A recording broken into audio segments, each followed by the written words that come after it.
Test. Yeah.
Good morning, everyone.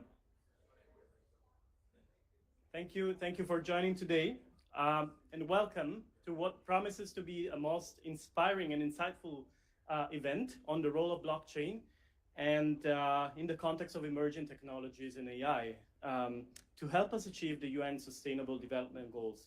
Just yesterday, the United Nations, with world leaders, adopted a path for the future that includes a global digital compact and a declaration on future generations.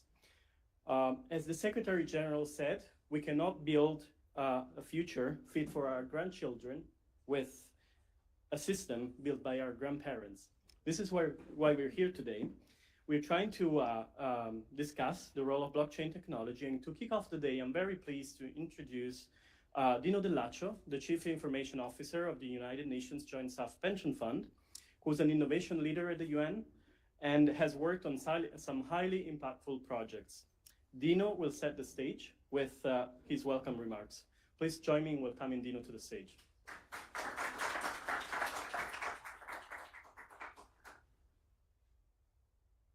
Thank you very much, Mirko. Dear Sandra, distinguished guests, and esteemed colleagues, it's my great honor to welcome you to this year Global Blockchain Business Council conference, being held, as Mirko alluded to, during a very special United Nations General Assembly week, where member states have just adopted yesterday the Pact for the Future and the Global Digital Compact. Our gathering today represents a unique opportunity to explore the transformative potential of blockchain technology in addressing global challenges and fostering sustainable development. Rosemary McLean, our Chief Executive, will soon take the stage to share the remarkable journey that the UNJSPF follow in adopting emerging technologies and deploy a blockchain-based digital identity solution. This solution serves 86,000 retirees that are residing in more than 192 countries. This narrative will undoubtedly inspire and inform this conference, and particularly our roundtable discussion that is scheduled for this afternoon. You will hear from Rosemary the success story of the UNJSPF blockchain-based digital identity solution called the Digital Certificate of Entitlement, and how our innovative approach has not only enhanced our operational efficiency, but has also empowered countless individuals across the globe. In this introduction, I just would like to emphasize three aspects of the UNJSPF journey. First, thanks to the input provided by the UN 2.0 initiative launched by our Secretary General, with the Quintet of Change explicitly focused on fostering cutting-edge capabilities in data, digital solution, and innovation. Indeed, this focus is perfectly aligned with the blockchain technology that we adopted here at the fund, which offer innovative solutions for data management, for transparency, and for digital transformation. Two, the positive impact of the convergence of blockchain, artificial intelligence, and biometrics that provide tangible benefit to our organization and the community that we serve. I just want to share with you two examples of this tangible benefit. First and foremost, strengthening security. We have significantly enhanced our ability to detect and prevent deepfakes, ensuring the integrity of our digital identity system by combining blockchain and artificial intelligence. And second, we are closing the digital divide. For example, we have just piloted in our field office a kiosk in order to support underserved area, enabling them and those who do not have the ability to possess a smartphone to still participate in the process and benefit from the solution that we have implemented. Third point, our collaboration with other UN entities and our participation in multi-stakeholder initiatives, specifically within the UN Internet Governance Forum and the World Summit on Information Society, which, in addition to showing the positive impact derived by the adoption of this technology, also demonstrated very specifically our commitment to the responsible and ethical use of emerging technology. In this regard, indeed, I'm honored to represent the UNJSPF in the UN Internet Governance Forum and to lead the dynamic coalition on blockchain assurance and standardization, paving the way for a more secure and reliable blockchain implementation worldwide. In conclusion, I also want to emphasize the importance of our effort to partner for progress. Our partnership with the Global Blockchain Business Council is instrumental in driving the adoption of blockchain technology.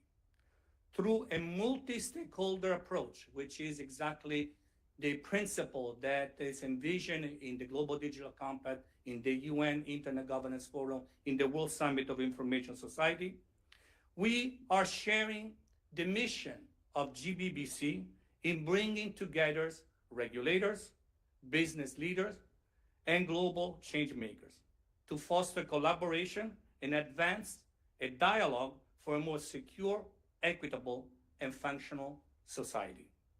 As we embark on this conference, I'm encouraged by the potential blockchain technology to address some of the world's most pressing challenges.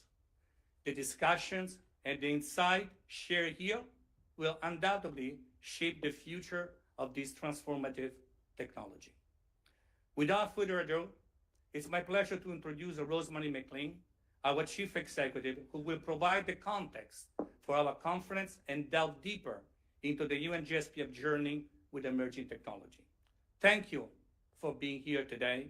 I wish you all a productive and inspiring conference. Thank you.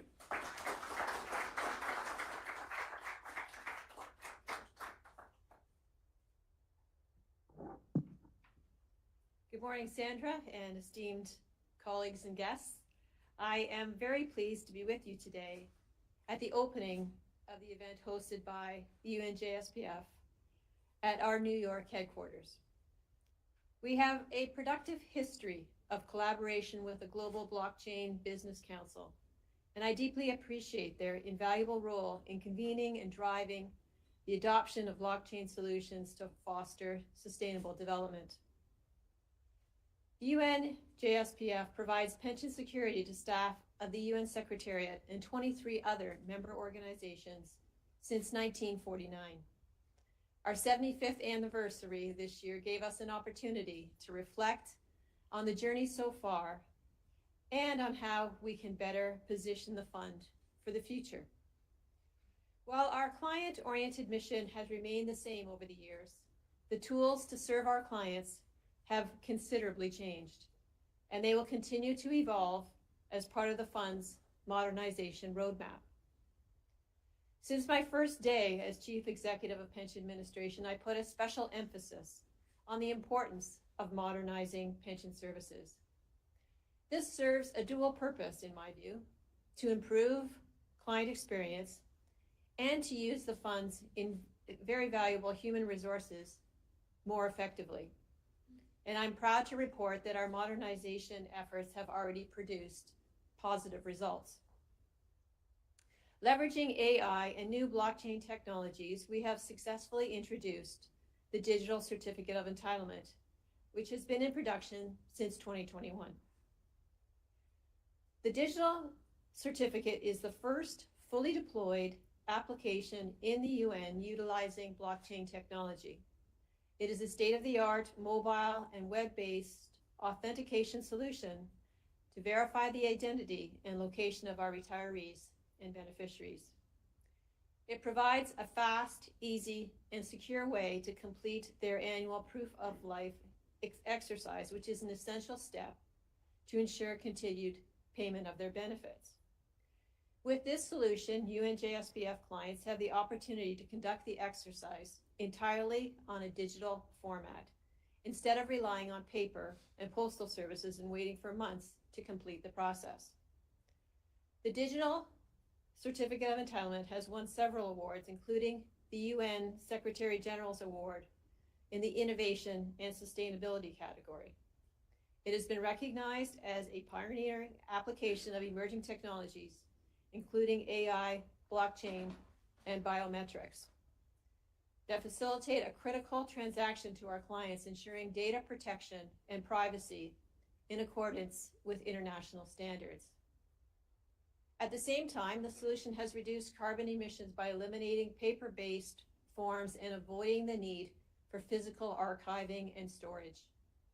It has also significantly reduced manual labor for scanning paper forms and verifying signatures, allowing the fund's experienced staff to concentrate on the complex needs of our clients. I'm especially pleased that our clients find it useful, because most of the fund's beneficiaries range in age from 70 to 79, and we have over 19,000 that are over the age of 80, and they are dispersed across more than 180 countries. It was by no means assured that they would embrace this change. We had many doubters in the early days, Dina will tell you. However, I am very pleased to report that as of last week, 50% of the UNJSPF retirees have enrolled in the Digital Certificate app. 50%, yeah. We even have a few that are over 100, so it can be done. We have strived to adapt to their needs, for example, as Dino mentioned, by setting up kiosks in a few locations for beneficiaries who do not have a smartphone or internet access. That's one of the challenges of this fund. Introducing innovation to a pension fund underscores a critical principle. Technological solutions must be people-centered. Innovation is not a mantra to pursue at all costs, and the intake of new technology is not necessarily the right solution to any problem. On the contrary, any technology must serve a purpose and contribute to addressing the needs and well-being of people above all else. The COVID pandemic highlighted the need to facilitate the issuance of an annual proof of life from our clients in a secure and broadly accessible way. Technology helped address a real need in an ethical way, and this is a good example of how emerging technologies should be used. I hope the UNJSPF pioneering use of blockchain-based digital identity can serve as a model for other pension funds around the world. To conclude, the fund is fully committed to promoting tools and partnerships on emerging technologies. The UN at large is looking at emerging technologies as opportunities to serve humanity. The report, Governing AI for Humanity, was issued just last week, highlighting the potential for good, but also the need for a global approach and cooperation. So let's not miss this chance. I wish you a very productive experience today, and I'm excited about contributing our collaboration in the future. Thank you.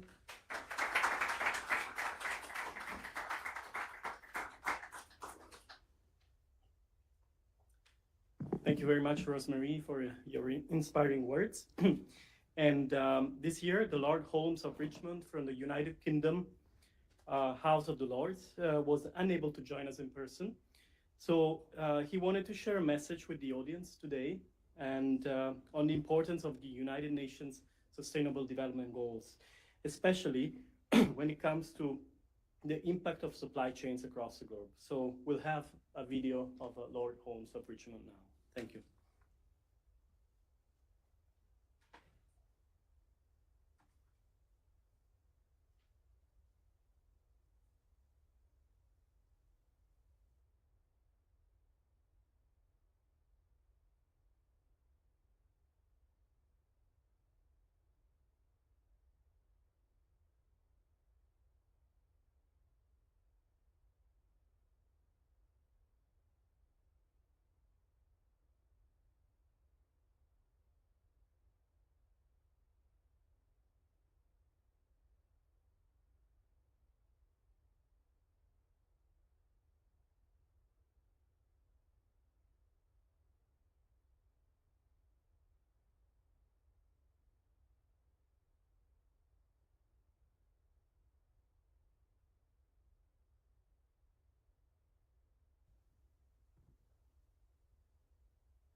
Thank you. So up next, we dive into one of the most critical topics of our time.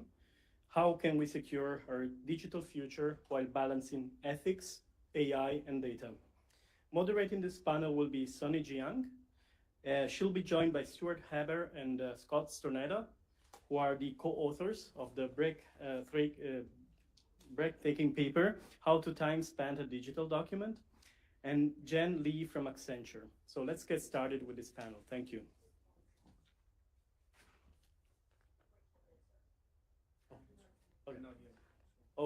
So I'm sad we'll have to postpone the start of this panel. So thank you, Sandra, for taking May floor I and take let us. 2 minutes of everyone's time just to actually.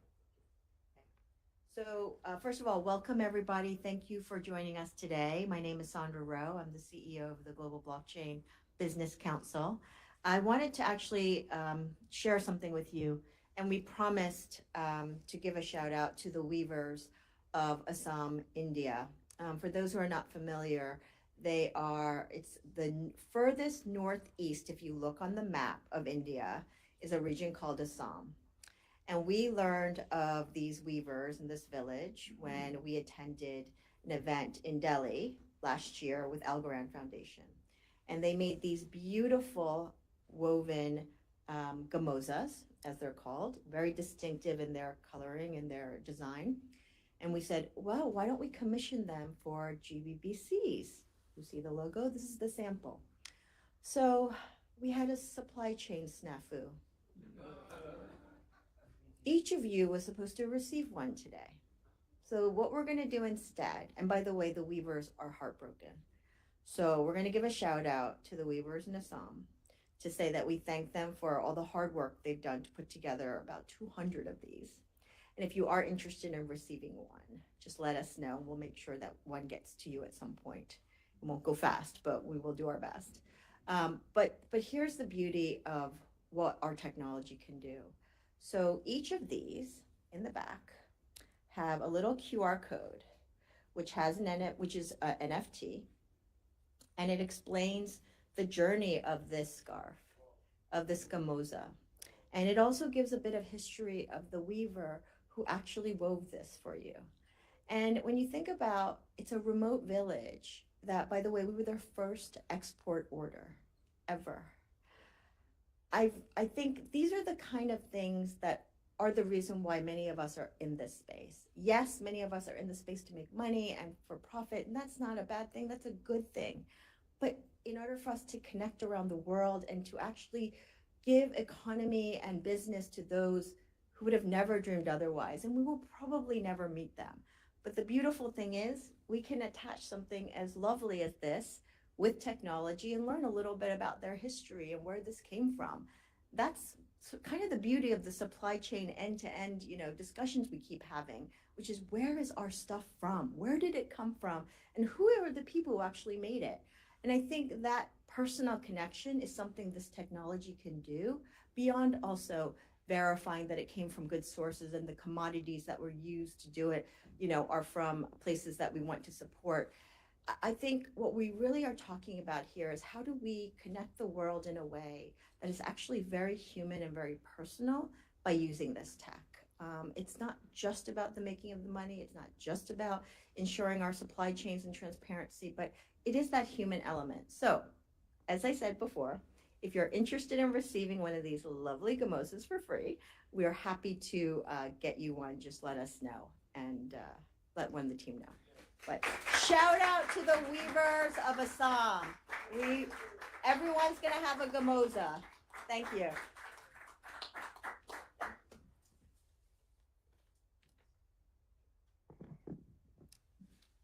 Thanks very much, Sandra. This is really a powerful reminder of how the use of this emerging technology overall really has to serve a purpose, and this is again a wonderful example of that. Thank you so much. So we are maybe ready for a little break. Yeah, an early break. Yes, thank you.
Ladies and gentlemen, welcome back.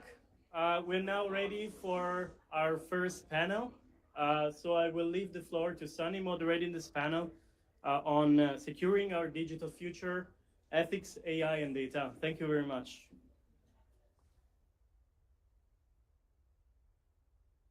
Okay, sorry. Good morning, everyone. It's exciting to be here today with all the incredible guests for the 7th GBBC Blockchain Central UNGA. And we already learned from the opening ceremony of the great achievements from the UN Joint Staff Pension Fund. My name is Sunny. I'm the moderator of this panel. I'm founder and CEO of Mars Ventures, and also a proud ambassador of GBBC in the Netherlands.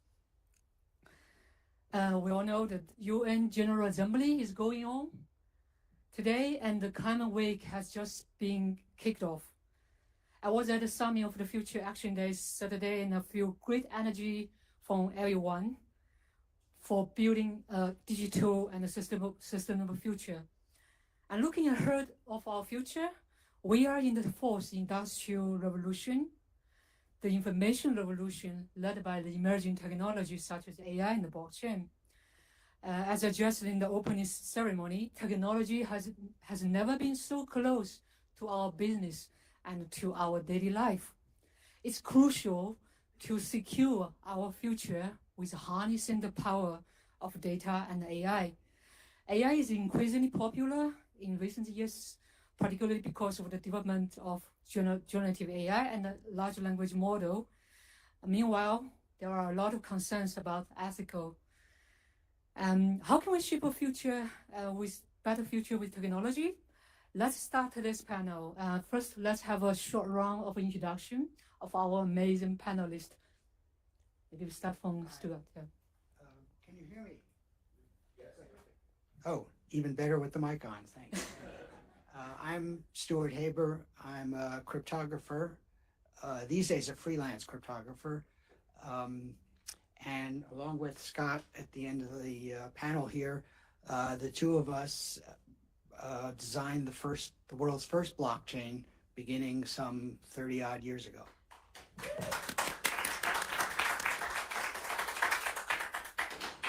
Good morning, really excited to be here. I'm Jen Lee, part of Accenture, so I'm an Enterprise Data and AI Value Strategy Senior Manager. That's a mouthful.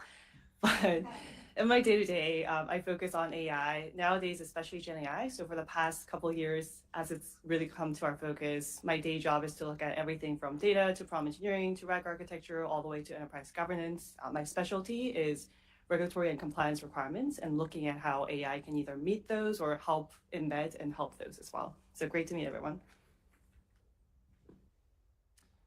I'm Scott Stornetta. I'm here on the coattails of Stuart. I do very much appreciate being here, and particularly the fact that we're here building off of the concrete success that Dino has achieved, because so often we hear about all the grand and glorious future of blockchain where we seem to lack practical use cases and applications. And if someone tempts me, I will talk a little bit about some new work that Stuart and I are doing to extend the blockchain into global identity. Wow, thank you. Thank you.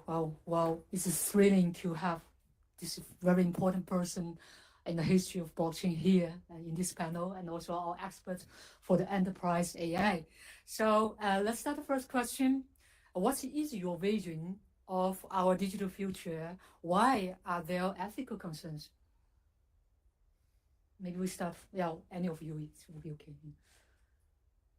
Well, I think at a fundamental level, technology has the ability to level the playing field, because it reduces the need for large amounts of capital to actualize our own visions and dreams. I know that's a little lofty, but I think technology really needs to be viewed as our ally here. And I understand that there are concerns with any new technology I spend much of my days now working on preventing AI deepfake, but the promise is far greater than the concern. And I think the more we can do, as actually Pope Francis has pointed out, the more that we can do to tie our works of creation directly back to our identities, the easier it is to deal with any ethical concerns that need to be addressed. I really think that in our identity and our claiming of our creations is a proactive way that we can deal with ethical issues involving AI. And I really second that opinion about there is a lot of positive opportunities to look at. In the words of Yuval Harari, he had this interesting viewpoint where AI and Gen AI is now different from the traditional work and technologies we've really interfaced with, because not only does it help us as an agnostic tool, but it's also is starting to make decisions for us and create biases for us. So rather than technologies just giving us an opportunity to use it in any kind of direction, now we have Gen AI that can make recommendations or give you certain synthesis of data and say, hey, here's the conclusion, or here is a summary, or here is what you should know. So that really fundamentally changes a lot how we're interacting with technology, first and foremost. And that's why ethics, responsible AI, bias, transparency, all of those keywords and buzzwords have been incredibly important to us. At the same time, if we look at the microcosm of different large language models and the vast array of all the hundreds of different models that are spilling into the world, we often say between those and the processes and the controls and how we interact with it in a corporate or organizational setting, there's going to be gaps in how we use it. The user might not fully understand what it can do, and the enterprise might not understand how it can be really governed. At the kind of in the same vein, we now have different types of technologies like blockchain or metaverse or Gen AI. All of these things are big domain areas, but it's the same concept. There might be overlaps that we don't really fully think about, and there's ways that they will connect to each other. Blockchain, for instance, and Gen AI, like we all talk about things that are very common to us. Tokenization might have different meanings to it, but things like, what is the ethics of this all? How do we actually trust it? How do we make sure that we get complete answers? Data privacy, third-party vendors. Those are all concepts that are very similar in the nature of, at the core of it, we need a better way to govern how it's used. And by that, we actually create a lot more opportunity into using it safely. So I think today will be a really exciting conversation about a little bit of that. Just to add a note of pessimism to the optimism just expressed, the technology, almost any technology, is dual use, as the word has it. Can be used for bad and can be good. Can be used for good. And of course, if you and I are against each other in some domain, my good might be your bad, and vice versa. And technology does not change, not yet anyway, does not change human nature. It's humans and interacting as social beings in legal and social realms who use the technology. This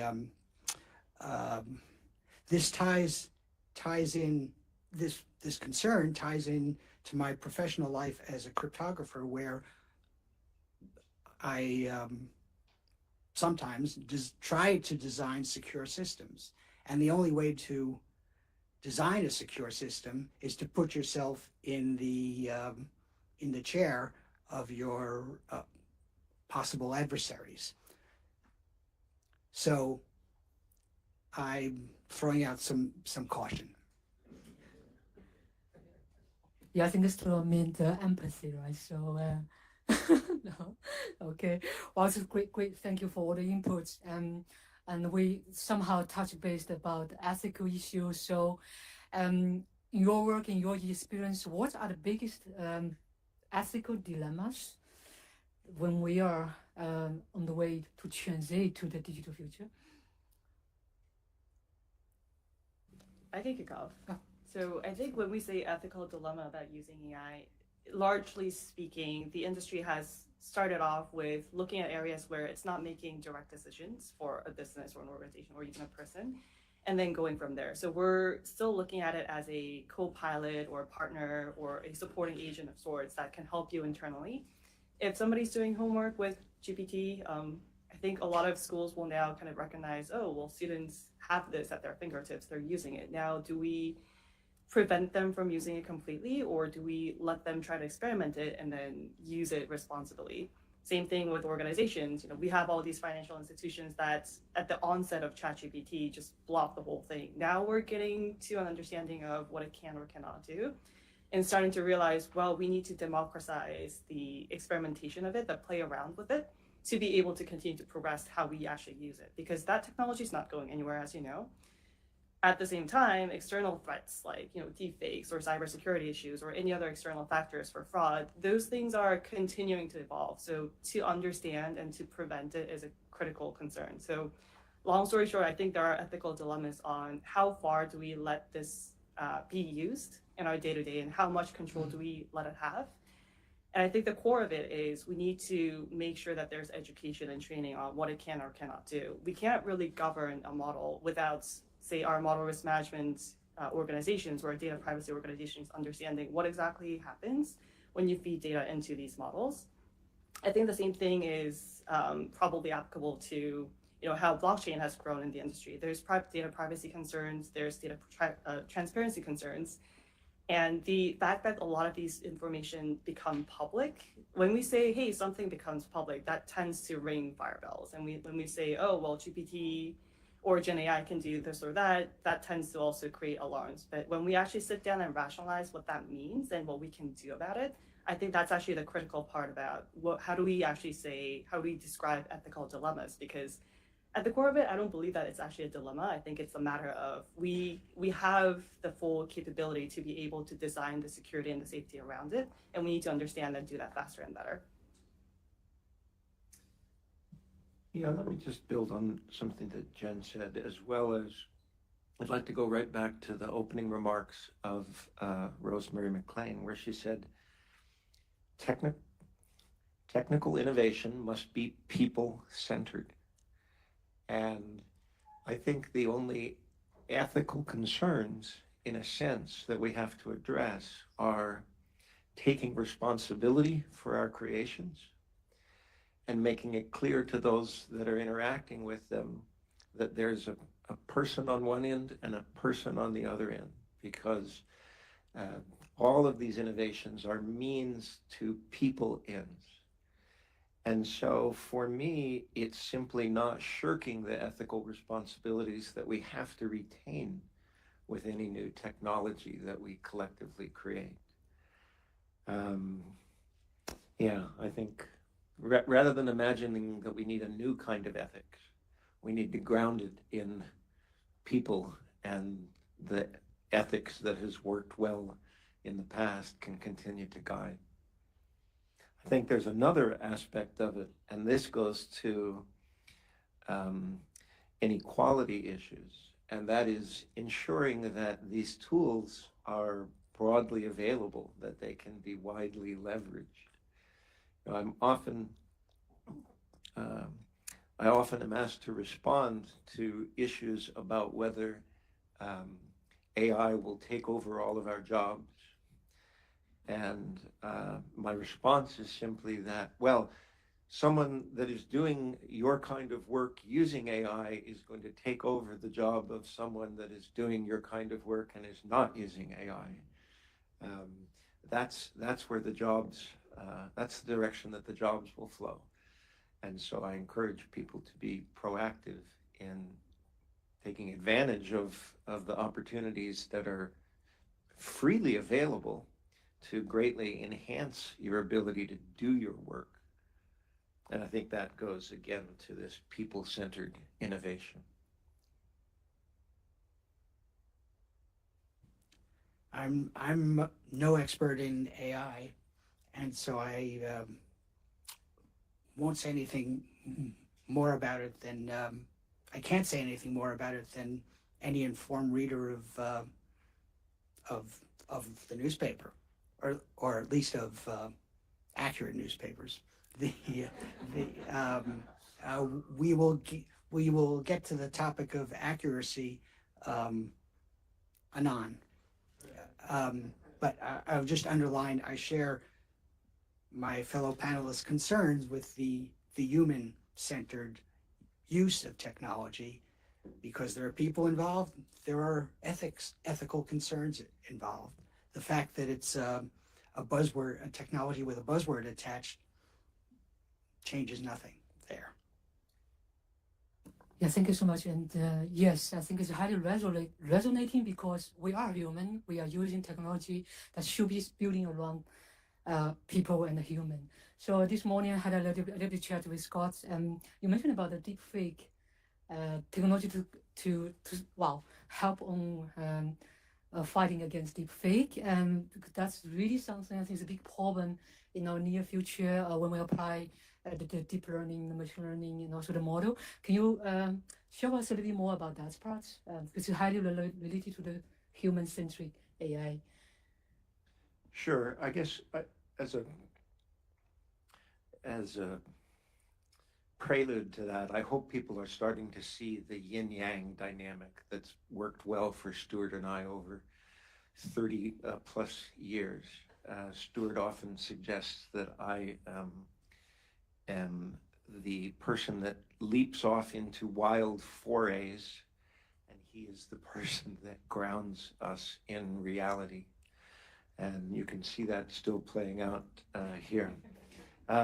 Stuart and I are involved with work in a company called SureMark that intends to challenge the deepfake issue, not by taking it on head on, but by making it irrelevant, by allowing each individual to claim and authorize their content, to be able to have the last word on the narrative of their content, no matter where it appears on the internet.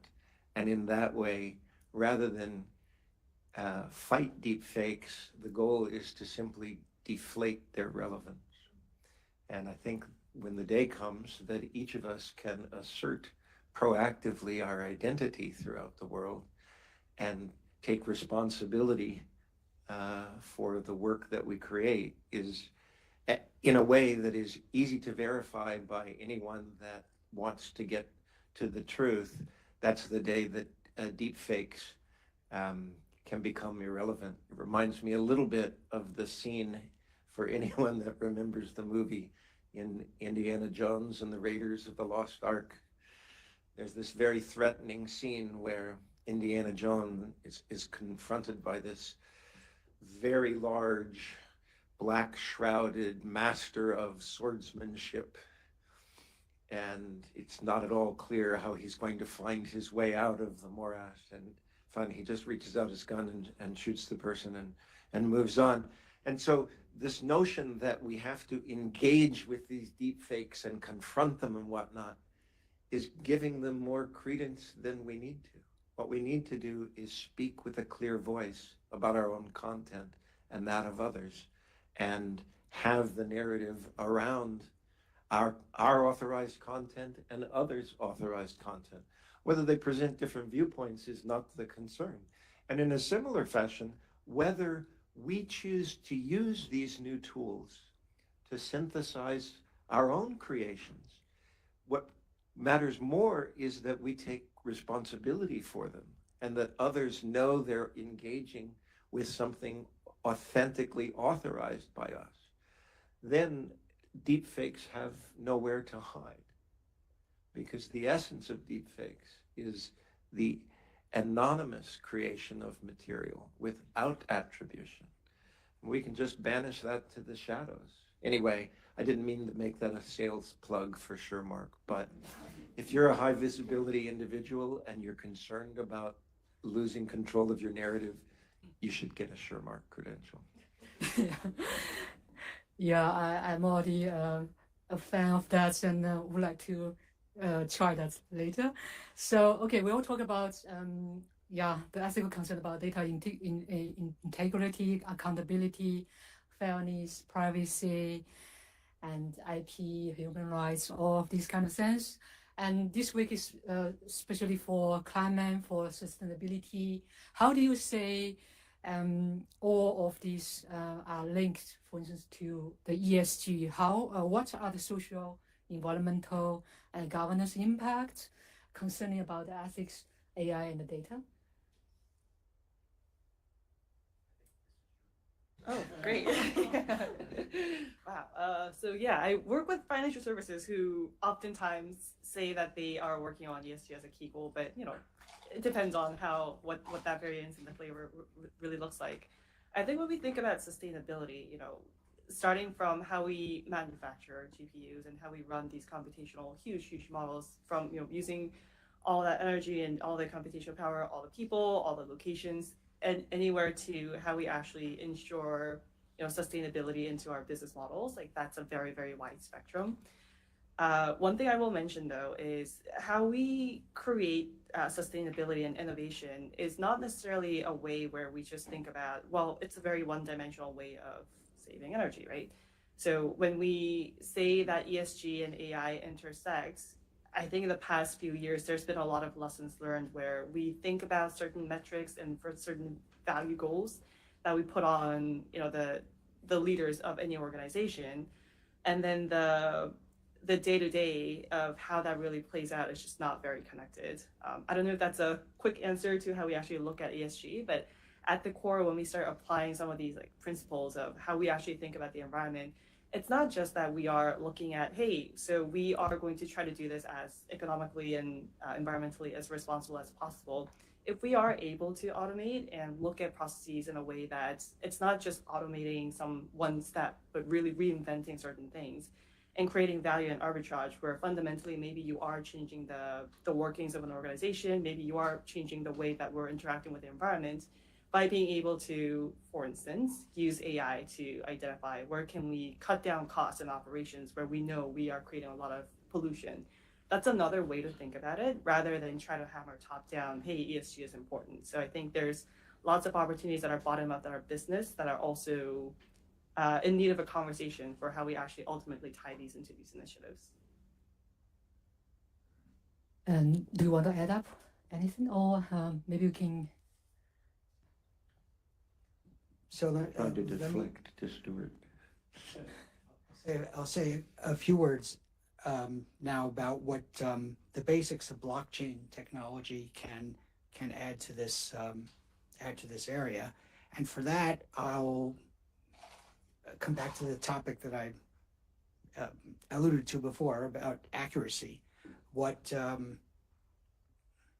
Scott and I set out to do what's now called the invention of the blockchain, we were worried about the integrity of data. This was 1989 when we started working on this. The question was how to ensure the integrity of data. It was clear that all of the world was going online. We were not all carrying around these supercomputers yet, but it was clear that the world was going online, and digital documents, as many people in everyday life already knew, and computer scientists, of course, knew from the get-go, digital objects, digital records are easy to change. Records are at the base of all of civilization.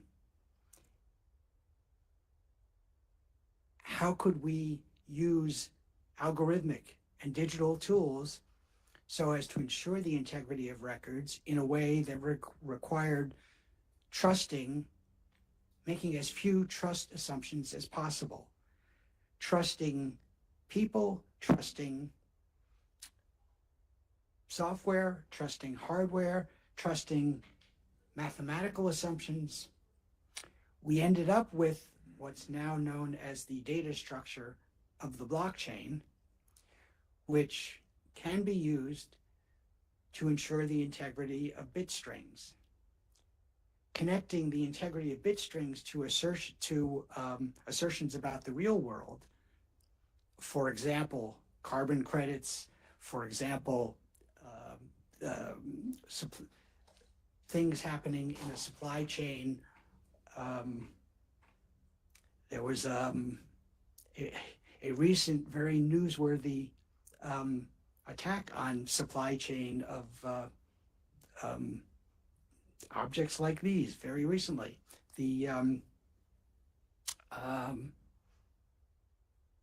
So the blockchain was at the basis of that. I still think was the cause for our inventing it.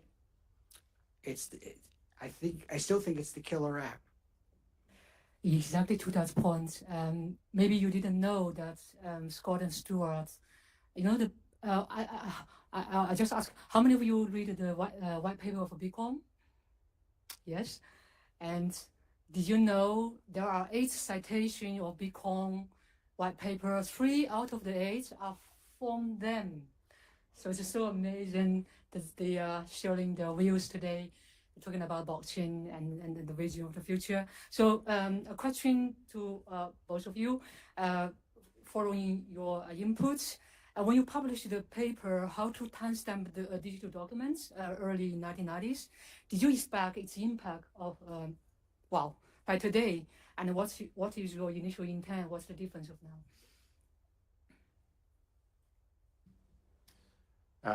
Well, I'm supposed to be the optimist. So I'm going to first confess that even in 1989, Stuart and I thought that eventually all the world's records would be managed in these decentralized, widely witnessed events. And so if you call that a lack of humility, then I plead guilty.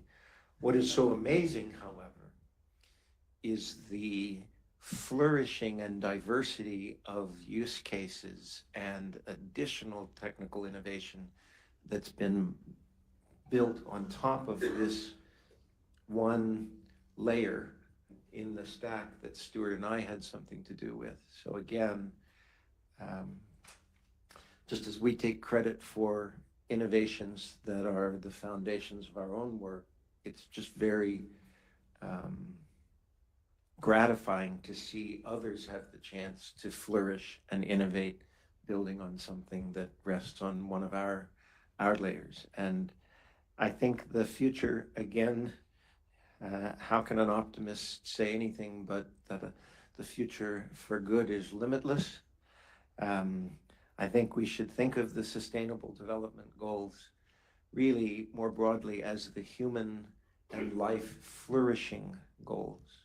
We are not trying to just cut back on desserts to save the planet. We are moving towards more responsible use of resources and tapping into the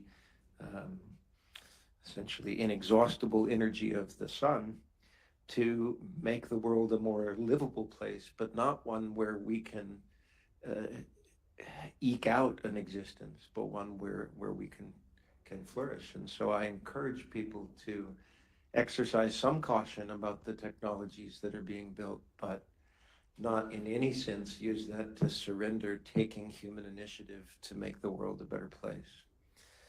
I'm sure there's something pessimistic that can be said about that, but I'll leave that to someone else. Thank you. I think it's very honest and very well said.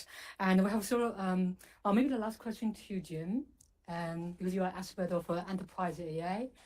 And what do you see the best practice of Gen AI in the financial, especially for the financial industry? And what are still the challenges for now? Gotcha. 2 minutes, something like that. Well, I actually did want to add to what Scott had mentioned. I think there's huge conversations and potential to be said about what blockchain does. It's really, technology that can create transparency and trust into the transactions and the ledgers.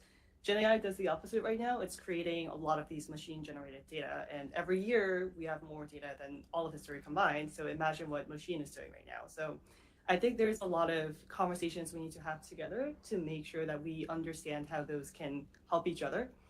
Another area where, we're generating so much data, there needs to be a way to perhaps timestamp or create other ways to really look at this correctly. And I think that's exactly the conversation we need to have in the financial services industry too, because there's a huge element of how do we understand and govern this for any company, any client, any user. The UAI Act is being implemented this year, end of this year, and one of the first things it's trying to do is define what is risky and unethical use of AI, and who are the actual users. Is it the business user? Is it the practitioner? Is it the developer? So creating that kind of structured form of how do we understand the workings of technology, but also how do we actually start creating the framework and the blueprint of it. In the US, there's no single federal bill or regulation that really governs this right now, but we do have data privacy laws, we have model risk management, we have other ways where we're already looking at financial services very differently from other organizations and other industries. So I think it's important to continue extending that into how does that translate into the new norm, and what are some of the areas where we need to build a new frameworks. Third-party vendor management, that's going to look very differently. We have large enterprise technology vendors who honestly do not understand financial regulations, and nor will they ever, right? So that gap and bridging that gap is a very, very important responsibility for the industry. Thank you so much. I think we have perfect time. Yes, and well, let's round up. So thank you for all the input for this panel. And what will be your main takeaways for all the audience about securing our digital future? Maybe one sentence. I'll start by referring back to Scott's Indiana Jones anecdote. We didn't work on this before, by the way. On this particular anecdote, that is, which is when Scott told the story. Maybe as the pessimist stuff here, the only thing I could think of is Indiana Jones had a magic bullet. Neither blockchain nor AI is a magic bullet. There's lots and lots of work to be done, exciting stuff. Let's get down to it.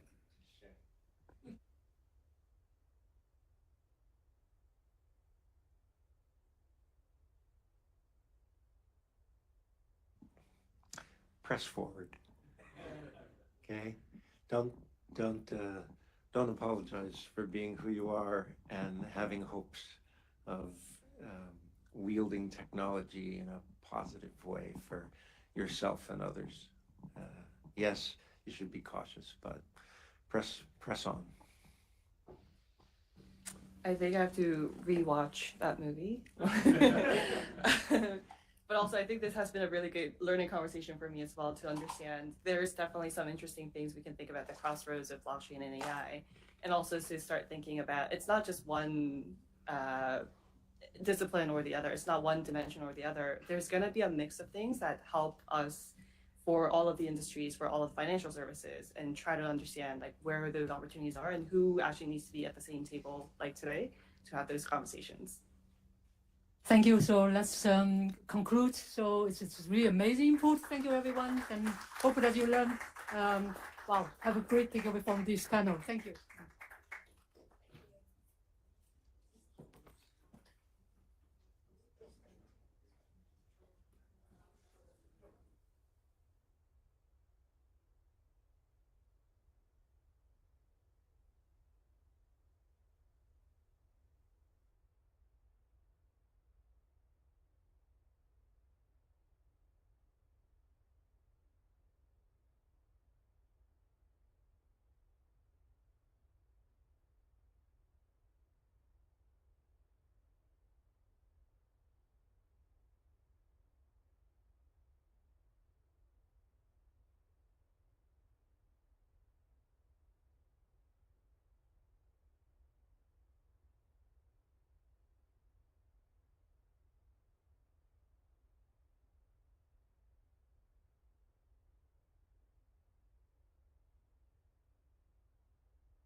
Thanks very much for this enlightening speech. We'll now move on to the second panel for this morning session.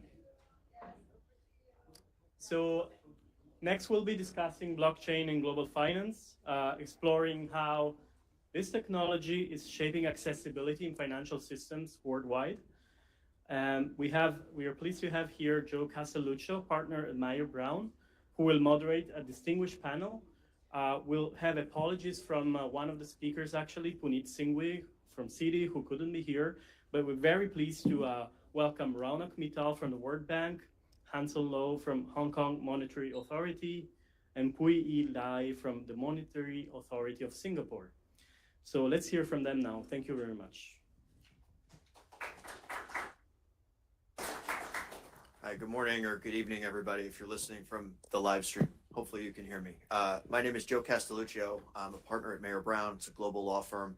I was thinking about my bio to introduce myself, and I've worked in financial markets for 25 years, which is hard to believe.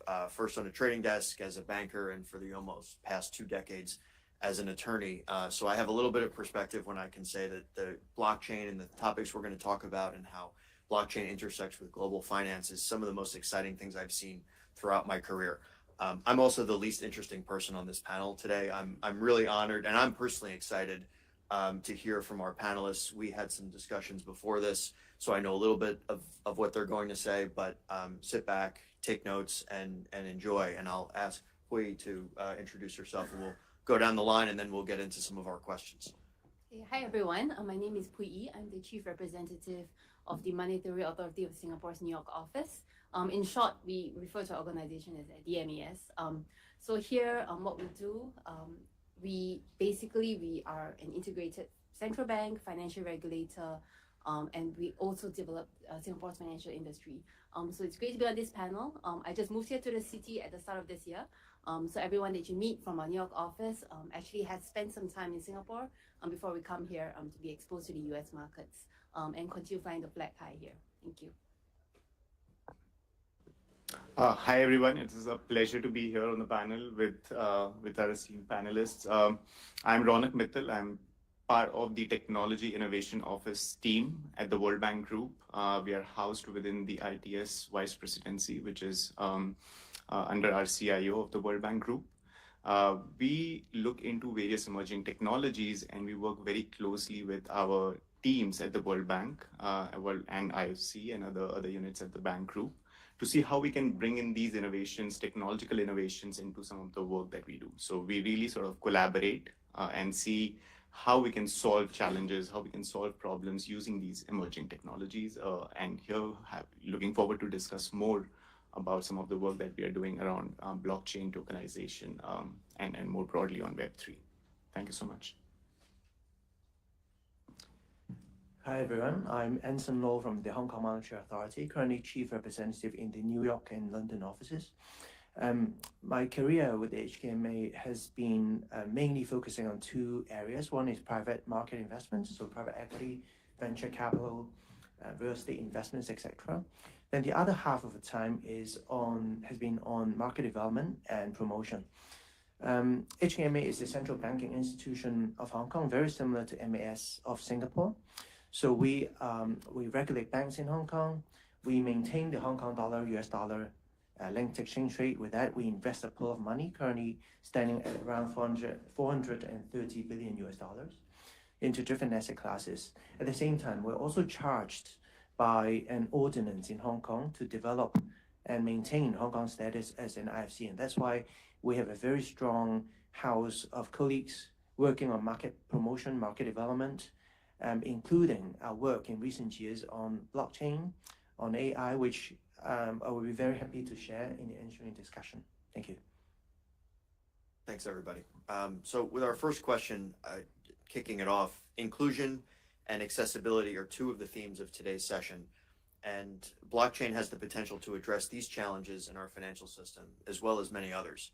So I was hoping each of you could share 1 or 2 of the interesting and exciting ways that blockchain is being used in the work that you're doing and some of the challenges that it's looking to address. Pui, would you like to start? Sure. Thanks, Joe.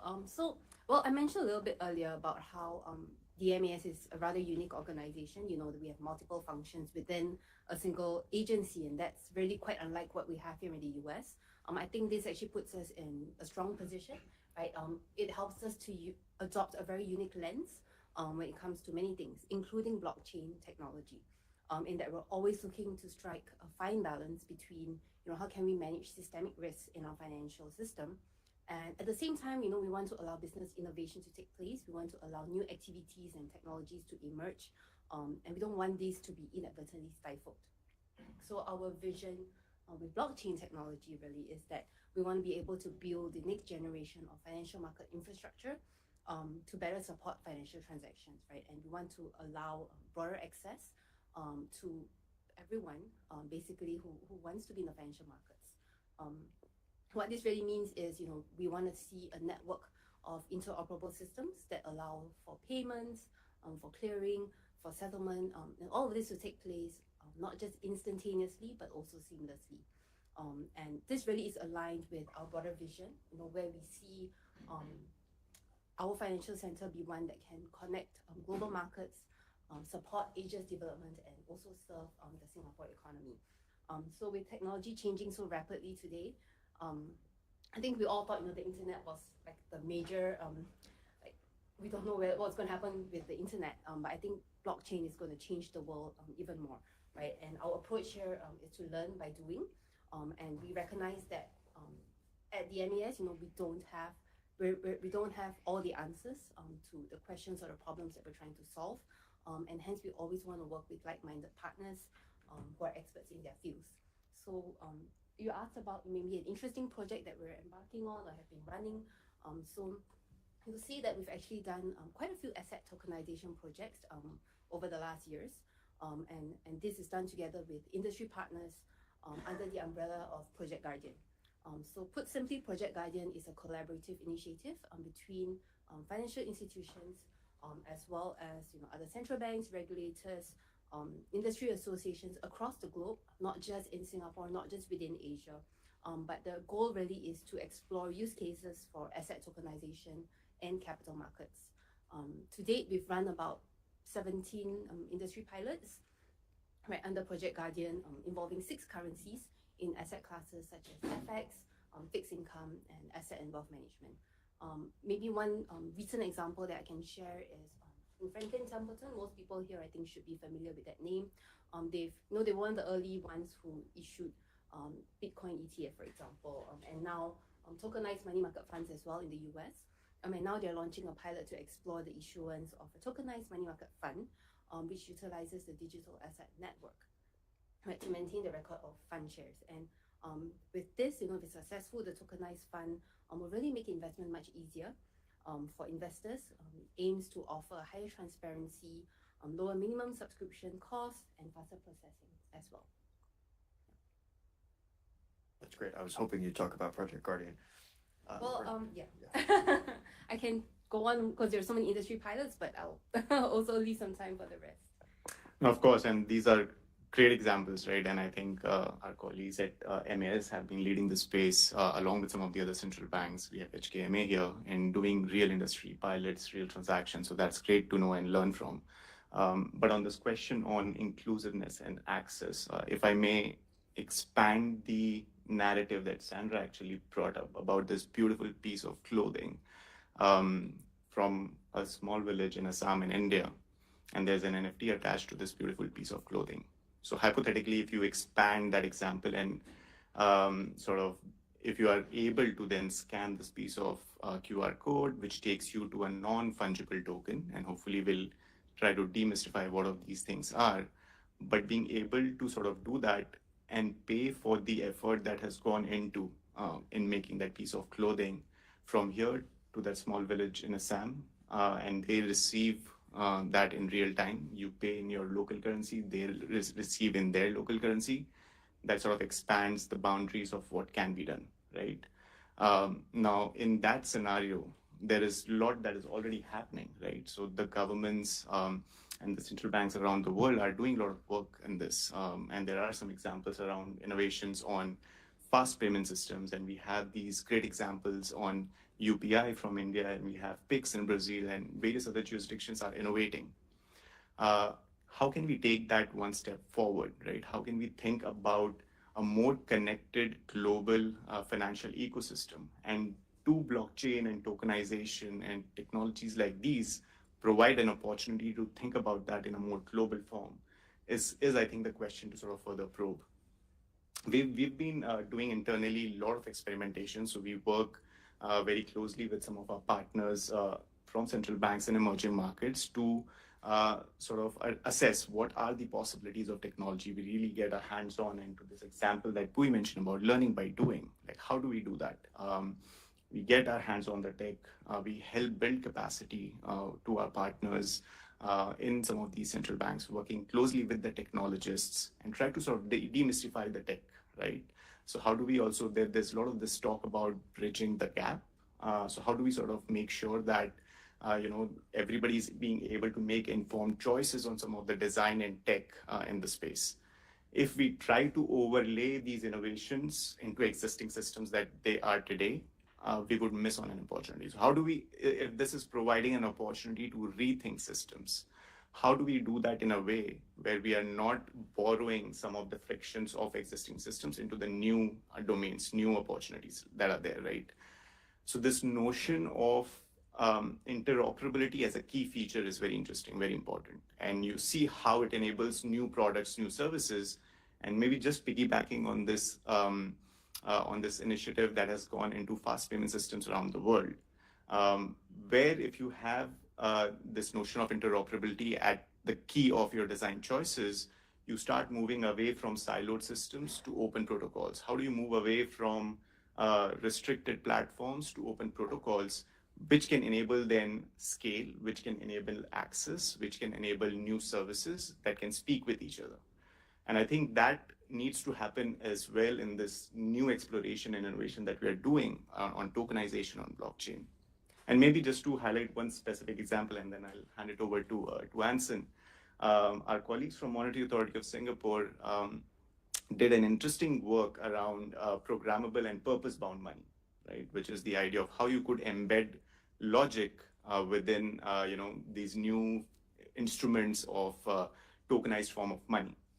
And they open source their work. For us, it is interesting to see how we can learn from some of the other efforts. Since the work is open source, and again, there are a lot of other dimensions to probe in terms of how do we think about the right policy guardrails and other aspects, but purely from a technological standpoint, the opportunity to take some of the work that is done, you take it on your sandbox, you experiment with it, you bring in more, build more features on top of it, and then you sort of work with your partners to leverage from what other work is happening in the ecosystem is quite powerful. And we've done that with some of our own internal work. So we've benefited from some of the innovation that has come out from other partners. So I just wanted to highlight this aspect, that this notion of composability that also is brought about by the innovation around blockchain tokenization is important. How can you build on each other's work in this more open and interoperable financial ecosystem is powerful. So I just want to throw out some key ideas out there. And of course, that doesn't mean that you have to do away with the compliance guardrails and the regulatory frameworks. That is very important. And that's where you need to think about how unbundling of these platforms from the services could have a new groundwork to work on, right? How to rethink some of these sort of frameworks that we used to think earlier and sort of try to bring it into this new space, right? So how can we think about compliance as a service, for example, and you sort of put that on top of these new technological rails that are being provided. So a lot of interesting opportunities, a lot of things still need to be figured out, and hopefully by, learn by doing approach, we get there more quickly in a more agile way. So looking forward to that happening in the ecosystem even more frequently. But that's my 2 cents. And over to you, Anson, to hear from you. Thank you. Yeah, definitely. I totally agree that interoperability would be one of the key considerations in building any of these blockchain systems, or be it faster payment system, or be it other systems that any central bank would be building. So Joe mentions inclusiveness in its moderation. Well, I'd say that Hong Kong has, well, we are a very small city, 7.5 million people, very compact. And we probably have a different starting point as compared to many other countries out there where they are trying to build blockchain with a view to enhancing inclusiveness. Looking at our stats, we, basically, essentially everybody in Hong Kong is bankable. We have faster payment system. 7.5 million people, we have over 15 million registrations. Talking about SVF, the stored value facility that's already in place, powered by traditional payment systems. We have 75 million registrations. So we have 75 electronic, digital wallets out there already in use. So in a way that we, Hong Kong may not have this inclusiveness issue, but we are now building a lot of different blockchain projects with a view to future-proofing our existing system in a way to try to make our system as inclusive as we are now 10 years down the road. So there are a couple of interesting projects as Joe asked about. Number one is, the CBDC project that we have started a number of years ago. At first, we started with the Bank of Thailand, and then eventually we engaged different stakeholders including the BIS Innovation Hub, which has found its first, Innovation Hub Center in Hong Kong to support this project, CBDC by HKMA. And now, fast forward, we have People's Bank of China joining. We have United Arab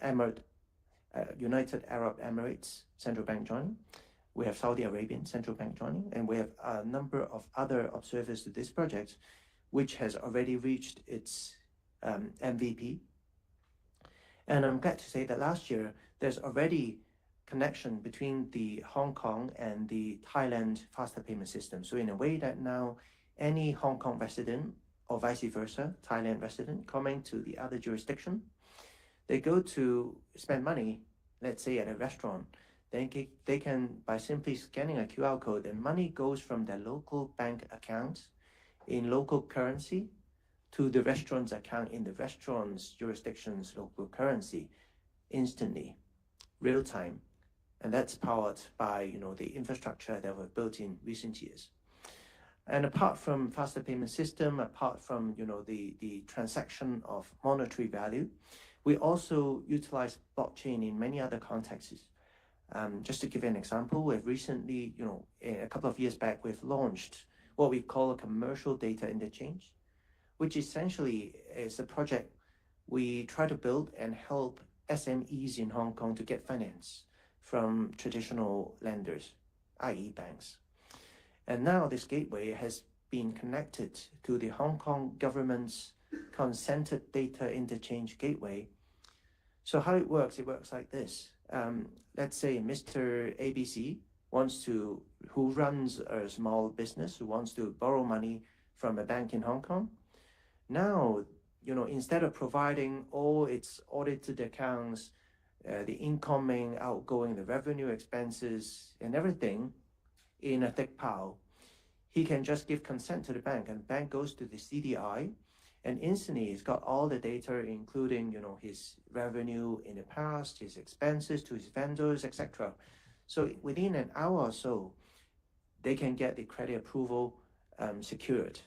And it has been proven, there has been more than a few thousand cases already of proven success that, because of the lower costs of borrowing, because of the quicker turnaround time in borrowing, their SMEs' needs can be catered for more seamlessly, where the banks can lend out the money with the lower interest rates, levied on the borrower. So there are many other projects. So I'll hand it over to you, Joe. Thank you very much.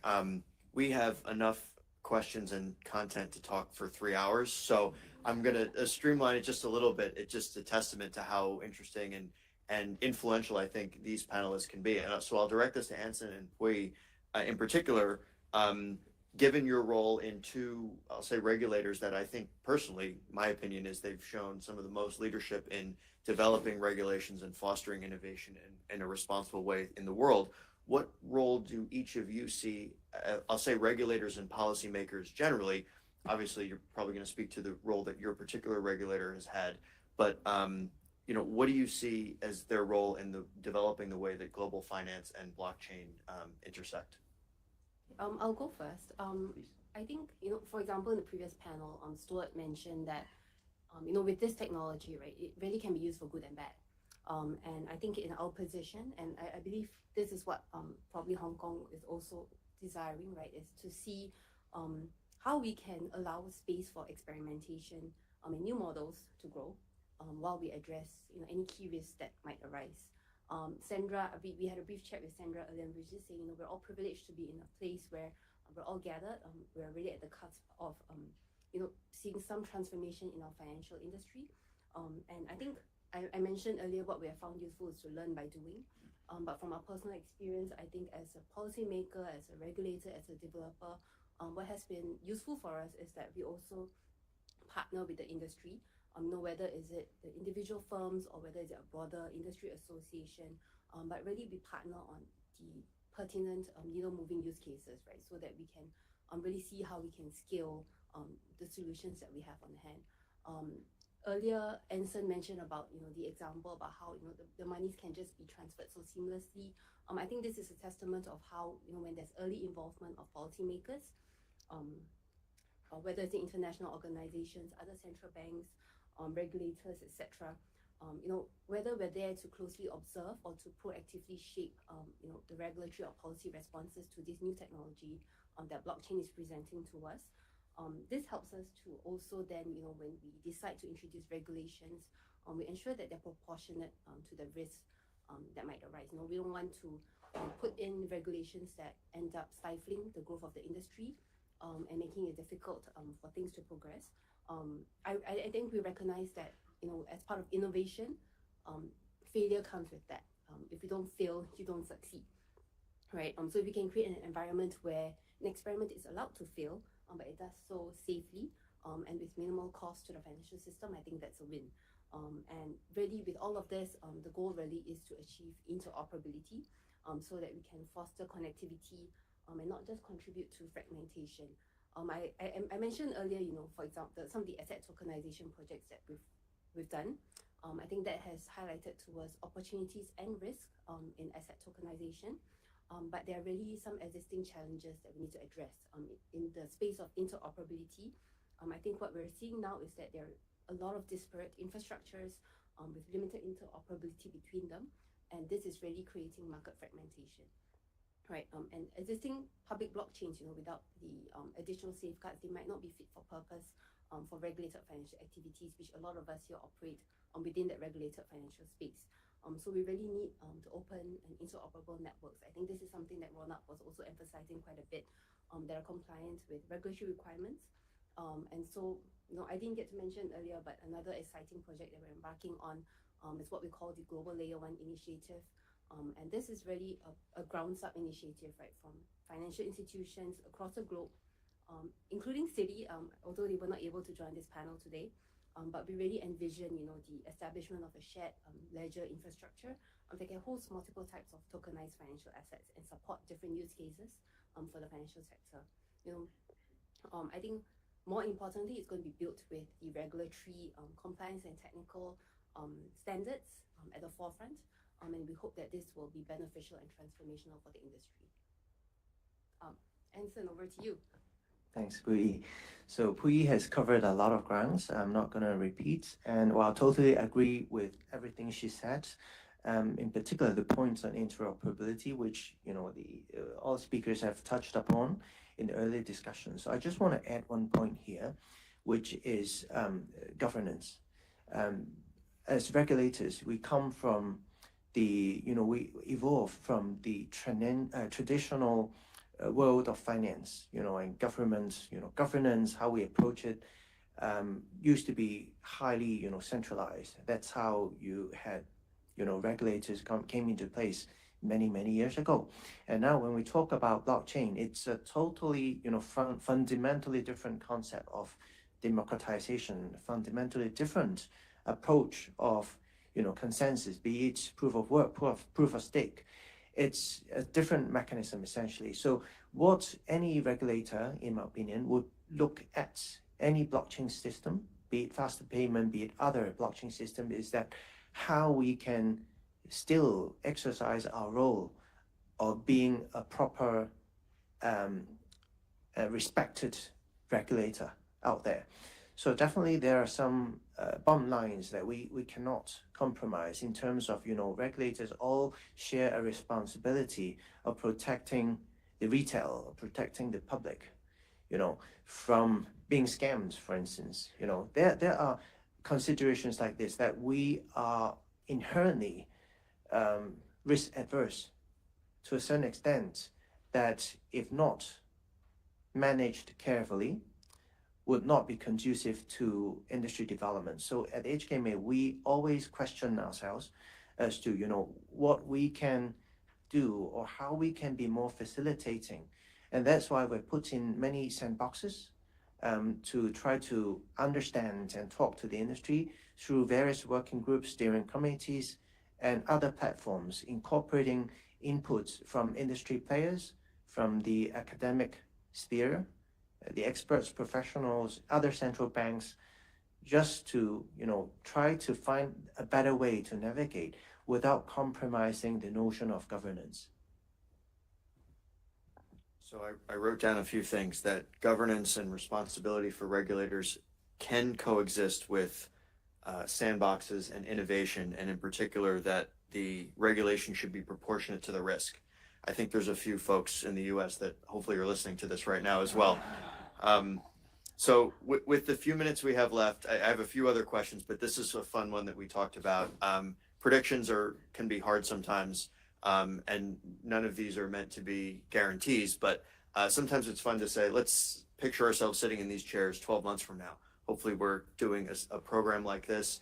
I'd love to hear from each of you, and I actually have no idea what the answers are going to be.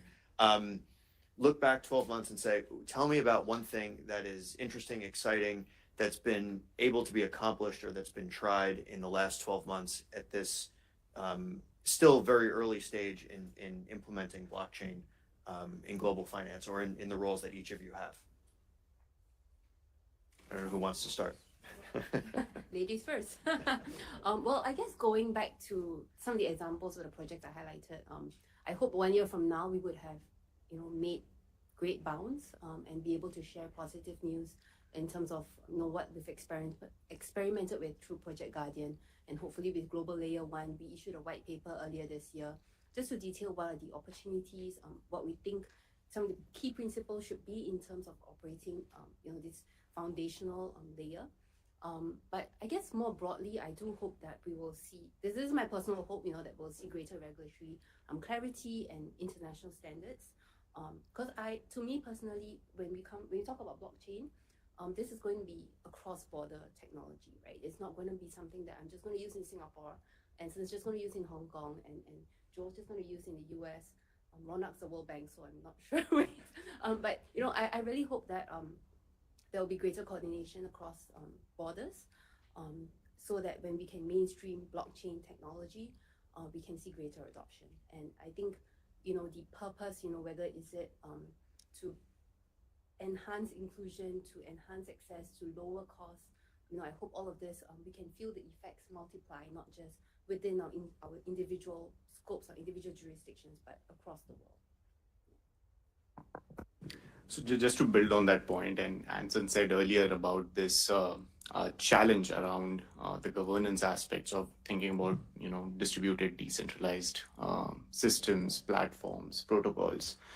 Just to add one point there, building and scaling decentralized technologies is hard, right? So it is inherently difficult to do that in a distributed and decentralized way, because technology tends itself to centralize, right? So I wanted to start with that premise, and wearing my technologist hat on, Sometimes we frame the democratization of technology just at the access layer. So if you have more and more access, you tend to think about it as democratization of tech.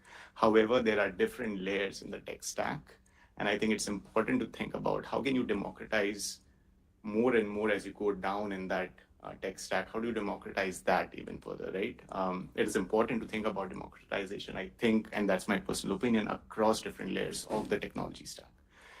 With that, what I'm excited about to Joe's question is that this openness amongst different institutions, different players to think about this, to engage actively, to learn by doing, to think about and engage with innovation in a more open innovation development form, I think is very interesting. And technology is just a conduit to it, so, right? So one piece here is that technology is one component, and I know everybody knows this, but how do we do this in a more active, engaging way with the people who are actually going to be impacted on this, right? So the real innovators, even at the bank, we have different colleagues and teams in various divisions. Our colleagues from Treasury have been sort of spearheading these new innovative technologies around how to think about capital markets innovation, especially with their sort of digital bond issuances that have taken part in the past few months, and thinking about it in a sort of setting the stage for a pioneering role in the evolution of financial market infrastructures. There's another initiative spearheaded by the Treasury team around tokenization of promissory notes. This is in collaboration with the BIS Innovation Hub, colleagues from the Swiss National Bank, where we have other partners coming in. So it's really a technology which needs cooperation, which needs coordination, and everybody to come together to sort of think about these new ways of sort of building out distributed and decentralized platforms, right? So that is one of the key pieces here. Specifically around the money piece and central bank digital currencies is an active space of investigation. There are a lot of open questions that we actively work with our payment systems team at the bank group and collaborate closely with our central bank colleagues in emerging markets to think through these questions. How to think about different technologies and designs in terms of cross-border payments, in terms of government-to-person payments. We recently shared about CBDC and fast payment system interoperability around the work of how technology interoperability could take place across these two systems, and the paper is out there for you to take a look at. But what I'm trying to say is that there is a lot of effort that is going here in terms of figuring out how we should think about these future financial market infrastructure systems, how we should build it. And sometimes people say that is there sort of fatigue here, but I'm quite optimistic in terms of where we could go in future. I know we are running short on time, but Anson, over to you. Thanks, I'll be quick. Sitting here next year, I would be happy if I can see more people in terms of, more governments coming together to work on projects together. Now, give an example. Now, we talked about CBDC. There are a few different groups of governments working together on separate, projects. There are a couple of groups. And eventually, I think it would be powerful if some of these groups can merge together to work on a single project, working on, the interoperability aspect of the faster payment system. So that's going to be very powerful. Is a notion is basically 1 + 1 would be equal to more than 2 if these groups, merge together and work together. A bit of commercial. HKMA, we have recently announced an EHKD, Hong Kong dollar project. It's freshly baked. It's yesterday we just announced. So I would be happy to see that, next year if we've got some success out of this project. Basically, it's a retail version of the Hong Kong dollar in its digital form.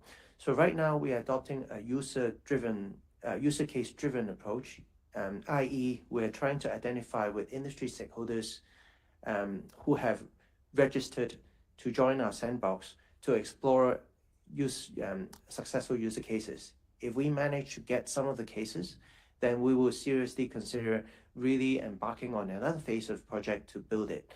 Otherwise, we may just cover these potential user cases, for instance, programmable deposits, atomic settlement, etc., using our other already being explored blockchain projects. So I'll be glad if next year we can, kickstart something along this line. Thank you. So with that, I think we both wrap up, and we've been able to secure the invitations back for next year for these three panelists. So please join me in thanking them.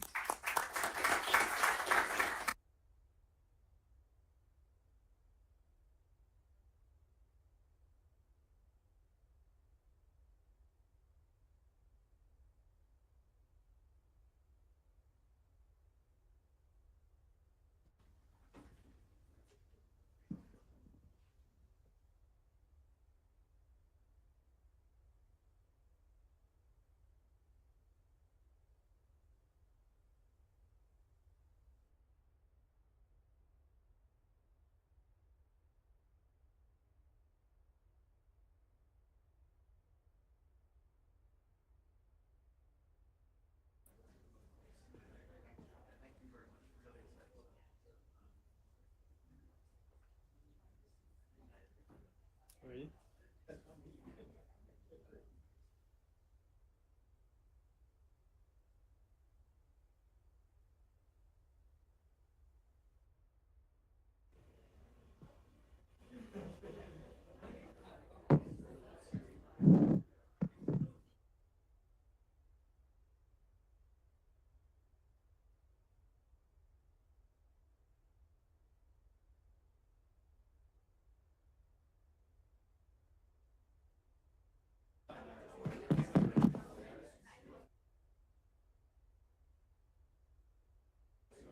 Does.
Thank you.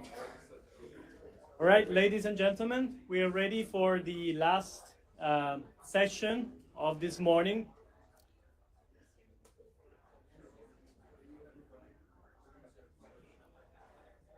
May I ask for your attention, please? We are ready for the last session for this morning. Our next panel is going to focus on the real-life use cases of Web3 across industry and infrastructure. So We're very pleased to have with us moderating the session Emily Parker, the China and Japan advisor for GBBC. Joining her will be Nilmini Rubin from Adera, Wei Ming Chun from Avalabs, Bill Papp from Polymesh, and Cynthia Yang from Input Output Global. So please join me in welcoming the panel, and thank you. Over to you.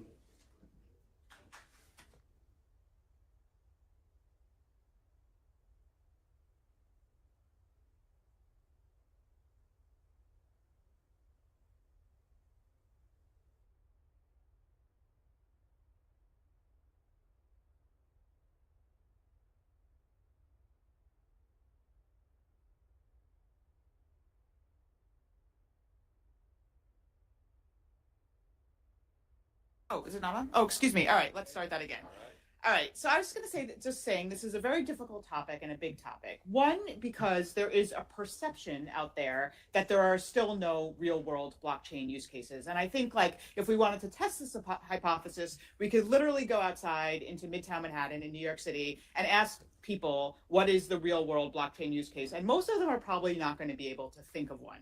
And I think that's an issue, right? I think that's a problem because New York City is a sophisticated city. It's a center of finance. And most people are probably, I would say most people are not going to be able to name one. And again, you can disagree with this if you want. So let's just start with that kind of premise and to dive into this conversation. And I'd like to hear from all of you what you think is or some examples of a real world blockchain use case. And I mean one that is actually being used in the real world, not like a hypothetical one or a theoretical one or a futuristic one. So let's just go this way. Let's start with you. Wow. Yeah, we're just getting right into it here. So go with the older guy. Excellent. Go with the older guy. So I think it's easy. As it relates to the use cases. So having spent 30 plus years within capital markets, whether it was with Lehman Brothers, Prudential Securities, Mizuho or Mizuho Securities is still around. So I'm kind of dating myself a little bit. But within capital markets, I think probably for the audience, you're talking about the tokenization of treasuries, recently money market fund from BlackRock, the tokenization of private equity funds, maybe private credit, VC funds, notes, asset-backed securities, mortgage-backed securities. I was a senior advisor for Provenance for a couple of years, so this is a shout out if Anthony is watching via video. They do a pretty good job as it relates to mortgages and HELOCs and of course carbon credits. So those are just within the world of capital markets. What's interesting is Sandra had mentioned the weavers in India. And so obviously I can talk about some of the capital market use cases and I can go into a little bit more detail later. But ReTokens, which is a real estate platform, just tokenized, believe it or not, a church out of Fort Collins, Colorado. So the parishioners wanted to purchase this historic church. They tokenized it and obviously fractionalized the ownership of that church. And they are basically selling those fractions through accredited investors. So that's kind of a non-capital markets use case. On-chain listing, which is another platform, not a big issue here in New England or in New York, but as it relates to real estate, titles usually just recorded at your local, county deed office. But in Florida, in Texas, there are issues around quick claim deeds. So in this particular case, on-chain listings takes those real estate titles and verifies those titles on chain. And then to Sandra's point, as it relates to the weavers in India, we work with Token Trex, which basically offers music and art NFTs. So these are, not well-known artists who don't want to or don't have the ability to hire an agent. So in that particular case, we issued a music NFT, did 2 drops, and they're able to build their community. So I don't want to take up too much time, but these are, some use cases, both from a capital market standpoint, but also from a human aspect as it relates to real estate, music, and of course, real estate titles. Okay, thank you. We can get into some of the weeds on a little bit later, but Cynthia, let's go over to you. Good morning. So I want to, excuse me, shift attention away from the cryptocurrency finance, and I kind of want to talk about what I think are really great use cases with respect to identity and also governance. So at least through the projects that we've been working with over at Input Output through Atala, and then working with Hyperledger, we were able to work with the Maori tribes over in New Zealand in order to deal with decentralized identity. For many years, in fact centuries, they've been disregarded in terms of census and identity with their national government. They've decided to take matters into their own hands using this technology, which is open source, and basically create a database, person by person, tribe by tribe, all across New Zealand in order to create a database. And from there, they're able to establish new forms of governance. It's also, and just as we know, identity here is very important. We actually needed identity to get in here, for example. So it is an access point for them. And it also gives them a sense of solidarity and also a way to talk to the national government to dictate, hey, we've set ourselves up in a way coming from a grassroots perspective, and to indicate that we are here to be seen, and to work with that government in order to facilitate blockchain decentralized identities. So that's one aspect of it, and this is made possible by the technology which we have donated over to open source. So I think that's one way of looking at it. Another thing I would like to point out is also education. So we had worked with the Ministry of Education over in Ethiopia. And for those of you who know about, like, if you've got children or yourselves and you're trying to get a job and you're trying to show your education credentials, how many schools do you have to go chase for your transcripts, things like that. So we have built a system in which people from cradle to grave, in order to utilize the blockchain technology as a kind of like, a diary, if you will, with respect to the education credentials, so that these folks can work as a passport, again, another angle from identity perspective, so that they can go in and get jobs and with their CVs along demonstrating through that kind of use case, a way to demonstrate, their education. So instead of spending their time looking all over for various things, and especially in certain war-torn countries, or for those of you who remember in Puerto Rico, with all the hurricanes that have gone on, a lot of paper, all the paper certificates, birth certificates went underwater. So you can imagine the scrambling of people trying to identify themselves, even here, like in Puerto Rico, for example. So this is another way in order to kind of like instill a sense, again, of identity, to demonstrate verification as well as, education. So that's another thing that we've been working on. And this last thing I want to point out is also through Project Voltaire. We have been playing with governance for quite a while. Currently, right now, we are creating what I would think is probably a monumental task in creating a constitution in order to govern Cardano from a technology perspective. And with that, we have created blockchain tools such as SanchoNet in terms of voting, which can be utilized also for voting beyond a DAO perspective or beyond like a blockchain perspective. But these are tools in terms of voting that can be used in connection with digital identity. So this is another use case. So I kind of wanted to expand that because I know a lot of the rhetoric has been talking about cryptocurrencies and capital markets and stuff, but I can assure you that there is work on here dealing what I believe is fundamental in terms of how we are and how we identify ourselves and how we interact with one another. Thank you. So, just before I talk about a few of the types of use cases that I think folks in this room care about, I just want to call out the fact that self-custody is a use case. Being able to hold your assets, right, and on a decentralized ledger and move it wherever you go in the world without having to rely on an intermediary, that is extremely powerful, right? A bearer asset that has value that doesn't depend on third parties, being able to transact with friends, being able to spend it and merchants accept it. I know the UN does a bunch of stuff all over the world.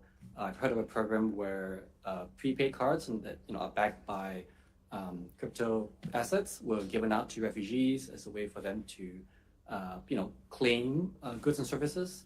That's a permissioned version of that, and that's a use case that makes a lot of sense in some cases. But just the idea that you can hold Bitcoin, ETH, any other crypto asset on your own, move it around the world, regardless of what happens, in any sort of political climate, I think it's powerful. But just talking about use cases of tokenization in general, I like the direction that the panel is moving to. Some financial use cases, some non-financial use cases.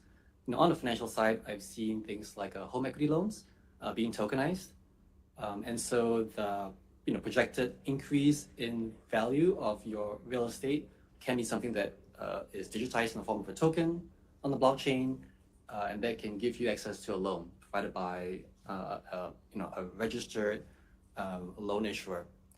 Non-financial side, I've seen loyalty points systems. They're very popular on Asia. Got large conglomerates in South Korea that allow users to transact at any merchant and accumulate points or in tokenized form.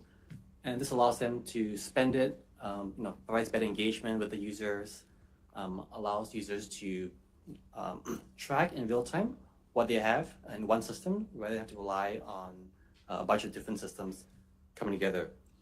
One other use cases I want to call out is like the California DMV also tokenized car titles. I think there are 42 million of these that were in tokenized form. It's a private permission blockchain, but there's no reason they can't move to a public version, when they're ready for that. And this just makes the whole process of transferring title a lot cheaper, a lot easier. You don't have to wait in line at DMV, as the proverbial saying goes. It also does a much better job preventing fraud. I had to read up about what kind of fraud happens with car titles, but it turns out folks are always trying to remove liens from a car title. They're trying to forge a certificate of title. And so when something is digitized and it's on a chain that is processed by many different geographically distributed nodes, there are a lot better security guarantees for a system like that. Thank you. So I wanted to share a couple of things that were built on Hedera. So where the platform things get built on is both a financial and a non-financial, as my colleagues said. And I'll start with real estate, as has been mentioned. And I think the reason why a few of us have mentioned real estate is it's a sector with the highest transaction costs. And so our technology is perfectly suited to reduce transaction costs. So tokenization is possible on the blockchain, and one of the companies tokenizing is Red Swan, and they're tokenizing parts of commercial buildings. And so that allows them to access financing for commercial property. And as many of us know who've lived in any city right now, the commercial real estate industry is struggling. So it allows them to bring in additional financing into commercial products, but it also allows for the democratization of finance. It allows other people to invest in commercial real estate that wouldn't normally have the chance to invest because they don't have the massive sums that you would need for a commercial property. Another example of tokenization is Archax. It's a product that Aberdeen, a financial company in the UK, has built, where they can tokenize money market funds. And those are big funds that usually only very wealthy investors or big companies can invest in due to certain types of regulation. It allows them to tokenize it to similar to real estate, break it down so there's more liquidity in the market, and to open it up to the type of people that can invest. On the non-financial side, there were a lot to pick from, but my favorite is regarding AI. And when you're able to put data on the blockchain, or for us it's actually a hashgraph, but when you're able to put it on a digital ledger technology, it allows you to demonstrate the provenance of the data. It allows you to permission the data. And then as it goes forward, it allows you to do the payments for the use of that data and process the data. And so those 4 Ps, provenance, permission, payments, and processing, are really exciting. And Equity Lab is an organization that's doing just that. They created a thing called Climate GPT, which is an AI that puts the data on the blockchain and allows the data to use the 4Ps. So to me, those are four very exciting uses. Thank you. That was a really good wide array of use cases, very rich sampling. And we can get into some of the details. I have a few follow-ups on RWA, but we'll get to that in a moment. Just sort of going back to kind of my original question, which is that there is a little bit of this like contradiction here, where you just named such a wide range of use cases, and yet outside of the industry, I don't think that many people are aware of these use cases, and I think that's more of a mainstream adoption problem, right? And I'm just curious, and again, if you disagree with this, feel free to say, but what you see are some of the obstacles to mainstream adoption. Is it regulatory? Is it kind of like a storytelling thing? Is it just that we're too early? I'm a little skeptical of that, the too early thing, but what do you think are some of the reasons why there's a little bit of this gap between all these, kind of amazing examples you mentioned and the public perception of kind of how blockchain is actually being used? Let's start with you, Newland. Ooh, I get to go first. I will take all of the above. Because it's really early. My first job in an office was down the road. I worked at the Federal Reserve Bank of New York in 1995, and we had an internet terminal, and we would sign up to be able to use it, and we'd go over, and then we could program on Fame, and it would automate the use of IMF data, and it was so exciting, right? And it took years for us to be able to get it on desktops and have everyone now has access to IMF data. So I think that we are a little bit early. We are the use cases are not quite mainstreamed yet, but I think with some of the things around tokenization that we're seeing, people are going to start using the technology, not realize they're using the technology, and that's when we won. Yeah. It's when they don't know. I can tell you, most people don't understand TCP/IP and the different internet protocols. They just know that they got their PayPal payment, So I think there's a combination of that, but I think regulation is a big problem, especially in the United States, because the lack of rules really dampens investment. When you have banking regulators saying, before you invest or you move forward with a project, let us know, that's a caution. Everyone's very conservative in finance, and they see that that's a cautionary sign. And so I think that once we have clearer rules, I think that will certainly help elevate the market. And I think just to echo a point Nomini made, there are many applications that use the blockchain on the back end that's just not apparent to others, and that's perfectly fine, right? We don't necessarily ask of Google or of PayPal, who their tech providers are. We just know that they've hopefully made some right choices, found a cost-effective way to administer their technological systems. And that's one of the challenges with the narrative in the industry, which is that blockchain is just a piece of technology, right? In some ways, it's just like paper, right? The paper industry doesn't have to defend what uses there are of paper. You can use it to teach, to publish, to write code, to make airplanes, totally up to you. And so the blockchain industry is similar. There are some use cases that are user-facing. There's a front-end application, maybe PayPal with this Pi USD stablecoin uses, obviously, a blockchain on the back end. But there's some applications where it's just totally unbeknownst to the user.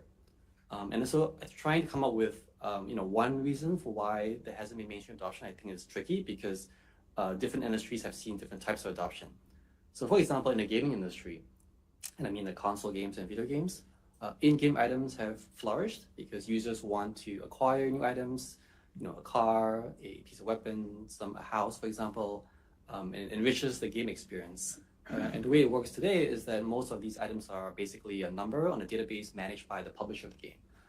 So that's all well and good until you run afoul of the rules of the publisher, or the publisher just doesn't like you. So there have been sort of well-documented cases where publishers have reneged on the user's contractual right to those items and deprive them of them, right? And so in the gaming world, the use cases are very clear, and we see a lot of adoption in that way, and in finance as well, right? Because it's easy to sort of represent a thing that's already digital, right? Other than cash and maybe a representation of a stock on a piece of certificate, most of finance is just digital, right? Especially today. And so those are use cases that you would have heard about, but other use cases you kind of don't really hear too much about. The last thing I'll say is that, for the technology to really sort of take off, you need a robust ecosystem of, I think 3 buckets of players. The first are businesses who want to use the technology. They've identified a good way to apply it into their business and want to sort of integrate that. The second are tech providers who provide the various infrastructure, application development, maintenance of systems required for businesses to run the technology using blockchain. And the third bucket, obviously, are users, people who actually, want to use services powered by blockchain.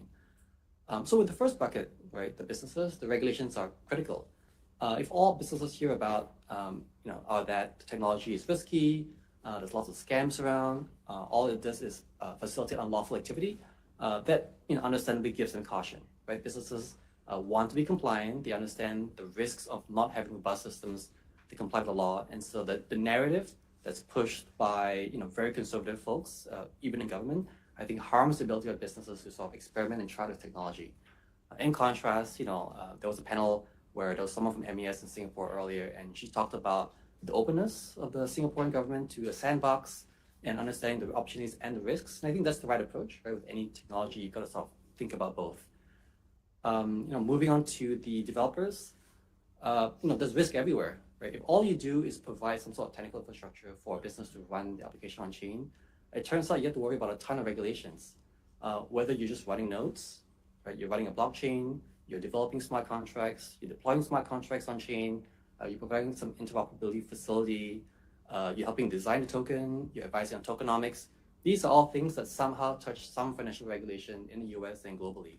And it's kind of a crazy way to launch a business. You got to worry about AML, CFT, KYC, and a whole host of stuff like that. The last bucket, obviously, users, right? Users who see the value of using certain applications get worried when they are being asked to provide a full bunch of KYC information about them. Copy my passport, my name, everywhere I've lived, government IDs, and all I want to do is use a loyalty point system. So understandably, it's challenging for users to really dig in because they don't have to do the same thing with the Web 2 equivalent.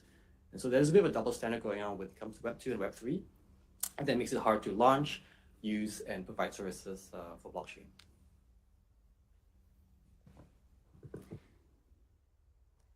They've already said so much. It's like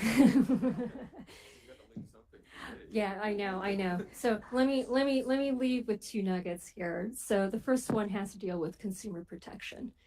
At the end of the day, we make choices, and that's based off of risk. And one of the biggest ones is like, oops, I lost my NFT. What do I do? Oops, I lost my cryptocurrency. What do I do? So I think there's something to be said, as we know in life, like there are, an industry grows from a private and public partnership. So the idea from regulatory being one aspect of it, enforcement being another. I mean, it's also like when you think about things like insurance and things of that nature, right? So about how do we deal with loss and how we make someone whole? I think we're not there yet. I think a lot of it is because, the industry is still nascent.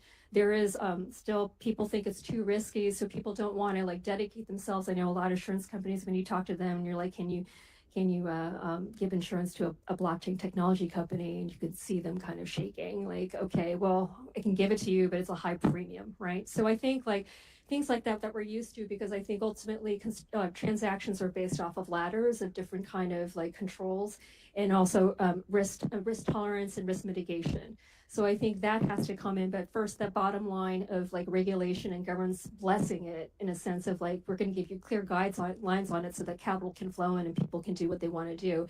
And then you've got these other industries, ancillary but very important, coming in to try to build it up to help the consumer feel it's safe.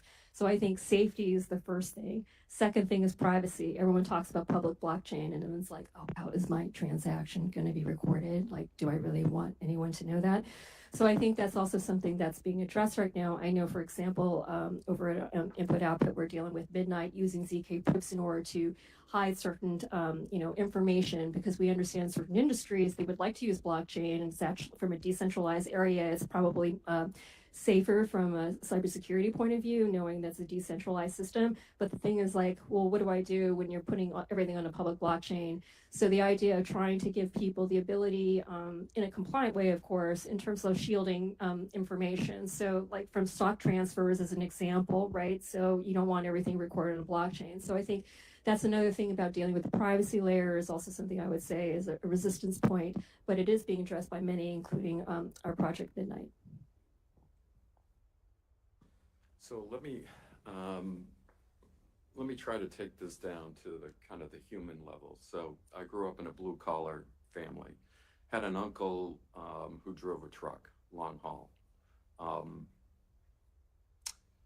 If he's hauling for Walmart or Target, he'll probably get paid within 30 days, accounts receivable. If it's a non-AAA Fortune 1000 company, then you're talking anywhere between 60 to 120 days. I think all of you know well enough that long-haul truckers don't exactly make a lot of money, and they need that receivable to be turned around fairly quickly to pay for their fuel, their food, their expenses back home. So these receivables are actually being done on chain. So the old way of the trucker getting paid immediately is he would go to a factoring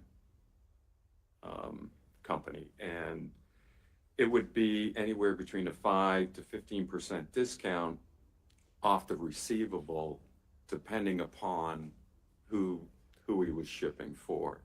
And so because those receivables are being put on chain, the long haul trucker is getting paid within 24 hours. Now, there is a little bit of a discrepancy as it relates to the discount, Walmart, Kmart versus some, small little steel manufacturer in a small little town in Pennsylvania. But the point is it closes that gap from 5 to 15 to probably around less than 1, or maybe as high as 3%. Plus the driver gets the money immediately, hits his or hers checking account. Now, the issue is that scalable? Sure, it's scalable for long haul trucking. It could be, applicable to a lot of other industries. The scalability really goes around real estate. Real estate is the largest asset class by a factor of 100. And when I say asset class, bigger than public securities, equity, and fixed income. So when you talk about the opportunity as it relates to commercial real estate, in this marketplace, it's huge because these owners really want to get equity out, or they want to raise equity. The issue right now in the industry, whether it's real estate or non-real estate, is what happens in the middle. For anybody who runs a chain, primary issuance isn't an issue. I have that coming in all day long. And then, so it's a barbell. On the right-hand side, custody isn't an issue. I got plenty of custodians, transfer agents, but it's the liquidity, it's the trading of that asset. And of course, with real estate, the whole point of owning real estate is you're not trading it every single day. But with all the other asset classes, you have to have liquidity, and that's one of the issues that ATSs are having right now: supply versus demand, chicken and the egg. You have the demand, but you don't have the supply. You have the buyer, you don't have the seller. But anyway, my point is the long haul truckers are a perfect example, and that part of the business will continue to grow. And then of course the scalability on real estate is huge, and I think we're all seeing that. Thank you. So we only have about 5 minutes left. So we're just going to ask a couple really quick questions. Don't feel the need to answer if you don't have anything to say, and answer as quickly as possible so we can get some more questions in. So first one is, we mentioned the United States having regulatory issues. Are you seeing any geographical areas that you're seeing actually more real world blockchain use cases? Just to anyone who wants to answer. So I'll just be very quickly, the answer is yes, yes, and yes. So I just got back from Korea. I'm going back again in 2 weeks to meet with government officials, policymakers. We're working with the Bank of England as far as their sandbox I heard Sandra is leaving for SWIFT in a couple of weeks, the user conference. I'll be in Beijing also in around 2 or 3 weeks. I got to hightail it out here to go to the Chinese embassy to go get my visa. So hopefully, so hopefully that works out. But anyway, we heard earlier Hong Kong, Singapore. I think a lot of governments are going in that direction, especially as it relates to working groups. And I think in general, for those of us who work for blockchains, we want to be part of those working groups. Thank you. Anyone else want to add to that? Or? There's so many more. That's a great starter list. And then there's Switzerland that's moving forward with their regulators. There's the EU, like the whole EU, at least promulgating regulation. Dubai, Qatar. So yeah, I mean, Japan, like there's just a long list of countries that are doing more than the US. One other sort of follow-up. So most of you mentioned, we've had, again, a wide range of examples, a little bit about self-custody, but most of what you're talking about were kind of tokenization, I would say falls into the tokenization category. Do you think we're entering another kind of blockchain, not crypto phase? Like, because these are kind of blockchain use cases, not necessarily cryptocurrency use cases. And I'm just curious what your reaction is to that. Again, anybody? Yeah, that's always been an interesting phrase to me. I think when I hear blockchain, not crypto, I think about private permission chains, where you just care about the speed and cost effectiveness of a DLT or hash graph to power transactions. But what I think makes blockchain technology most interesting is the crypto asset, right? The token that provides the economic incentives for folks to participate. So we do see a lot of folks who want to partner with us on private permission chains. I suspect that's mostly because of regulatory concerns. They worry that the OCC is going to call them up and say you can't do that, or that there's some unknown sort of risk they haven't quite figured out yet. But public chains have been around for more than 10 years now, and I think it's pretty clear that they have a lot of good safeguards that are being built around it, improving user interfaces. So I'm hopeful that people realize that just looking at the tech without the asset is just one side of the coin, and we're willing to embrace both for us to be as powerful as it could be. Well, I agree, but I also think it's just really important to recognize that the crypto is kind of the oil, the fuel that allows the permissionless blockchain to work, and there's so many advantages to that. And I do worry that sometimes I'll go to meetings with regulators and they'll want to throw the baby out with the bathwater. For sure. And, finally, just on the real world asset tokenization, you mentioned tokenized treasuries quite at the beginning, and that definitely is an example, kind of contradicting what I said earlier. That's an example that there's definitely wider mainstream awareness of RWA, especially because so many banks are involved. But I just would be curious, what do you think, tokenized treasuries, to use a specific example, what problem does that actually solve? Like, why do we need tokenized treasuries? Like, what is the underlying problem there? Yeah, we can... in the briefest way possible. So prior to becoming the CEO of Polymesh, I was the CEO of an offshore bank. So, ACH is 1 to 3 days, a wire, domestic, international. The cost of those wires, a wire can go out instantaneously, which basically means at the end of the day. But if it doesn't have the proper documentation, it could take longer.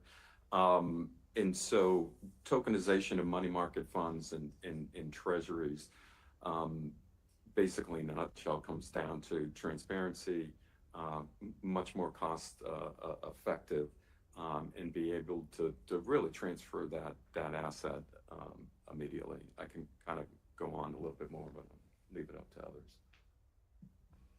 Yeah, I mean, I think the reduction of the time, so instead of T1, it's practically T0. I think the cost is a big issue on it. I think the idea is like the velocity of the transactions, the promise of blockchain both excites and scares people, right? So in terms of capital flows, so there's something to be said about the times, there's a kind of a built-in window so that people behind the scenes can get the right amount of capital in order to facilitate transactions. I think we have to think differently about that, which obviously we've seen in the news. So I think that's kind of one of those interesting things as you kind of see oh, this is how the pipes really work in terms oh, you really don't have $10,000, it's somewhere else. So I think it's kind of a revealing aspect. And I know, at least for me, I used to work at GameStop during the meme thing. So that whole thing we all learned what the pipes look like. And I think that's the beauty of this technology, is that we're starting to see how the pipes really work. And in some of it, it's not to the advantage of the consumer. So the idea that like being able to tokenize, which really in essence is like is technology or code that is connected or at least collateralized by some sort of asset that we feel, and that gives it its value, and that transfer of it and how we deal with it doesn't necessarily have to work in the same mainstream situation. And so I think there's some liberation in terms of that, doing that. It also, for people who are doing remittance payments across, that's a liberating fact, because they shouldn't be paying 10, 15% when they're sending cash over to grandma. I know that's the reason why I came into this business, because I'm like, why is my grandmother waiting for T3 and I'm paying 10%? That makes no sense to me when I know the technology can be faster, cheaper on that stuff, and grandma should be able to buy herself more stuff. So I kind of feel like, that's the beauty of this place, but it is a scary notion because it does challenge some of the mainstream thoughts of how things work. So. Thank you. Well, that's a wonderful note to end with. Grandma should be able to buy more stuff. So thank you so much. Those are really great use cases. Thank you.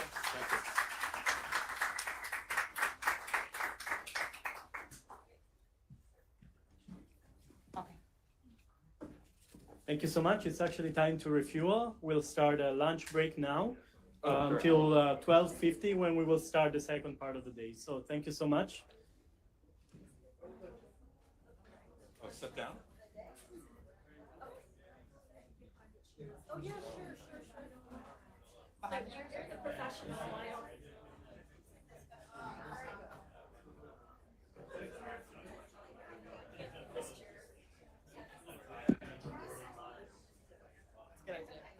That's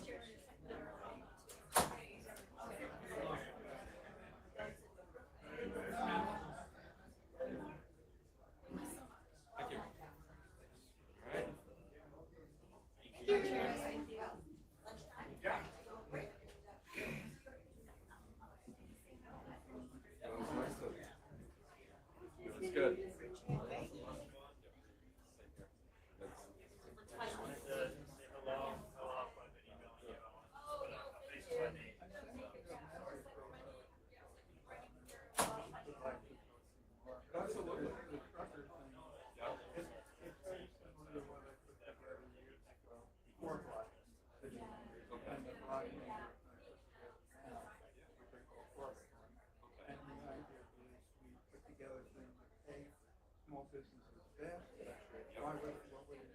What would inspire the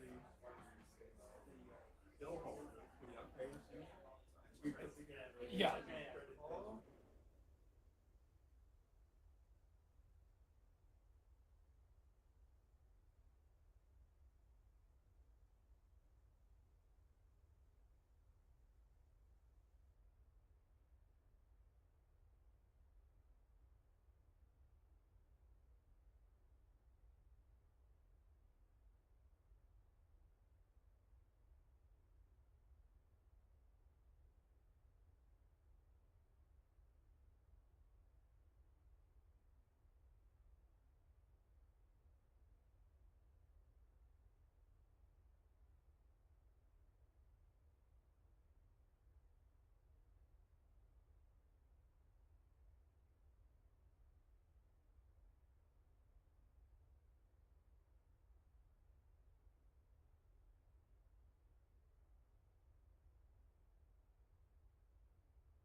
we'll wrangle them in there.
Hello.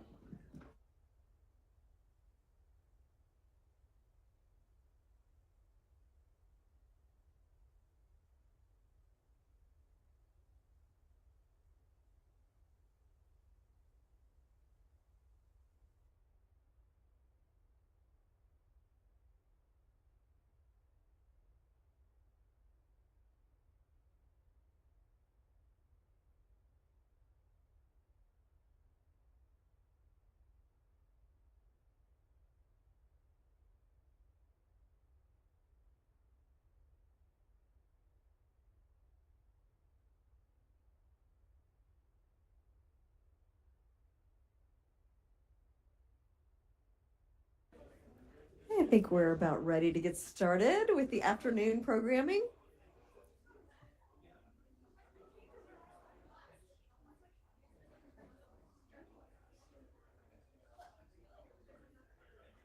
All right.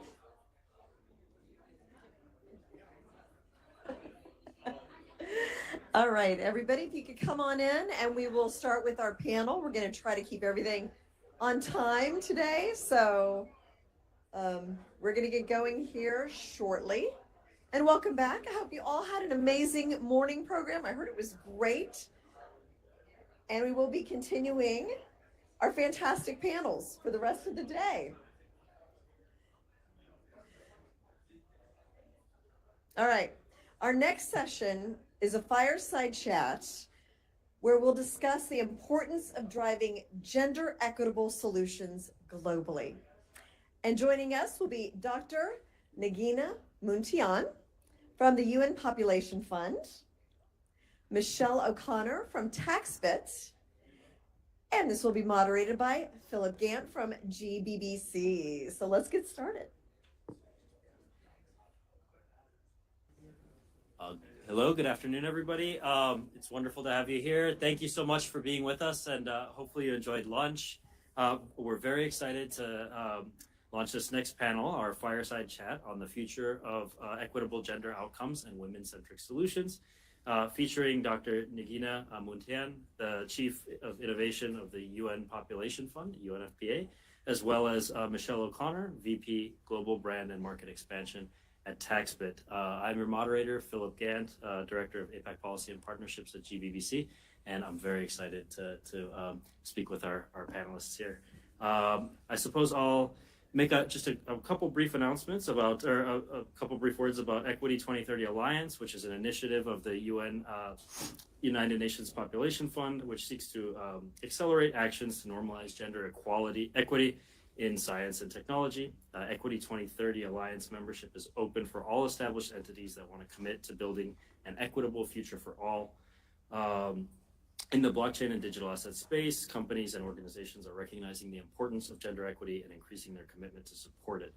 And this commitment extends to ensuring that women's voices are equitably represented in industry discussions, events, and public-facing initiatives at all levels. We're very excited to announce at GBBC that we have joined as members, and that our CEO, Sandra Rowe, has been appointed as an expert with the initiative, as well as, I suppose this will come out in the panel, some exciting announcements about our existing members who are members of the Alliance, as well as some new memberships. So with no further ado, I'll turn it over to Dr. Muntian and Michelle O'Connor to say a brief few words about your bios and in yourselves, and then we'll launch right into the questions. Thank you. Thank you. It's really a pleasure to be here. And I guess it's a fireside, so we need to put everybody's minds on fire with the information we're going to share. And I'm Dr. Nagina Muntian. I'm a medical doctor by profession, and I worked as a medical doctor in most remote and low-resource settings in Pacific and Western East Africa. So now I'm leading innovation at the United Nations Population Fund, which is the UN Sexual and Reproductive Health Agency. We work around women's health and well-being and trying to ensure that in all 150 countries and territories we work, we ensure that every pregnancy is intended, every childbirth is safe, and every potential of young people is fulfilled. And innovation is all for us, is about how to make it work for women, how to equalize opportunities for women and girls, including bringing the technology and frontier technology, which does sound sometimes like a really far away rocket science, but actually it is changing the lives and saving lives of women and girls in the developing countries too. And we will bring some examples today, and happy to celebrate the first anniversary of our Equity 2030 Alliance. We will talk about it a bit later, just hot from the press. And really congratulations also to Sandra to bringing us closer also to some of the members of GBBC and making sure that we can champion it through big leading influencers and industries to bring more partners and more members to champion women-centric and gender equitable design of the solutions. Thank you. Thank you so much for having me here today. I'm really excited to share that TaxBit has been approved, and we also intend to join the Equity Alliance. So it's a really nice way to bring so many important groups together.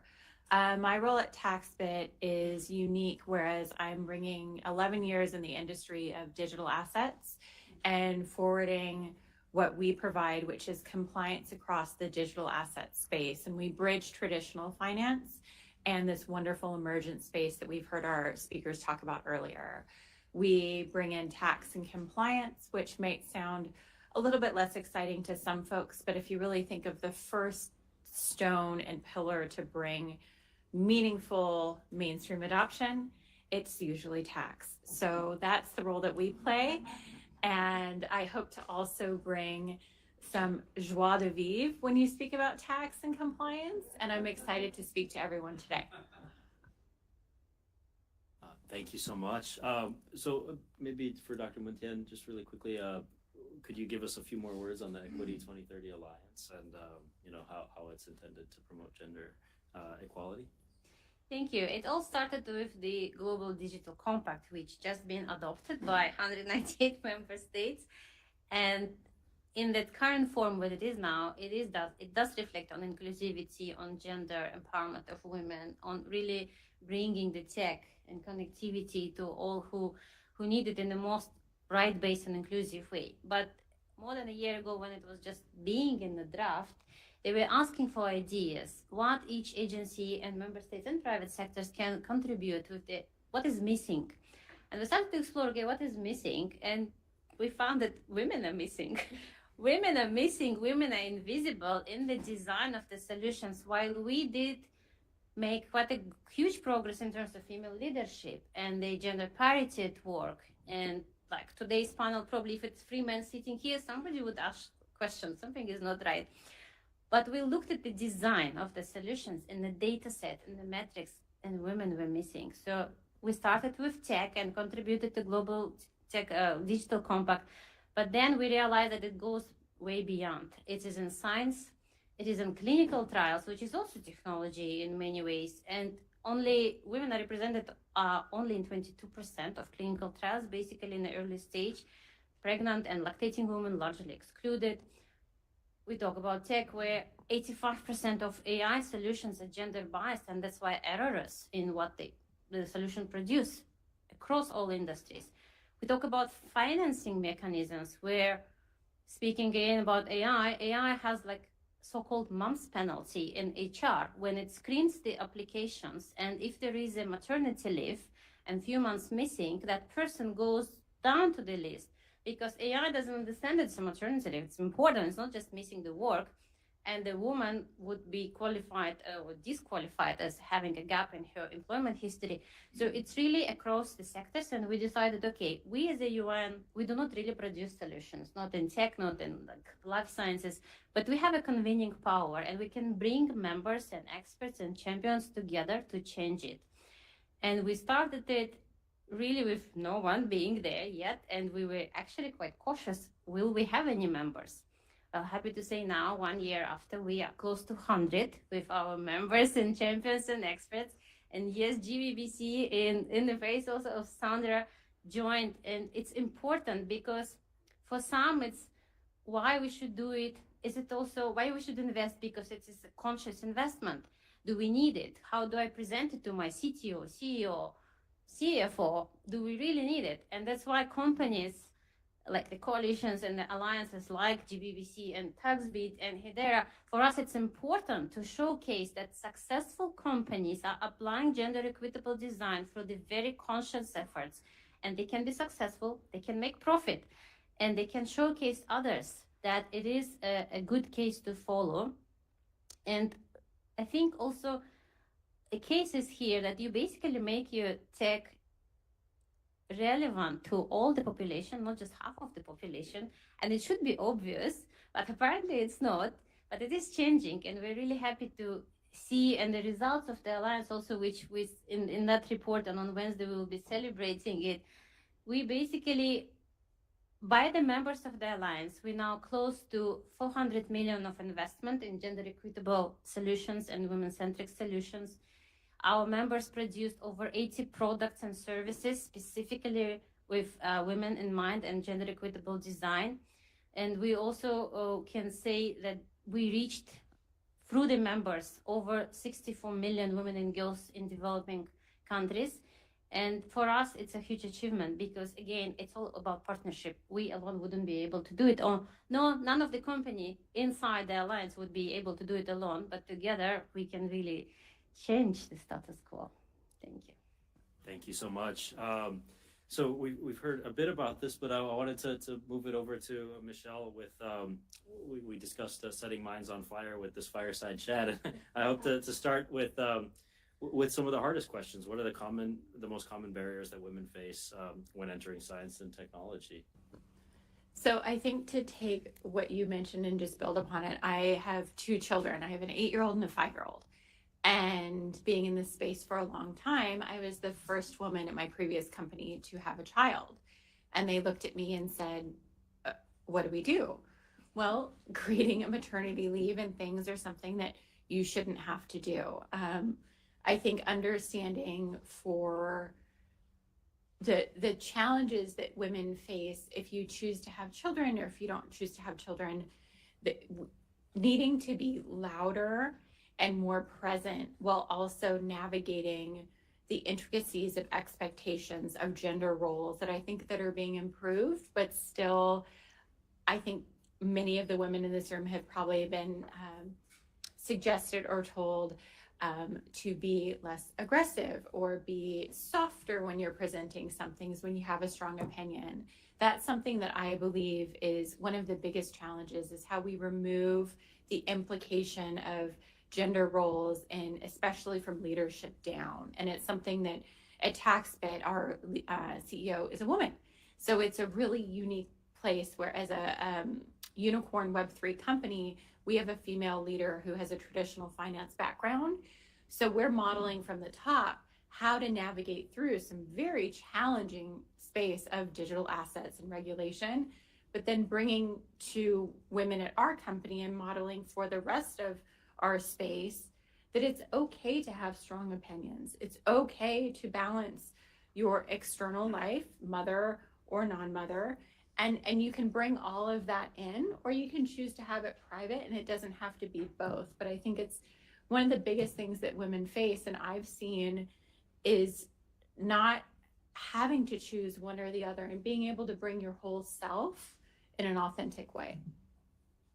Thank you so much. Dr. Matin, did you want to comment on that? We work, our constituencies are all in developing countries. And simple math shows 8 billion people on the planet, 80% of them live in developing countries, half of them are women and girls. And 2.6 billion still do not have a simple connectivity. So we're talking about a really frontier tech, but sometimes as simple as access to internet, or sometimes there isn't access to internet, but that girl will be the last one in the line to have access to that internet or to that phone. Still, it doesn't mean that it should be a barrier, but rather we can see how we can leverage and make it as an opportunity to really reach those in need. But it has to be done, again, in an inclusive way. And not only when we talk about, we're challenging actually the whole conception of human-centric design. Because apparently, and unfortunately, human-centric almost always means at the beginning male-centric, gender-blind, doesn't work for women. So how can we make sure that the human-centric includes all humans, all women and girls in their diversity, and all men and boys in their diversity? But it has to be conscious efforts. And it's not only that, but also geographical inclusivity. A lot of the tech is originated from Global West and is based on the needs and perceptions of the Western population. And nothing wrong about it, but when we bring it to the communities we serve, oftentimes it doesn't work. So that's why we learn, and we also make sure that we train those algorithms with those people who are in those communities. And we talk about, for example, the the blockchain tech we use in Ukraine as a cash assistance to the survivors of the gender-based violence. And our partners from the UN computing centers are here, and we're learning. Because first, when we introduced it to women there, digital wallets and blockchain check, and we were so excited because it's safe, secure. Within the minutes, you have the digital coins basically on your phone, on your wallet, and you can decide what you do with that. But initially, we only had about probably 5% opting for that. Women were not educated about it. It was scary for them. They would rather have a cash in the envelope, and actually the perpetrator can take it away. So once we started, okay, let's start with education, socialize it, make it less scary, make the technology really accessible and understandable.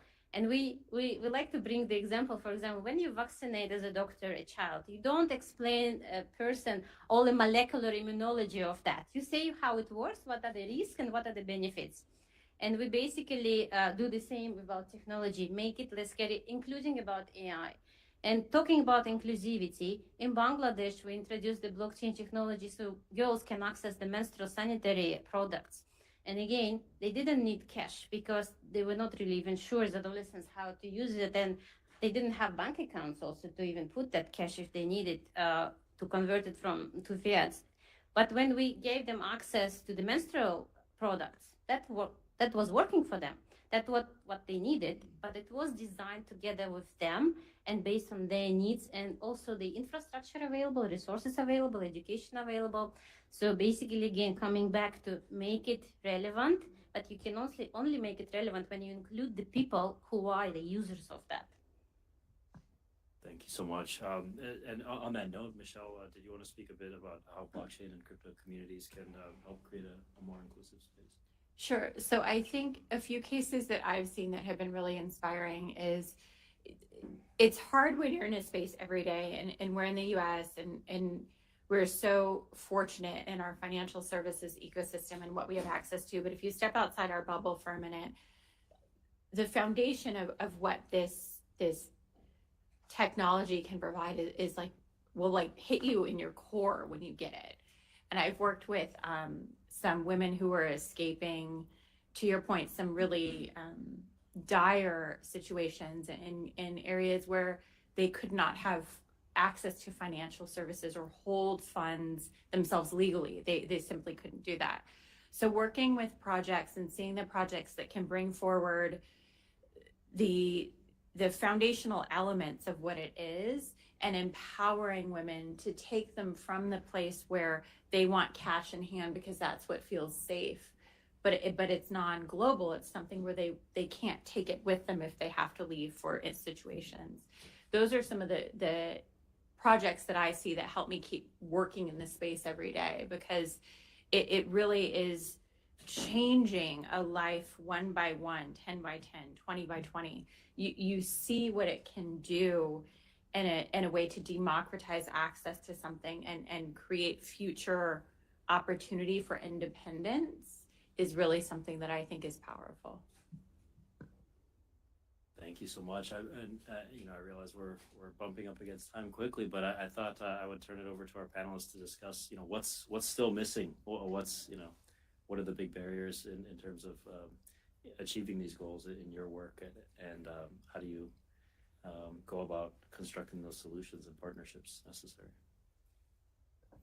So maybe if I start, I think the whole understanding of this inclusivity, I actually often gets upset when I talk with the managers or CEOs of companies about the gender inclusive and gender equitable design, and they say, oh, talk to our diversity and inclusion and equity team. I say, why? We're talking about half of the population. Why are you sending me to diversity team? And I say, well, because these are the teams who are dealing with gender. And we really are trying to change that perception. Half of the population should be treated as half of the population, not as a minor group of special needs. And I think talking also with Sandra when we were discussing what the action points can be futured, we were talking about doing the diverse panels, socializing the concept, because we also know that diversity and gender diversity makes companies, there is a study, over 25% more profitable, above average profitable than when the teams are not diverse. So I think we are looking at the time and really trying to also make the point that yes, there are barriers, but there are also solutions, and with togetherness and actions, we can really change it. I'll just add something quickly because we have a few minutes left. One of the things that I always say, and I learned it from a former mentor of mine, and I think sometimes it serves me well and sometimes less so, but sit in the discomfort. If you're in a room where there are conversations, or if you see a post online, or if you see peers in a space or whatever it is, and if the topic, conversation, opinion, or idea is contrarian to what you believe, or you think it's a bunch of nonsense, lean into the discomfort and have an open conversation. That doesn't mean you need to get into some of the more tense dialogue, but it's not always easy to call out the discomfort. Sometimes it's easier to say, oh, well, maybe we should just go to the diversity, equity, inclusion team. Or you can say, hey, no, we need to have this conversation here. And I think it's something I oftentimes will see people invite because they're checking the box of inclusion. And that for me mitigates the whole point. And if it's to check a box, it reduces the value that everything that we're doing. There are incredible, knowledgeable thought leaders in every industry out there. And if you're going for expertise, it shouldn't be a check the box. It should be a yes and. And that's, I think, one of the things that I hope to do often is lean into some of the discomfort of conversations to drive impact and bring things forward. Thank you so much. And just it's a final question or a round of question on the topic of public-private partnerships, partnerships between organizations like TaxBit and organizations like the UNFPA. What can be done better in the future? So a year from now, when we're having this conversation, if I may borrow from the previous panel, so much has improved. Sure, I'll take it really quick. So partnering and finding time, budget, voice, and sponsorship. So at the most senior level, getting sponsorship and participation. The challenge of finding the partners that are driving forward versus, to my previous comment, the partners are checking the box is a really unique but challenging, especially in this space. There are a lot of groups who I don't think move things forward, and that's frustrating, right? Because there's only so much noise to be made. I have, with Sandra and GBBC, it's an amazing group. I think myself and the other members of TaxBit lean in as much as possible. And if you tell us where to go or if we suggest things, I love that partnership because it's bringing everything forward. A rising tide really does lift all boats. And it's making sure that your partners know the value or contribution that you're looking for. And that's a stated goal. From our point of view, we are not, as I said, we're not producing any solutions, but we can help to bring the optics of human rights and what is right to be there. And my maybe plea for all of the companies who are present here, when you go back to your companies, can you go to your developers team and ask, do we have metrics on how our design are made? What are our data set? Do we have metrics? Do we know what percentage women are making of those data sets and all the stages of the solutions? And if you realize there is none, maybe it's time to start. Just measure, because you measure what you treasure and you treasure what you measure. Thank you so much to our panelists, Michelle O'Connor, VP of Global Brand and Market Expansion at TaxBit, Dr. Nagina Muntian, Chief Innovation of the UN Population Fund. Thank you, and thank you to all. Thank you so much. All right, let's get ready for our next very fascinating panel. This is on building resilient economies through strong institutions. So we turn our attention to this, a critical discussion as we navigate today's global challenges. Moderating this conversation is Michael Wagner from Oliver Wyman, joined by Caitlin Asrow from the New York Department of Financial Services, Shannon Stroud from Milken Institute, Matt Hoffman from Digital Asset, and Anusha Dandapani from UNICC. So come on up, panelists, and we look forward to getting started.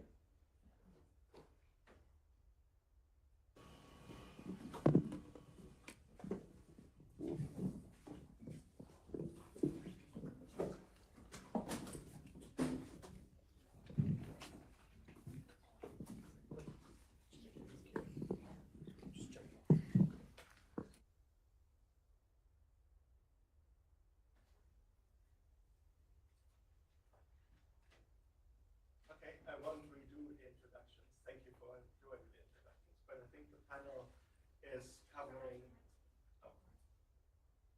Is this better? Okay, yes. So the panel is going to cover building resilient economics through strong institutions, but we wanted to expand that a little bit, but also by creating strong networks, because we are talking about a network technology, and there's many issues that really come from the networking of the technology itself. So I think we will want to cover, those two aspects, and specifically things like, how can corporations steer their enterprises through this increasingly competitive environment, because also it's competitive, but also it's a network competitive, so very different rules apply. Second topic that we might want to touch on is survive market and economic shocks. We've had a huge amount of volatility, specifically in the digital asset space. So how should institutions prepare? How can they be agile in their response? But also invest in the ecosystem and the network itself, right? Because everybody's connected to everybody. There's a question, how do we further networks and or standards? How do we get them built? How do we actually create a broader ecosystem? And then lastly, we might want to touch on rebuilding the trust that also has been lost in the industry to some degree over the past couple of years. But also, I think finally, there's a chance of this technology to build new economics, because we do have, as I said, network economics. A lot of the transaction costs are cheaper. So how can we build new networks, cheaper transactions that will benefit everyone? For example, the G20 is looking to reduce the cost of remittances, given that it's a big barrier to financial inclusions. Many smaller banks in emerging markets find it very hard to join the payment system. So I think all these topics really are important to consider when we're discussing it. But maybe I start with Shannon, and we can talk about her experience on these topics. So I will ask everybody to just give their perspective, because we have a very broad and diverse set of people here with a diverse background. So I do think it's beneficial for everybody to hear everybody's stories first, and then we get into the discussion. Shannon. Thank you so much, and thank you for having me here. I'm Shannon Stroud with the Milken Institute. The Milken Institute is a non-partisan nonprofit, a financial think tank. We have three pillars that we focus on: so finance, philanthropy, and health. We also work with a number of partners around capital market development, so really trying to drive robust capital markets. We know that strong capital markets are a huge driver of economic growth, yet in many emerging markets, the markets are sort of undeveloped. And I think we focus on educating sort of the next generation of financial policy leaders, namely regulators. So we work with partners at IFC, World Bank, to train, to bring these scholars to London and the US, and to develop really hardcore business skills, and then work in the private sector with different internship partners, including Global Blockchain Business Council and some other firms who maybe were represented here, like Circle or Coinbase or Cardano. Really, the goal is just to give these participants a private sector mindset, and to enhance capital market development, just build the overall community. We now have an alumni network across 60 some countries where these regulators can pick up the phone and call their counterparts in different jurisdictions and really just problem solve. So that's sort of the work we do around capital market development. The Milken Institute has also developed an Africa strategy, and part of the focus there is really to build public sector leadership and governance. So again, to create sort of enabling ecosystem. So I'll stop there and look forward to the discussion today. No, thank you, Anusha. I think you touched some of this quite a lot, right? Yes, perhaps I can introduce myself and the role that we play in this ecosystem. So my name is Anusha Dandapani. I'm the Chief of Data and the AI Services that UNICC offers to all the ecosystem partners within the UN system. And our role essentially is to create the ecosystem for our service providers and third-party sort of platforms and the digital platforms that we support our UN partner agencies with seamlessly integrating them, not only from an infrastructure and also supporting them with the integration partnership, but also from at the level of supporting them with the data and the applicability of where the data comes in and how do we want to comply with the data governance, data privacy, and also data protection that comes into play for our partner agencies. So that is the sort of support that we offer to our financial service providers within this UN ecosystem. Matt. Hi, my name is Matt Hoffman. I'm the Director of Regulatory and Government Affairs at Digital Asset. Relatively new here, but Digital Asset in this space is probably, it's a blockchain software company. And we offer the Canton Network, which was launched a few months ago. And native to that chain is three characteristics that I think are extremely important for the development, and particularly when we talk about strong institutions, is protection and control of data, privacy, and the composability across the network. Allowing institutions, particularly at the enterprise level, to decide how transactions move across chain, who participates in, and then that data, how that data is controlled and visible in those transactions, is crucially important to developing sort of the enterprise level transactions that move through this space. And so as we talk about building strong institutions, sovereignty of data and being able to natively, without having to compose or build new applications around that, are going to be extremely important as we move down that road. So very excited to talk more about that as we go through today. And Caitlin. Hi, I'm happy to be here. My name is Caitlin Azra. I'm Executive Deputy Superintendent over Research and Innovation for the New York State Department of Financial Services. In that role, I'm responsible for the regulation of all virtual currency business entities in New York State. So that's under the BIT license, which is a financial services law, licensed financial services non-bank, as well as our limited purpose trust companies who we permit to do virtual currency activity in the state. It's where a lot of our stablecoin issuers are out of, for example. So I think, when we think about resiliency and strong institutions, clearly New York State has been leading in the digital asset regulatory space. We commonly share a framework with federal counterparts as well as international counterparts. And we do believe in a partnership between regulation and responsible financial services, especially obviously in the digital asset space.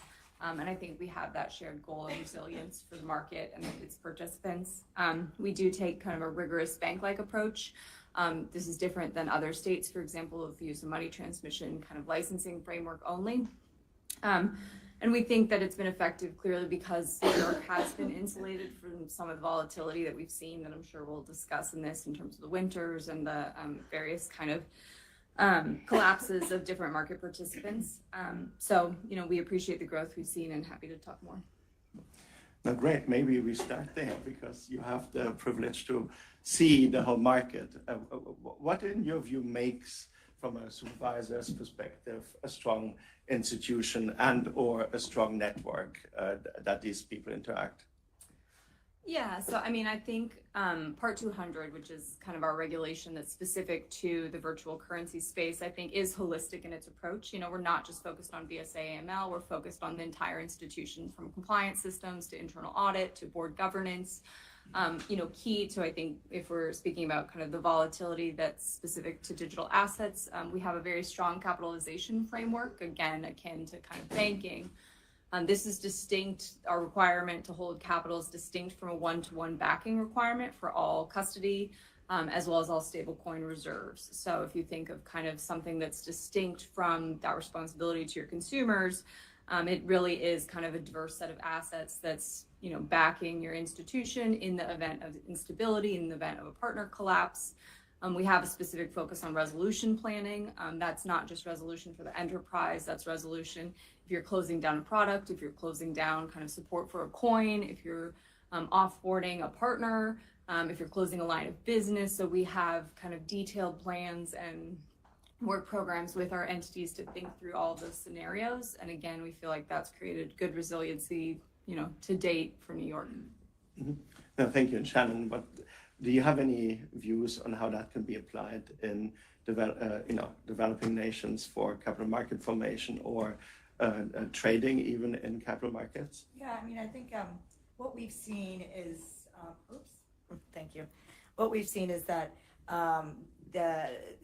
we have some of the highest adoption rates of cryptocurrencies in emerging markets, and I'm going to talk mainly about Africa. 47% of Nigerians use cryptocurrencies. That puts them second on the index of 155 countries. It was a 2023 Chainalysis Global Crypto Adoption Index. So they're second out of 155. Kenya's 21st, Tanzania's 24th, Ghana's 29th, South Africa's 31st. But despite these high adoption rates, you've still seen sort of a backlash among the regulators in these countries, and they've in some cases moved to ban them altogether, or put some strict financial regulations in place. And so thinking about what comes next, we had a roundtable in Washington a few months back, and the consensus was that this innovation is not going away, and that it's imperative for the regulators to keep up, right? So that's where sort of our education programs come in, we think, as far as thinking about how our alumni, and actually I saw one of our alumni from the capital markets program here earlier today, they go home, they put their regulator hats on, and they have an appreciation for the way that this innovation can move markets forward. And they gain that experience by working directly with some of the internship partners who are in the space. And they can go home and just really appreciate that it's, they need to sort of get out of the way and get their hands dirty. I say that because there is a sort of, at least among the African nations, there's a sort of consensus that nobody wants to be a first mover. And so, just really thinking about ways that they can work together across institutions, and they can also work through some of their learned experiences to think about what are the best steps for innovation going forward, and that it's crucial. So let me just stop there. That's great. And I think kind of one of the topics that was brought up around resiliency and so forth is also, I think, Anusha, you've done a lot of thinking around this, is how do we fit it all together across different markets, across different technologies? How do we make it sustainable? The minute we bring this sort of the concept of sustainability, where we come into play is first identifying the gap, because right now communication by itself is a gap. There is a clear sort of misunderstanding or lack of awareness, I would say, between what is a regular bank transfer versus a blockchain-based transaction, right? Going back to the basics. So there needs to be some sort of a campaign and an awareness as to what it means for us to sort of work with our beneficial country, and what does it mean by giving this financial autonomy in the hands of sort of user community who will be using these sort of digital channels to receive or to send money, right? From our perspective, we are essentially focused on creating reusability components of it. When we engage and work with third-party financial service providers, our thought process is, hey, we are here to create an infrastructure that is already in place. How do we want to create sort of a collaboration perhaps with MoneyGram or with any financial service provider in a way that we can seamlessly replicate these sort of endpoints? So thereby, the time to market or time to deployment is reduced. And the second component that we do care about is that how do we want to reduce the human validation component of it in these transactions and the workflows, right? That is a very essential component for us to maintain the sustainability when we engage and work with third-party service providers and also ecosystem partners, right? Be it on the chain or off the chain sort of transactions, we want to make sure that when we engage with the third-party providers, we start with that sustainability mindset and long-term thinking. This is bringing in an ecosystem partner.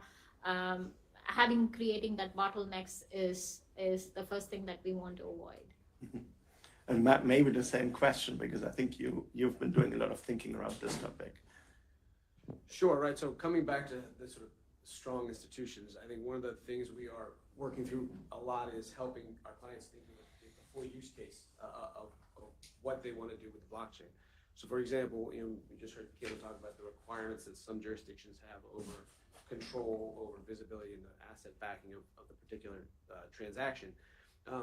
What you want to do matters very much, and the protocol that you want to choose will dictate the success of that project. When you're doing more peer-to-peer kind of transactions, that kind of dynamic is a little looser. Once you start dealing with data, as we were talking earlier, that data that has value beyond just the commercial sense, beyond just the economic sense, then all of a sudden the control of it and the security of it becomes very important. And the design features that you choose up front will have a very big impact on how that design, on how that data can be used and navigated further down the line. So one of the things we spend a lot of time doing is working with our clients to understand the full use case in the FI world, the full asset, the full life cycle of an asset. But it doesn't have to just be that either. I was talking to someone about farming as well. And understanding, again, how that data is going to be used from the beginning of the transaction all the way through to the end, and making sure that you're working through the protocols up front so that you don't wind up going sideways as you're 3/4 of the way through the build is a very important part of it. Mm-hmm. Oh, great. I think this is now to everybody. The BIS had also published a paper on the Finternet, right? So basically, this technology, blockchain technology, being instrumental to modernizing the financial system. Any views on that? Anybody? I think we have seen, I think there was sort of a response to that paper was that maybe the regulatory sandboxes are not the best route to a sort of, thinking about how this technology should be regulated. And there has been some other lower cost alternatives that have come up. There's tech sprints or hackathons that people have used where, regulators have more ownership. There's internal labs that have been created, the U.S. Lab for Commodities Future Trading Commission, and then also just thinking about the regulatory partnerships across institutions. So I think, we've had some of our alumni who have actually gone on to set up the regulatory sandbox. I think, there's an evolving sort of consensus that there might be better approaches, so. I think I'll take the perspective, I think it's a great development. Because I think what it does is sort of establish as a baseline going forward that this technology is here to stay. We're not going to be able to put the genie back in the bottle. And the question is, how do we marry up the use cases with the regulatory structures? I think what you're seeing is the much more efficient use and flow of capital at a global scale. We've gone all the way from now to T+1 in many jurisdictions, and Europe's working their way through that as well. And on the regulatory side, where do they come in to sort of see data flows, see capital flows as they're moving that quickly? At the same time, on the user end of it, how do we use it in an efficient and responsible manner? And so I think, in some ways, how we categorize the data and the requirements on users on the other side to make sure that they're compliant and that there is sort of control over access to it, I think are very important pieces of sort of that going forward. But I do think it's a good establishment of sort of where this tech is going. I think it's interesting to also hear how that can work in a more decentralized way, because I think the premise of this Finternet idea is that it can happen in a more decentralized way, that people can build applications or can be part of it. So it should be simpler to create networks. It should be simpler to participate, but obviously it needs to happen in a regulatory or in a safe environment with the supervision and stability that financial transactions require, because they obviously imply trust, right? And regulation is there to enforce or actually create that trust in the first place.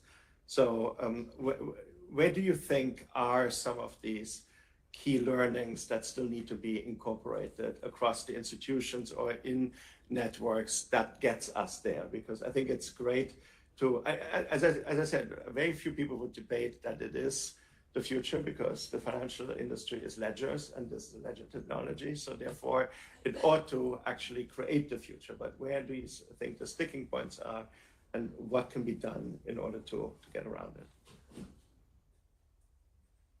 Maybe I'll start on kind of the network piece that we're speaking about. I think something that we've observed as the industry continues to evolve is I think obviously on the data side, on kind of the internal management side, increasing complexity, we have, a large concentration in our vendors. But we also have, I think, increasing kind of bifurcation within companies, right? Spin-offs of different affiliates, and that interconnectivity is just increasing.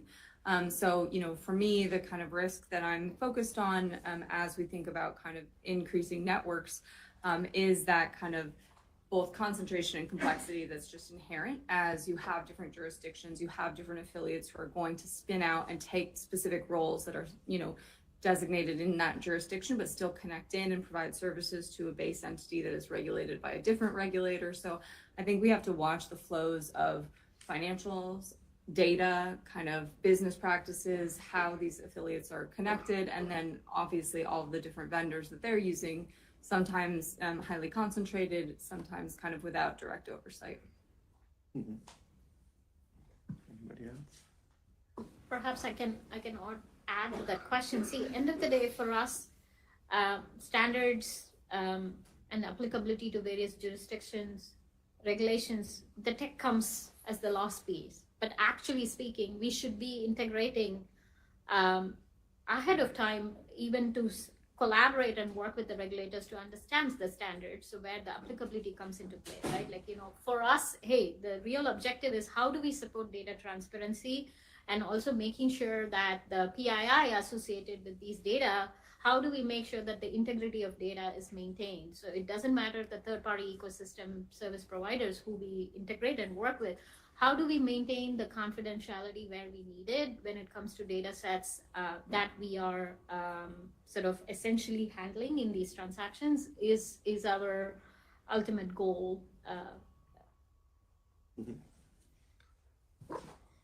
I think one other thing that we've seen in our discussions with the various regulators is that it's important to try to avoid having too many disparate rules that create confusion and whatnot, and being selective, so not trying to regulate everything all at once, and also modernizing their own internal technology so that they can sort of keep up with the with the times. They were one participant at a roundtable said it's really impossible for us to regulate something that we can't get our own hands on it to better understand it.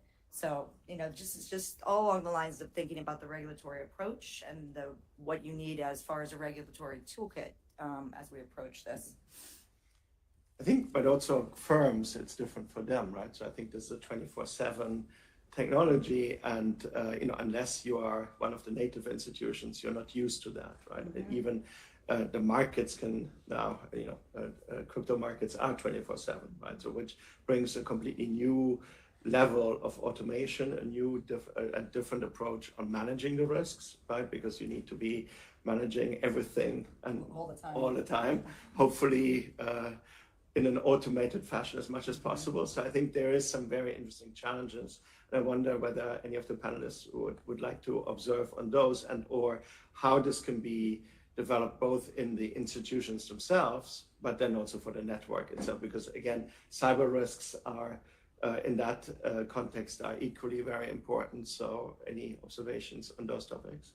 Sure. Maybe I'll hit both a pro and a con on that one. I would say as the technology has allowed collateral to move globally much faster, I'd say firms who are participating in this ecosystem are not finding it challenging, not just to service the client as they move it through, but also to navigate the various regulations or non-regulations in the different jurisdictions. And so what you've seen is a sort of is a very slow adoption of it in some spaces, but at the same time, the speed at which it can provide efficiencies, it can decrease risk, it can increase certainty in settlement times and accuracy. The speed is also pushing more and more the regulators to sort of catch up on standardizing some of these rules. So I'd say, from a user's point of view, making sure you are compliant is a very big deal, because obviously, these transactions have significant consequences. But on the other side, sort of the pro of it all, you are now finding more and more willingness to explore the utilization of data across different sectors. I think we're still struggling with the cash leg of the transaction a little bit when it comes to some of the financial institution piece. A lot of The reason why is because it's the settlement piece of it, getting the cash part, is still not quite clear about where the liability pieces lie on that. But again, I think all of this is moving in a direction where I think you're going to have some more harmonization of standards and access to the capital markets worldwide.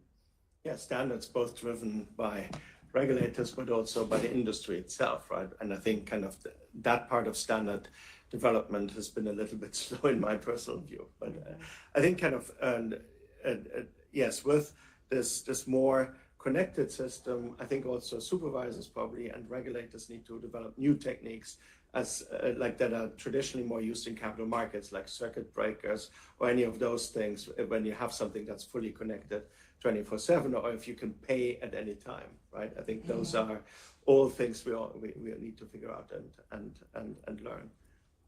Yeah, maybe I can just share a little bit. You know, I mentioned our regulatory approach is kind of bank-like in its rigor and kind of holistic focus on areas beyond kind of fraud space, for example. But I will say we take, I think, you know, a very kind of, I hope, active and more agile approach in the actual day-to-day oversight of these entities. So I think it's publicly available information that we have procured and use our own technologies from the blockchain analytics space. We're partnering with other regulators to build our own in-house kind of technologies for monitoring stablecoin reserves, for example.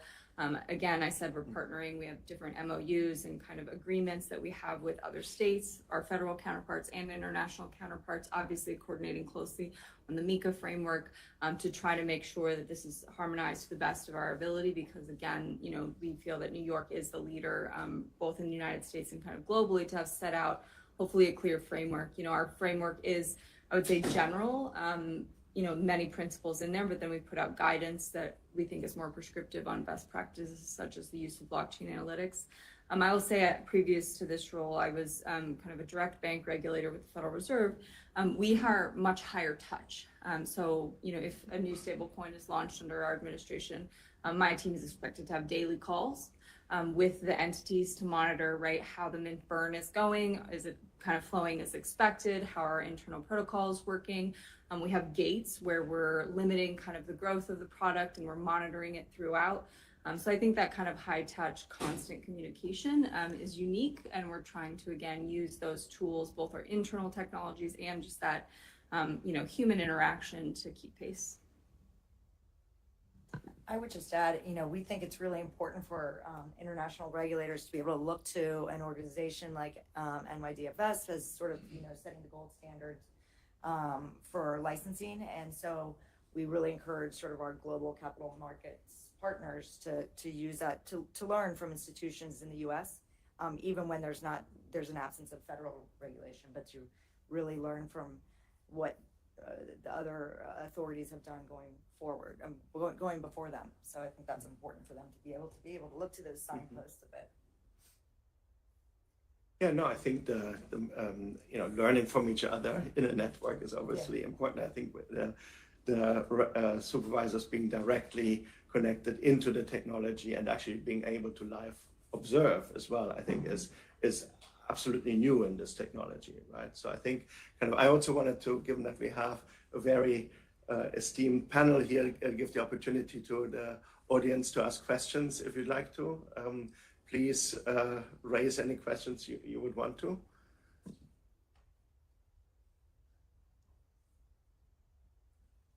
If not, I have a final question. We're just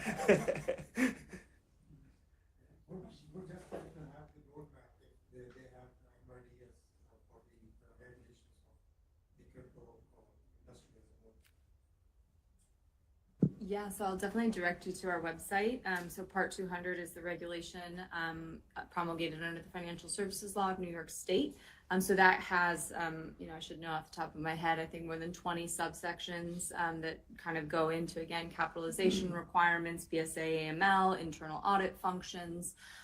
Then we have a series of guidances that are available on our website, spanning kind of insolvency considerations through blockchain analytics, through stablecoin reserving. So those are all available. I would also highlight our work on Part 500. So New York State was also a leader in cybersecurity regulation. So Part 500 was recently updated, I believe last year. And so I think that blends well if we're talking about kind of digitally native ecosystem and how we focus on cybersecurity. So those are always available. I also lead kind of our DFS exchange program. So that's an opportunity you can find on our website. There's an inquiry form. You can submit any information. We commonly have other regulators who, don't know how to contact us come through that channel. So please, you can be market participant, you can be another regulator, you can be a nonprofit, and just reach out to us and we'll make sure to have a conversation. One of the biggest challenges for the industry, be it blockchain, AI, etc., is that there are a lot of regulations that are coming from multiple jurisdictions. They're often inconsistent. We're seeing regulatory fragmentation between, for example, between 500, 200, EU DORA, MICA, and a lot of the other, for example, just the data structure inside DORA is requiring massive challenges for any financial institution. Is there any chance that we're going to be able to get any of this harmonized in a way that is really meaningful so that we can actually not shoot ourselves in the head? The question was about just different global regulations, right? And some kind of harmony. Yeah, just in case anybody back there didn't hear. Well, I think that's a large question for all of the regulators collectively in the globe to figure out. I think, as I noted, DFS's approach, I think Part 200 is broad and kind of flexible, and then we've used guidance, which is really a directive in our interpretation, but we're not trying to put as much kind of prescription out there right now to allow more flexibility. I think that's both for our regulated entities, where we work with them more within the confidential supervisory relationship to continue that resiliency, but it allows us to adapt relative to other frameworks. So that's where I think, especially in different areas with MiCA, we're looking and coordinating very closely with the Europeans right now. But we're doing everything we can, right, in our outreach, in our communication with other regulators. But I think inside of the United States, getting a collective agreement on the approach is challenging. So if we can do it globally, that'll be keep us in a job. Anybody else? Okay, then I will. Oh, sorry, somebody in the back. So there's an effort here in the U.S. to be able to have Financial Data Transparency Act, where they've got 9 different agencies of the government that are coming together to try to standardize on that joint data standardization effort. It sounds like we need something bigger than just the 9 agencies here in the U.S., but more on a global scale. Yes, no, I think there's a lot of different announcements, statements, not on data, but also management practices. So there is kind of a lot. And I think kind of my own observations would be that the industry actually has to come together to establish something, because I don't think it is in the, yes, you have supranational organizations that can work on that, but it can only go so far. I do think it is a private company matter to get this together and to work on certain standards and then bring it back into the jurisdictions, because otherwise I think we end up in a relatively unproductive zone, right, where everybody just blames everybody and it continues the way it's been going to date. I think my last question was kind of like, as we think around resilient economics, and that economics mean trust, any observations that you would want to share on how can the industry rebuild trust after the last 2 years? I mean, obviously, I think a supervisor's answer is probably the most straightforward one, but maybe let's start with. Me? Yeah. I think if we think about resilience, building resilience, resilient capital markets in these economies, there's 2 things that sort of come to mind from my point of view, and that's around sort of also the use case application. So digital IDs is really a way to introduce formalization, so promotes financial inclusion, access to capital, access to credit, and that's really, really important in the emerging markets in which we're operating. And then also we've had a lot of alumni who have been working with the central bank digital currencies. And I think the consensus is that there isn't a perfect version out there, but not really for a lack of trying. So we've had alumni who've been in Nigeria, in Bahamas, Eastern Caribbean, and they've introduced this within their own institutions. And I think, generally, this is a great way to build trust and introduce transparency. And almost every country is planning to have one of these, according to the Atlantic Council. So I think, just taking what we have now as actual use case applications and moving them forward, and recognizing that it's this innovation and technology is here to stay, and how can it best be mobilized, and it will build resilience and it will create stronger institutions. Perhaps I will come back to the goal that we spoke about. See, the goal is interoperability, yeah? So we want to make sure that, like, how many systems are we going to be maintaining when it comes to these kind of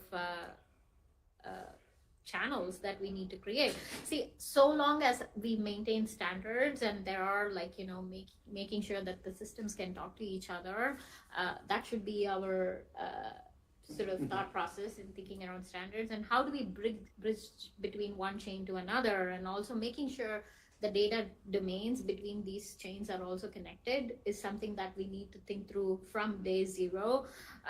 And also the biggest thing that we need to understand is also how do we maintain the cybersecurity component of how are we maintaining across different networks and different sort of domains and different things. So starting with the first principles approach of security first and making sure interoperability is our goal is something that we need to think through when we are establishing these standards.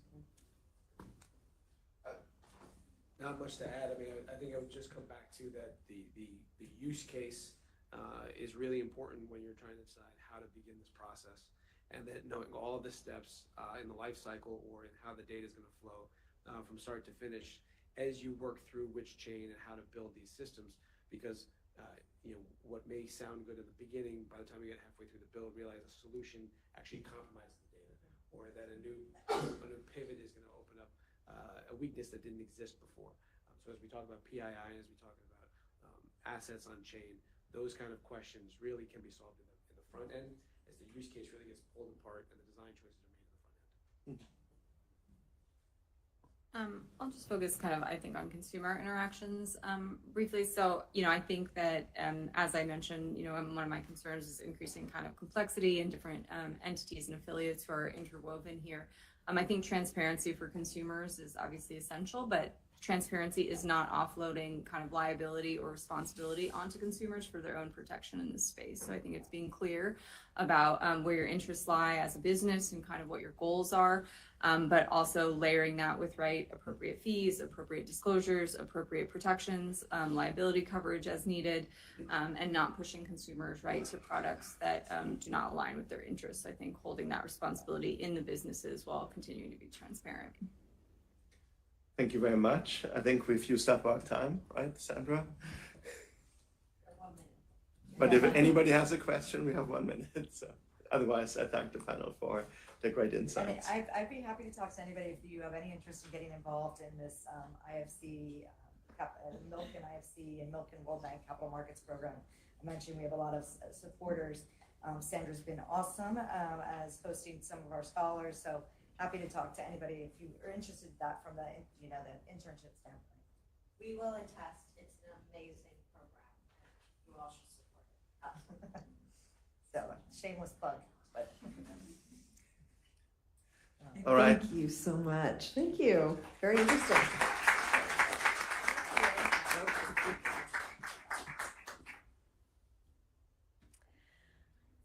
All right.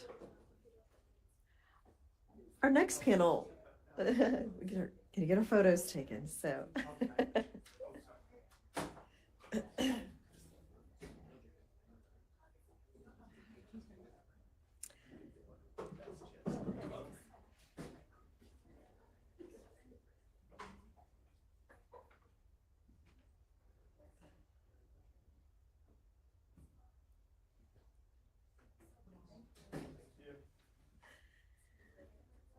All right, thank you again. Our next panel focuses on the pursuit of justice and the fight against financial crime, a critical issue for institutions and regulators globally. Lynn Marler from GBBC will moderate, and we'll hear from Amina Turgilova from Solidus Labs, and Liat Shethrock from Elliptic, and Jason Somonsato from Chainalysis. So you can all come up to the stage and get settled in.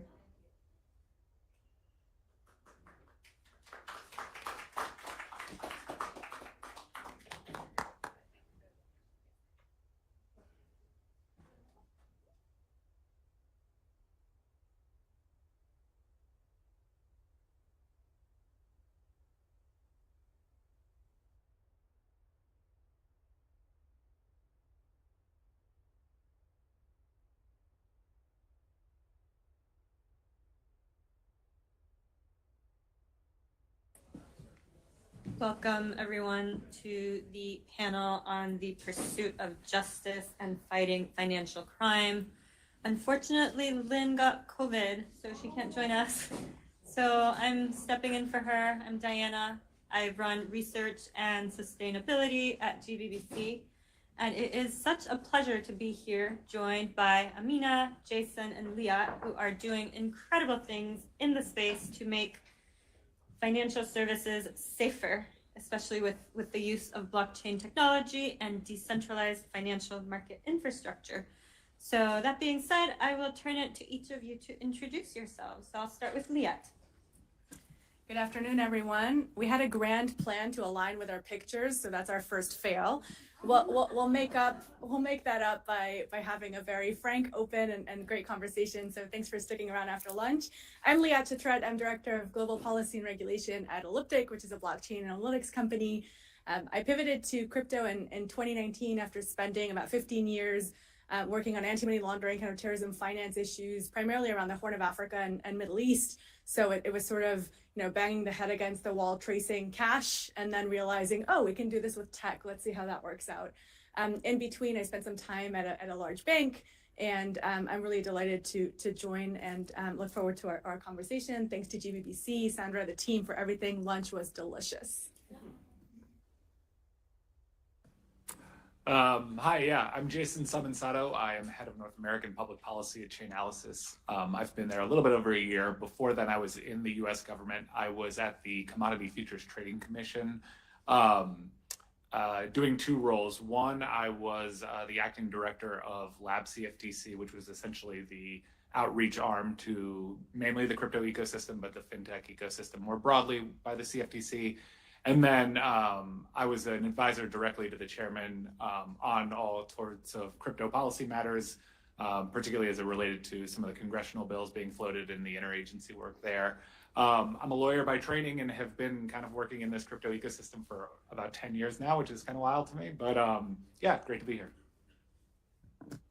Hello, everyone. My name is Amina Turgulova, and I'm Senior Policy and Reg Affairs Advisor at Solidus Labs.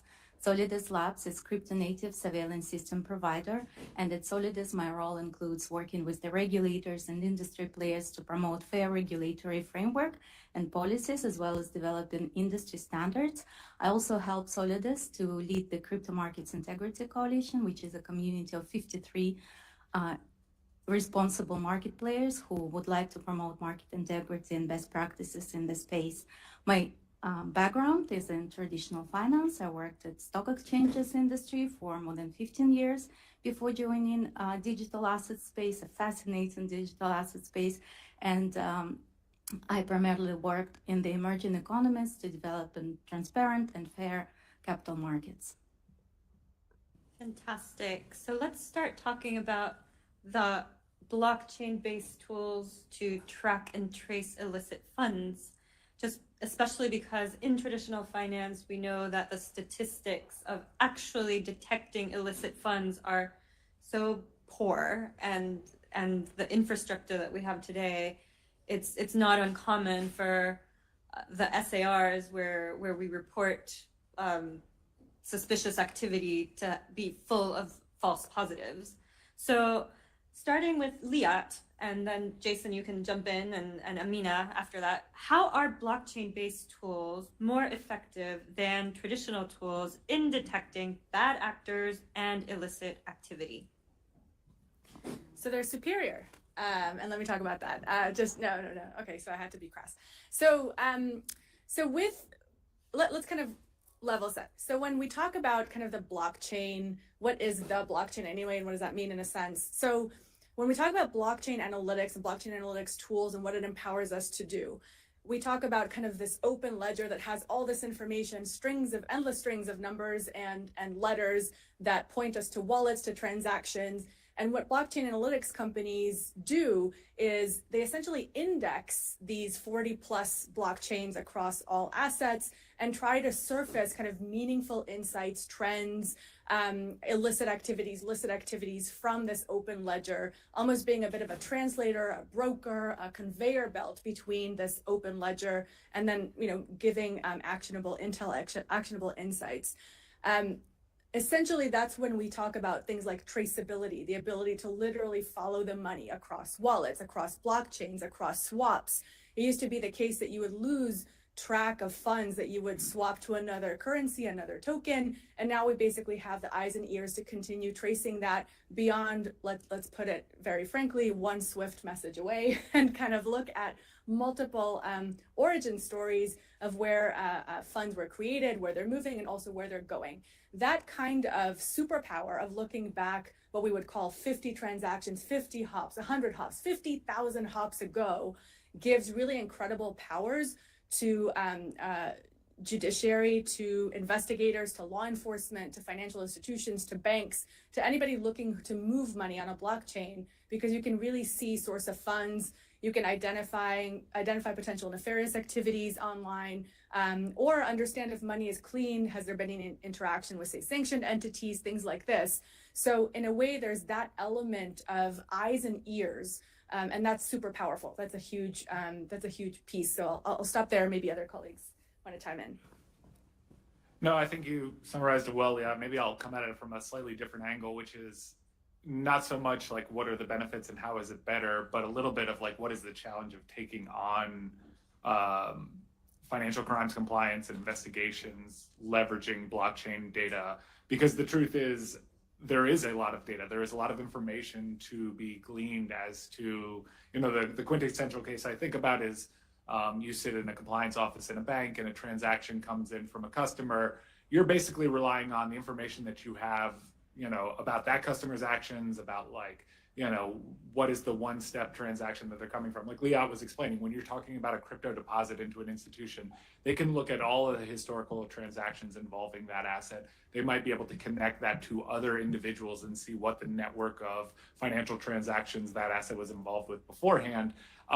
And that is a lot of information to parse through. And I think and this was brought up on the last panel, like the challenges that comes with this is trying to, one, get that baseline education within a regulatory environment or within a compliance environment as to how do you make sense of what is happening on these networks? Because the type of transaction activity is very different. I mean, one of the things Solidus can speak to is the type of market transactions, right? As a former market regulator, the CFTC is very used to a central limit order book where somebody is trading one asset for the other. You get into crypto and you get into these things like automatic market makers and, bonding curve pricing. All of that information can be put at the foot of somebody who is trying to determine, is this a transaction that needs to be flagged? Is there something that's potentially going wrong here? And so getting the baseline understanding of how these networks work, what kind of data is available to you, making that data accessible in a way that, anybody can kind of use it has been I think probably the ultimate challenge that we probably have taken on over the last several years as companies working in this space. So yes, it is better in the sense that there is a lot more information. That also means you're parsing through a lot of information. Yeah, and I just wanted to add to what colleagues have said is that I come from traditional finance, and obviously there are a lot of very sophisticated tools that can track traditional forms of market manipulation. However, in crypto, we all know that there are very specific forms of market manipulation which these traditional legacy systems cannot detect. And to the point of data, we definitely need to address both on and off-chain data to provide a more holistic view on market abuse and try to detect and prevent that from happening. And I think this is how the market surveillance, crypto-native market surveillance systems are better, because we do provide holistic view. We do track data both on and off-chain, and we make sure that we address crypto-specific forms of market manipulation, and I'm happy to speak about it more in detail later. Yeah, that's incredible. Who would have thought that by now we'd be able to track and trace every single transaction to the very first moment where someone downloaded a crypto wallet and provided their KYC, and everything gets connected, and you can detect all the patterns of activity. So there's some very interesting opportunities there, but not without challenges, like Jason mentioned. So what new challenges are emerging that blockchain technology is already addressing? And can you talk through some of the tools and processes that need to be considered, especially with respect to how we think about KYC? Do we need to re-envision how it is structured? What flexibility do we need to address? What vulnerabilities, and how can we learn together to make, continue to promote safety in the system? Amina, that'll be for you to Thank get. you very much, Diana. Yes, I've started mentioning about the importance of on and off chain monitoring.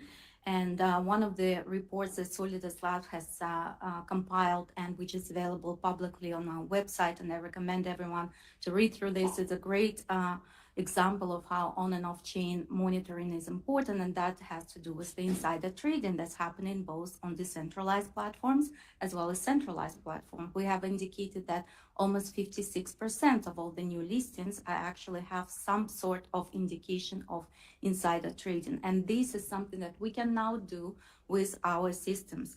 In addition to that, the challenge is also hidden in block building process and creation of the tokens. So we developed a tool which allows to scan tokens for potential malicious codes that could be built into contracts in order to conduct hard-coded rug pulls, for example. Therefore, again, this tool is freely available for anyone on our website, so you can just enter the address or the name of the token, and you can see the full information about this token if you're considering investing in it. Moreover, recently we have developed a report or rather white paper on risks that are imposed in staking and MEV. And we basically provided full coverage of regulatory framework, what type of risks could be entailed in the block building process. And we also offered a tool that helps to mitigate and prevent those risks. And one of the things you've mentioned about AML KYC, and of course there are great solutions that help to track for those, but there are some typologies that actually allow fraudsters and criminal actors to avoid AML KYC screening. For example, there is a typology that such as transactions without economic purpose, where basically an AML screened actor has provided deposits and withdrawals without actual trading, which after investigation of our client and the law enforcement turned out to be a money laundering activity. So these and many other things we very detailed, put in detail in our report. So please read them or come talk to me after the session. I'll be happy to provide you with more context. Yeah, like when I think about the unique challenges that come up or kind of the unique way of dealing with something like KYC, there's like three things that come to my mind. One is I'm often asked, like when talking with policymakers or members of Congress, like, why is so much criminal activity, moving towards leveraging cryptocurrencies?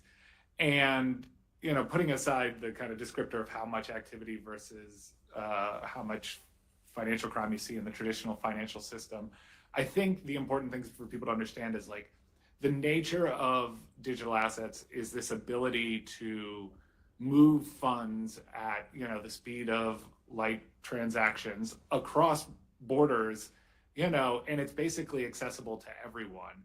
And what that means is the same things that kind of excite people about the promises of this technology and bring in new users are the same things that criminals are going to exploit, right? And yes, you can get a lot of insight, but as soon as those funds move to an exchange in Russia, you know, you now are in a jurisdiction where legal process is very difficult to overlay and, you know, claw these funds back. And so that speed of movement and that accessibility are obviously both a benefit, but also a very big challenge when you're talking about dealing with financial crime.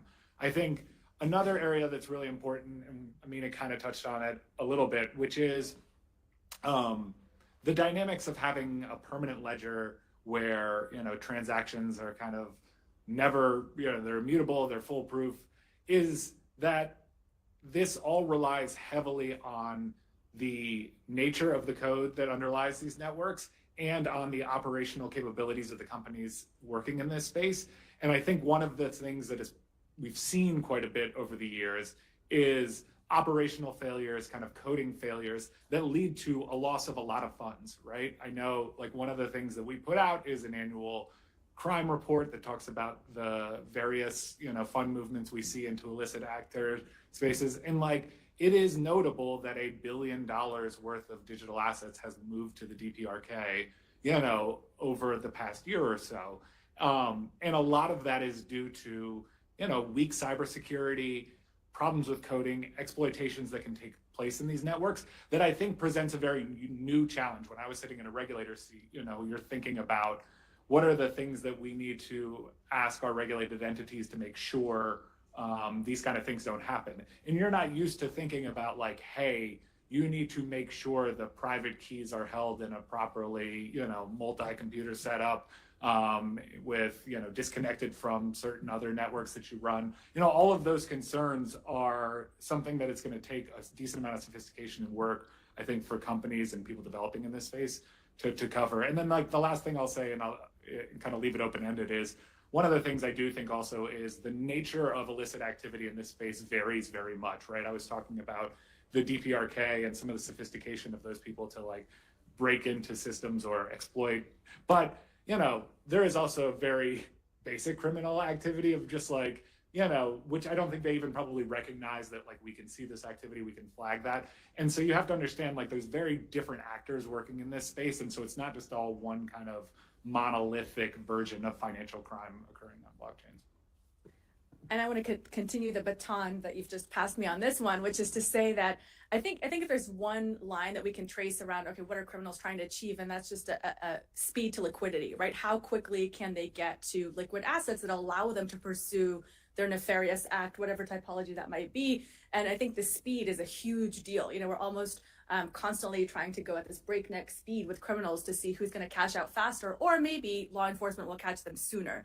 But I think also, you know, beyond kind of these intersections with national security issues and crowdfunding that we're seeing and the scams and the pig butchering, I mean, we're years away from the Nigerian prince now, right? We're way into like romance scams, the pig butchering. There's a variety of new kind of typologies. I kind of want to, you know, bring back the Nigerian prince in a way, because it would be like a nice way to close the circle. But what I'd like to really emphasize is that we are still borrowing anti-money laundering, counterterrorism, finance concepts from traditional finance and copy pasting them into crypto, maybe without necessarily understanding those superpowers that we have that maybe make that less relevant. And this is where I really want to connect to the point of our sustainable development goals and come back to kind of this audience, this group, and what we're trying to achieve here, which is that we can use the kind of original point of financial inclusion, financial integrity and inclusion, which almost, you know, we lost that narrative along the way, and come back to those questions and say, well, okay, how can we do better on innovating on cornerstones of anti-money laundering, which is know your customer. We know, you know, we talked about this in a previous panel, the issue of identity.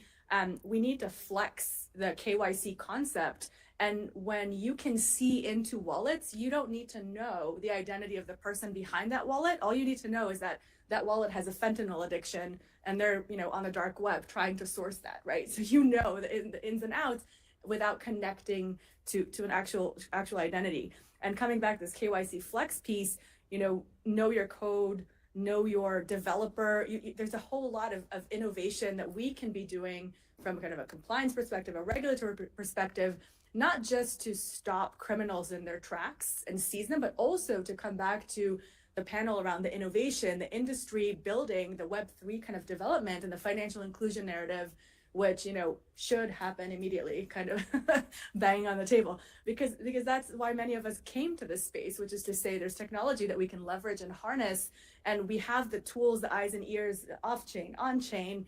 Now, how do we start building a safer kind of ecosystem? And many of the previous panels kind of showed how we're doing that. So true, so true.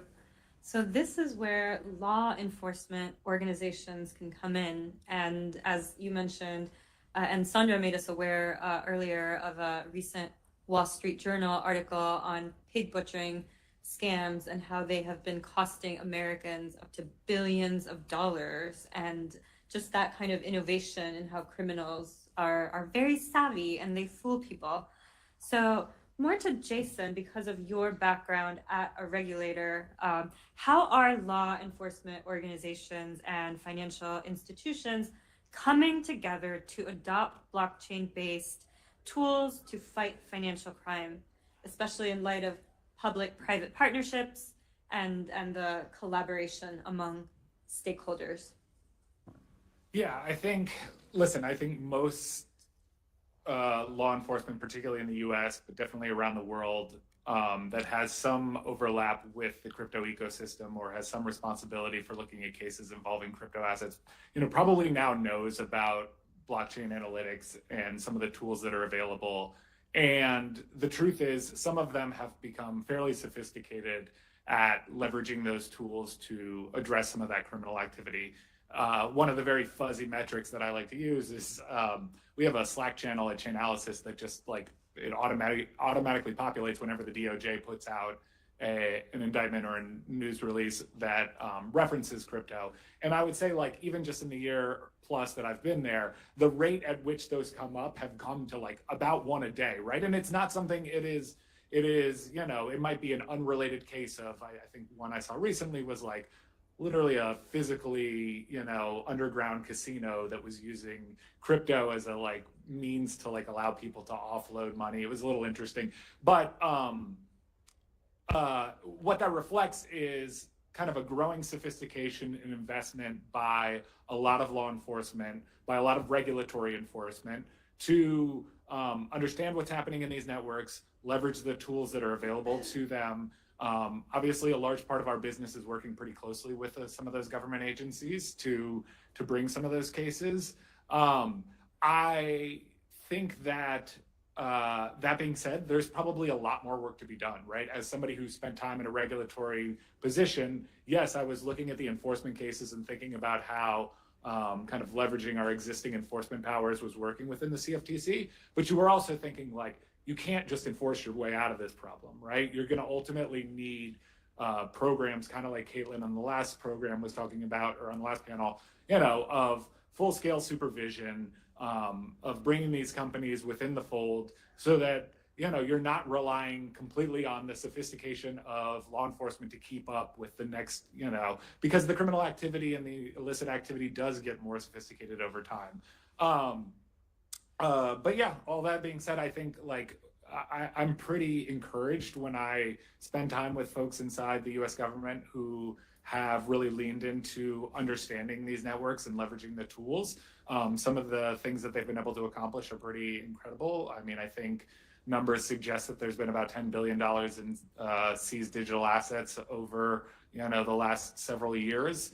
And, you know, I think we're constantly thinking about ways to improve those outcomes, but I do think one of the important parts is also getting to a point where it's not just you know, enforcement investigation running after illicit activities, and there is a regulatory structure in place there. I would add a couple of quick bits. One is that I think we spent about 12 years talking about public-private partnerships in the space, and I think the way that it's being operationalized now in, you know, joint investigations, information sharing, the investigation timeline is shortened, and you know, it's happening faster with the tooling, with the knowledge, with the insights. Law enforcement agencies have really kind of jumped into this space, and the learning curve that they've had to kind of overcome while doing their usual caseload, it's been really impressive, and kudos to all of them. Some trends that I've noticed that's really helpful, and I think will continue to build the capabilities, is that you see a lot of, and I love using buzzwords in the UN context, so I'm gonna feel very empowered to do this, but there's a lot of cross-pollination and staff movement between some, law enforcement are coming into private sector entities. We have ex-law enforcement colleagues on our team. I know others do, and they bring with them these, their knowledge, their human experience and background, and vice versa. You've got private sector folks who are moving back into public sector, into regulatory roles, and that cross-pollination, take two, is always something that makes us better faster, because we're swapping information, and that makes us really, really solid. I think, again, the investigation timeline is shorter. Our next challenge now is to stand all this up in courts, right? To bring it back to the judiciary and make sure that we're kind of following through with the whole penal process, investigations, evidence trail. And so I think we've got some good work to bring in the judiciary there. Let me just add one challenge too, though, which is again, my role is US focused, so I think a lot about the US environment. But I think when you're looking at a global level, I think, FATF did a survey of countries in terms of their capabilities to properly regulate crypto from an AML perspective. And I think it found something like 70 or 80% of countries still don't even meet up to the substantially compliant level. And so truly going back to what I was saying earlier, that ability to move move assets across borders fairly quickly and exploit some of the weak parts of the system are really we see that a lot. The joke I like to make is the DPRK is not checking whether your exchange is FinCEN registered, right? They are moving to platforms where they know they can offload assets as quick as possible. And in that environment, the public-private partnerships by the sophisticated entities has gotten pretty good, right? We have some, we see deeper investment in our products and our services, and that's great. But really, I think the challenge is exporting that on a global level in a lot of ways. Yes, I completely agree. Crypto is a global phenomenon, and therefore regulatory arbitrage is some of the risks that unfortunately we're facing today. Solidus Labs works with regulators and law enforcement in different aspects. With the regulators, we look into their regulatory framework, provide responses to their consultation papers, engage with them in various workshops and seminars to basically raise their awareness about potential market threats. As far as the law enforcement, we also help them with the investigation of suspicious activities using our technology. And of course, we provide our technology. But we also, within the Crypto Markets Integrity Coalition, we work with the regulator and international industry standard setters, such as IOSCO, developing the principles and industry standards and best practices in various areas. For example, we have 8 different work streams, and some of them are dedicated to developing a consumer bill of rights or protecting consumers from fraud. Or shared market surveillance. And this is something where we can certainly try at least to mitigate some of the risk when we at least start sharing the information. The shared market surveillance work stream is focusing on ISG-like agreement, but we are also discussing internally potentially creating a global repository for the fraudulent activities so that people have access to information. At least they will be aware of what risks there are and who could be a potential bad actor. Yeah, somebody asked earlier on the last panel, how do we get global regulators on board? And it's the way I see it is you're going to have to get to the point where IOSCO and FATF are writing things that are not just, hey, we all need to regulate this, and instead are writing out specific standards that, create globalized standards. And so that kind of work is it's going to be a long slog, but that's the only way in my mind. Yeah, I would just add on that what worries me about that approach is that it's so narrowly focused on anti-money laundering and then kind of, market structures or market integrity. And again, I come back to kind of this nexus between development, financial inclusion, but also anti-money laundering, counterterrorism, finance, and national security. And I'd love to see other partners at the table around this, the Alliance of Financial Inclusion, the other kind of folks who talk broader than just kind of the regulation and compliance, because I think we're all kind of tools that enable us to kind of fight the financial crime piece, but I think we need to get stronger at the adoption, the use cases, the again, financial inclusion. Thank you for attending my TED Talk today, financial inclusion. But it's really just that, right? Like coming back to, this is the forum, right? The SDGs. This is kind of the theme that we all need to be harping on. And if not here, then where, right? This is the global convening forum to do that. So absolutely, IOSCO, absolutely FATF, but also others who have different agendas and again, coming back to this inclusion piece. Standards are so important as a key takeaway. We at GBBC are doing a lot to promote common standards, common language, common rules of the game in order to collaborate more and make sure that these developments are consistent and harmonized, especially when it comes to combating these threats. And with respect to market integrity, basically connecting the dots between financial crime, financial inclusion, and all of your points. So final question to all of you. How can blockchain promote a safer financial system as hopefully with standards and everything that we're talking about, things get to scalability? I guess I'll start. I don't know if I have a good answer, but one of the things that I tend to tell people is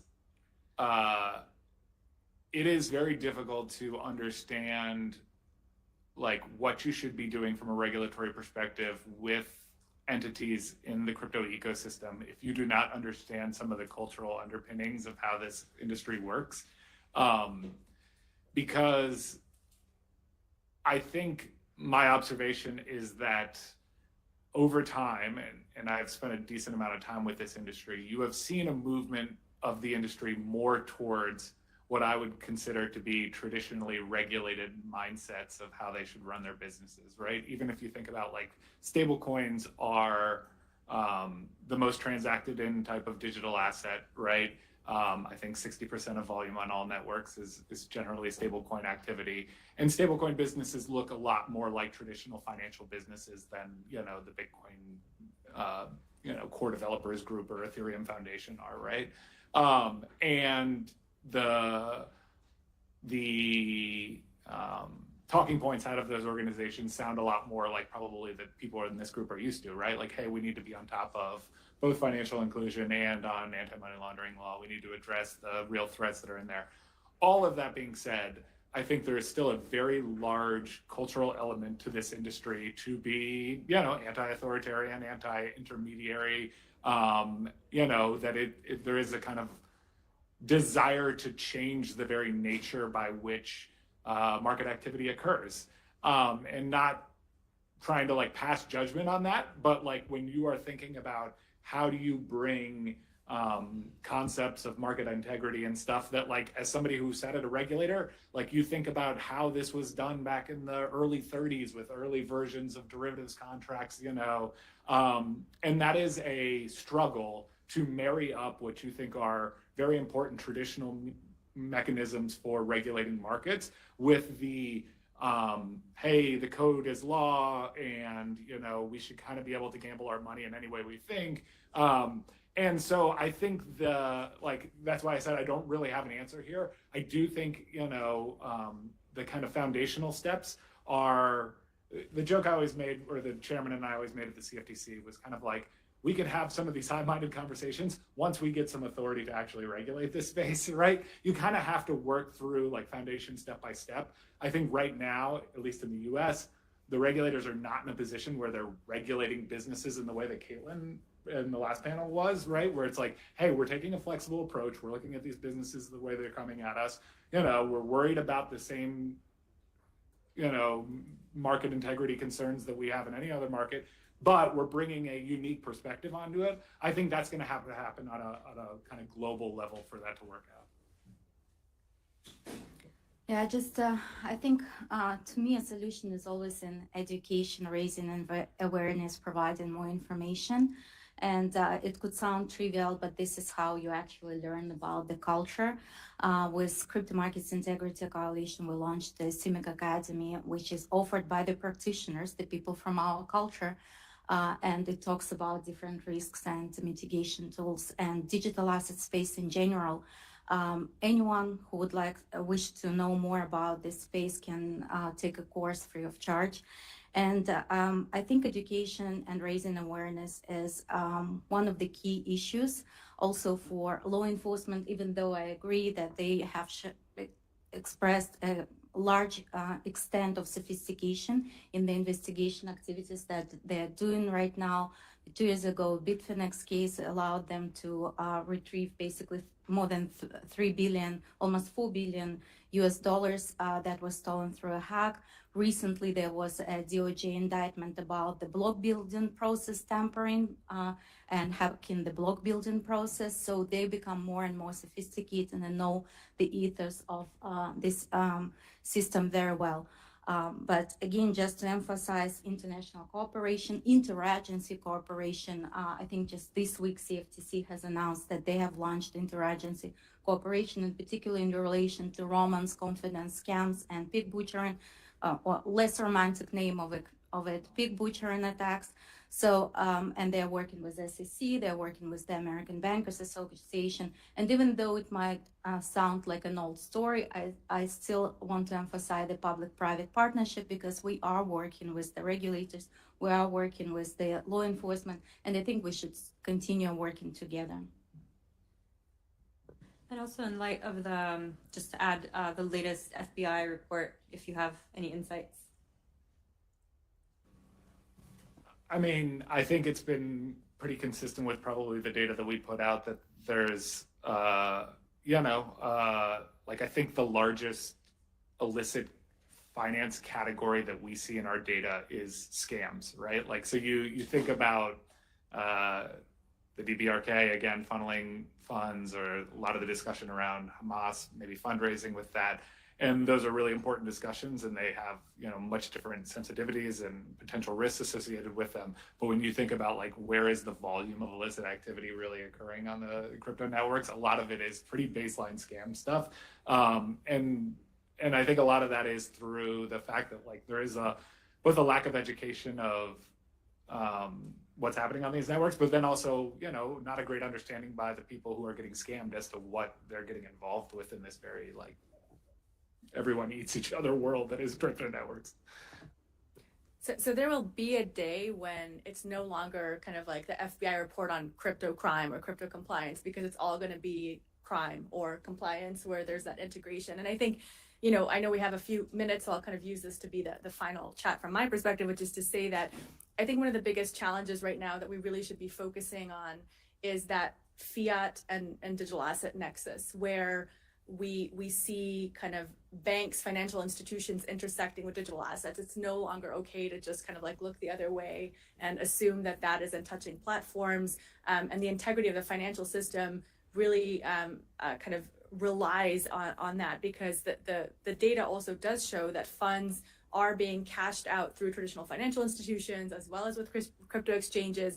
And that kind of like blurring is something that we need to kind of get a handle on in terms of fixing that. And I think when we think about the role of regulators, for me, they're good fences make good neighbors, and the regulators are really there to kind of put those fences in place, to put that in play. And I think this, the sandboxing, all the kind of the flexibility that can come into not stifling the innovation, but putting in place those controls and guardrails that protect consumers, that protect folks who are still on their educational uprise around digital assets. I think we have a lot to do around financial literacy. And what is financial literacy? My 6th grader is still studying, the US dollar, and now knows what a credit card is. But is that really financial literacy for him, or is he going into a different world? I'll stop there.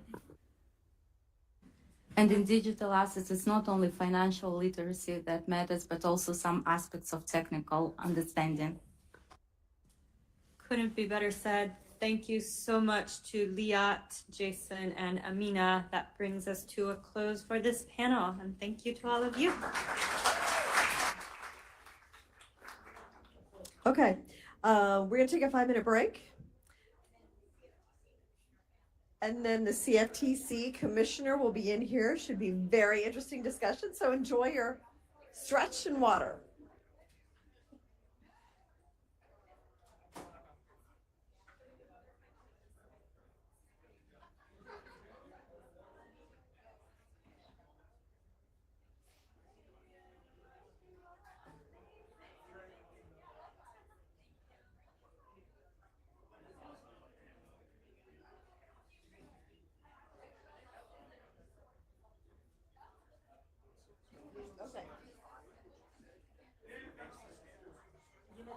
doing okay. No? Nope. I'll probably grab a water here in a second.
right. Are we good to go? Are you ready to go? We are. Okay. Okay, everybody, we are getting ready for our next panel. So if you could all quiet down, we've got what's going to be an amazing conversation coming up. So we want to make sure we can all hear it. And we can shut the door too once we get our last. Yeah, if anyone wants to continue their conversations, can you all go out? Thank you. Okay. All right. So up next, we have a fireside chat with Commissioner Caroline D. Pham of the U.S. Commodity Futures Trading Commission, moderated by Sandra Rowe, CEO of GBBC. This conversation will explore the role of regulation in preparing for digital transformation. So please welcome Caroline and Sandra. Fantastic. Well, everyone, warm welcome for Commissioner Pham. Thank you for joining us today, especially at the United Nations Joint Staff Pension Funds offices. We are delighted to have you, and we've done this a few times before. We can take this on the road. Yeah, we could actually. But I would love to have today's conversation really about the world is going digital. Everyone knows that. The world is also here in New York City this week because of the United Nations General Assembly, and the focus is on SDGs. And then the question is, how do regulation, the role of the regulator, and going digital and the SDGs, how do they actually converge? I would love if we could start off with just talking about the role of the regulator is critical, but in your personal views and also just your journey, what observations have you made, challenges for regulators, and your own personal journey? Well, thank you so much for having me. I want to thank the Pension Fund for hosting this. I want to thank GBBC, Sandra Rowe, the entire team for putting together a great event. And I do enjoy our fireside chats. I think maybe we've done this in 3 or 4 cities now, so this is fantastic. What's interesting to me about the power of regulators to help to lead this transformation for good is based a lot on my observations when I was in the private sector. So when I was at Citigroup, among the many roles that I did is I served on Citi's Net Zero Sustainability Task Force. I did quite a lot of work with Citi's Chief Sustainability Officer and looked at a lot of the different policy goals around, for example, the green taxonomy in the EU, the initiatives in Asia, and then also implementing a climate risk management framework as required by many regulators around the world. And what I think is a unique opportunity now with what technology has the power to be an enabler is that if we can more appropriately think about technology from the beginning and how we can use it as a tool to achieve the SDGs, to make the world a better place, to preserve the world for our children and for generations after, I think that's what's critical at this juncture. And I think that's why it's fantastic that we're having events like this, that there's NYC Climate Week to again talk a lot about how these technologies can enable SDGs. Absolutely. And I'm going to ask you a hard question because, you know, we're here to ask the hard questions. How do regulators keep up with all of this? Because some of us who are actually in this space 24/7 have a hard time. And this is not your only mandate to think about digital or digital currencies. There's no question that it's going to be challenging for regulators. So when we think about what is top of mind or the biggest priority for every regulator around the world in tackling these new technologies, and again, in the power of harnessing these technologies for a better tomorrow, is capacity building. I think if you just look at the development of AI, generative AI, for example, in just 1 year, the latest models are so much more advanced than the first iteration. So how do regulators keep up with that? There has to be a concerted effort to take the resources that's necessary for capacity building and to upgrade, frankly, what are very legacy systems that are not state of the art. The CFTC recently completed a cloud migration that should help us be able to better utilize data analytics. But I've proposed in the past that the CFTC ought to have $50 million set aside from our budget in order to invest in technology and in order to invest in capacity building amongst our staff. So that could be doing things like creating our own AI Center for Excellence. Many other regulators around the world have done similar initiatives, but I think it's also importantly in upgrading the technology systems and in bringing in, if necessary, external resources to help us with that transformation. Wow. Everyone, did you hear that? Those who are live streamed, did you hear that? I think that's amazing. It's very rare for us to hear regulators saying that there needs to be dedicated, significant money set aside for upgrading technology so that you could have better tools to do your job better. Thank you. And it's not an original idea of mine, by the way. The CFTC, during the time of Dodd-Frank, had $50 million set aside in a technology infrastructure fund for investment that was championed by my former boss, Commissioner Scott O'Malia. And the thing is that the CFTC was never able to effectively deploy that $50 million. It was constantly being used for other expenses. And so I think it's high time, now that I'm back at the CFTC, that we actually go and do that investment and make sure that we are upgrading our systems to the latest surveillance capabilities, to the potential for blockchain-based market infrastructure, obviously for AI, for Gen AI. You know, for regulators, these new technologies aren't just challenges, they're also opportunities. We can become smarter, faster, stronger, better regulators, particularly when it comes to market oversight. And many of the people in this room are also the folks that you can interact with as industry to also help with that. And you've been a big champion of public-private sector collaboration, particularly through your work with your GMAC and the Digital Asset Market Subcommittee. Yes, shameless plug, but I think the subcommittee's done a lot of great work. Would you mind speaking a bit about? Of course. So again, this is informed from my experience in the private sector, where I think oftentimes the private sector always has more resources than the public sector. They will always be the most up to date. They will always have the latest and greatest. You know, as soon as I started my role as a public official, I immediately felt that the information I had was going stale. You know, every day I used to talk to 100 incredibly intelligent, brilliant, colleagues, clients, partners, and without a dedicated focus on making sure that we are keeping up with all of the latest and greatest, which we get from talking to the public, from talking to experts.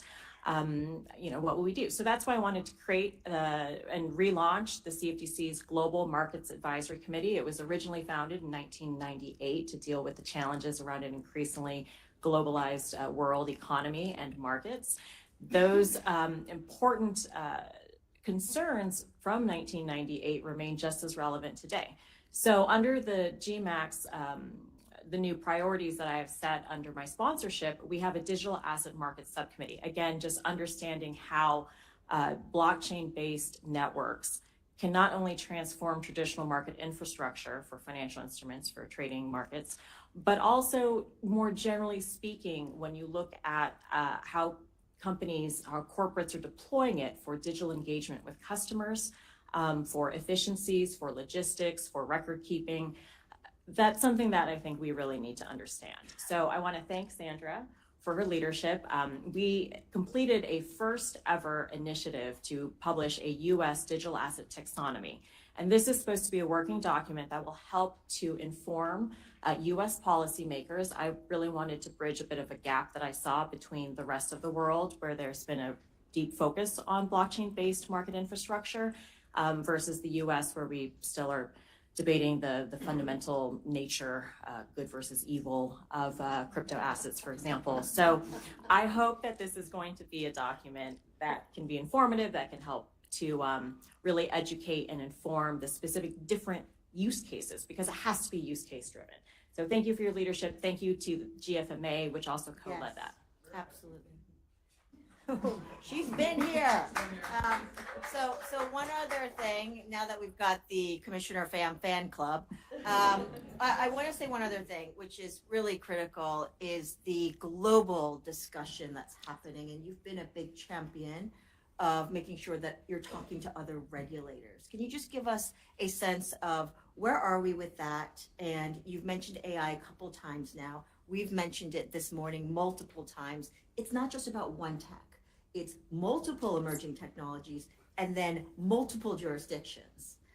Would love if you could just give some insights around that.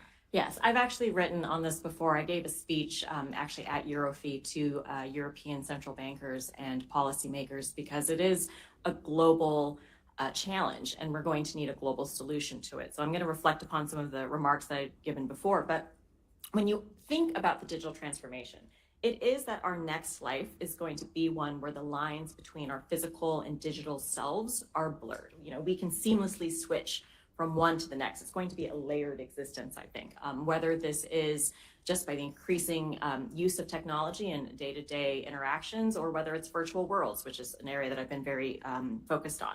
So it's going to create a new dimension for society and for community.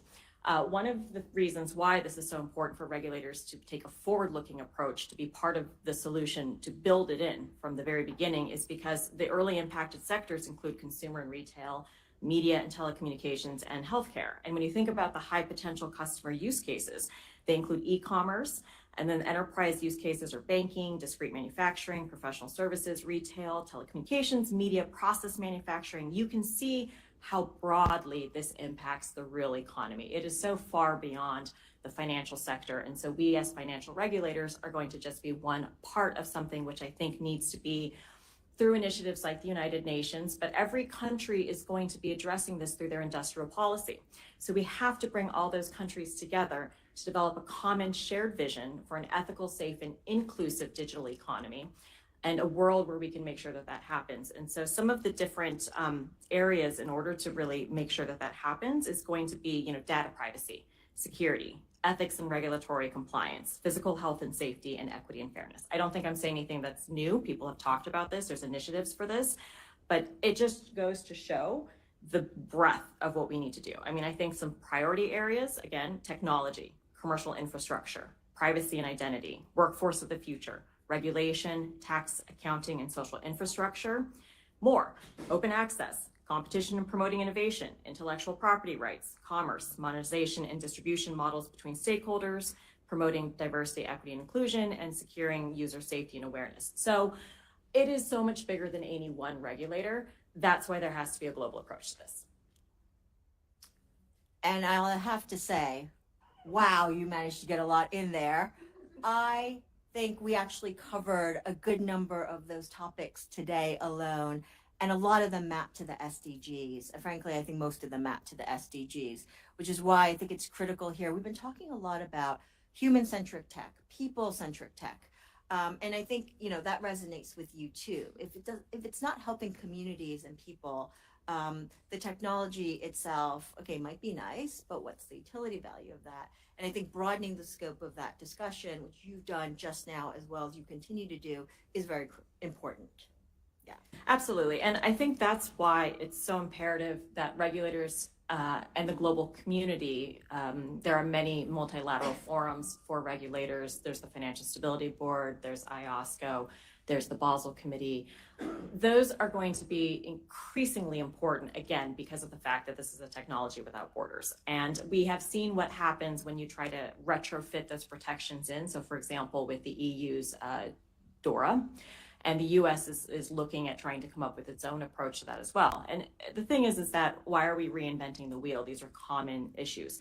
So it's going to be necessary for regulators to be able to anticipate and adapt to the issues quickly. A principles-based framework is what the CFTC has. That's why I think that's the best. But regulators, again, have to proactively engage with the private sector because we need to ensure that there's responsible development of products and services that have the protections built in from the beginning.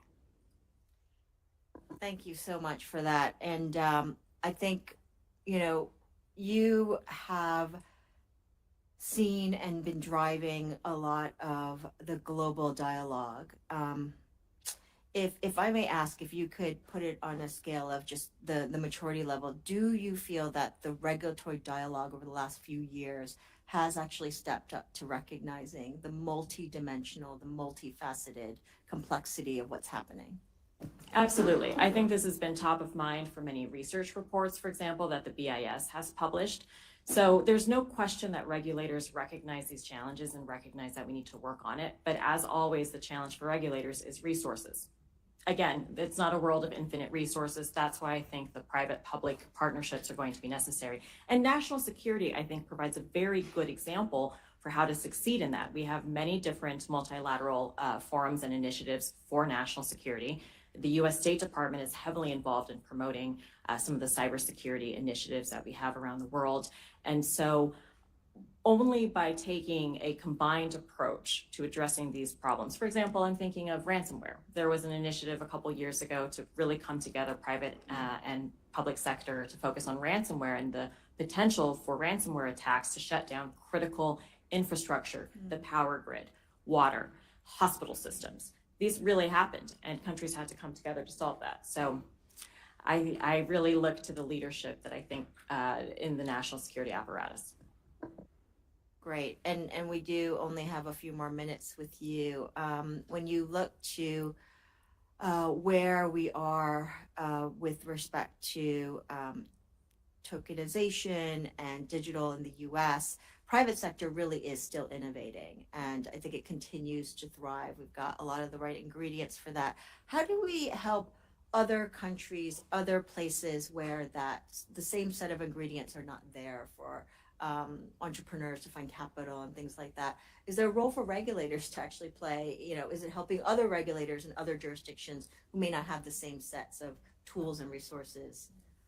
I actually think it's other jurisdictions and regulators that have been more successful in unlocking and studying and understanding the potential for blockchain-based networks, whether it's for financial market infrastructures, we've talked a lot today, or for other use cases, because those countries did not win the race on the internet. That was the United States. And look at what it's done to supercharge the US economy. And so I do think that other countries see this as an opportunity that they don't want to miss. They don't want to come in on the tail end of this. Plus they're concerned, again, national security, that they need to have their own technology, their own national champion. So what I think has been very successful is not only the regulatory sandboxes that other jurisdictions have created with the participation of their central banks, the Prudential Authority, and the markets regulator or conduct authority, but also they're actually providing funding. So again, the United States has the greatest capital markets in the world because the best and brightest come here for our universities, and then they stay for the cheap funding, cheap and plentiful funding that we have available for people to do startups. So in other countries, they're finding ways to deploy capital through grants and other government initiatives. In our last few minutes, I will ask you to touch more upon your personal experience. As a regulator, how have you had to change your priorities, or maybe the calculus of how you look at things, knowing where digital is going now versus what you might have thought a couple years ago? Has anything really changed, or do you still think you're still prioritizing the same sets of issues? You know, for markets, for the financial markets in particular, it's always an area of innovation, of new technology, of faster, stronger, better. So if you look at the electronification of markets, for example, I mean, that's something that started in the 80s probably, and it still continues to this day across, you know, more and more asset classes, particularly asset classes that are less liquid. And what innovation and technology have unlocked in financial markets is, again, access to new markets and new products. And so that's why it's been a focus of mine. So in that respect, it's not changed. I still think that regulators need to be focused on ensuring market integrity for new markets and new products and ensuring access to markets. I think what this technology's really underscored, though, and again, I can't emphasize this enough, is that we regulators need to upgrade our capacity, our capabilities, and our capacity building. So that's the number one priority. We have to start yesterday on the technology upgrade and on the people's experience and capabilities for it as well. I couldn't agree with you more that this technology has the ability to help regulators and everyone in law enforcement, as opposed to the tired conversation that is just for nefarious purposes. And so I appreciate you underscoring that this technology can really be utilized in a very positive way.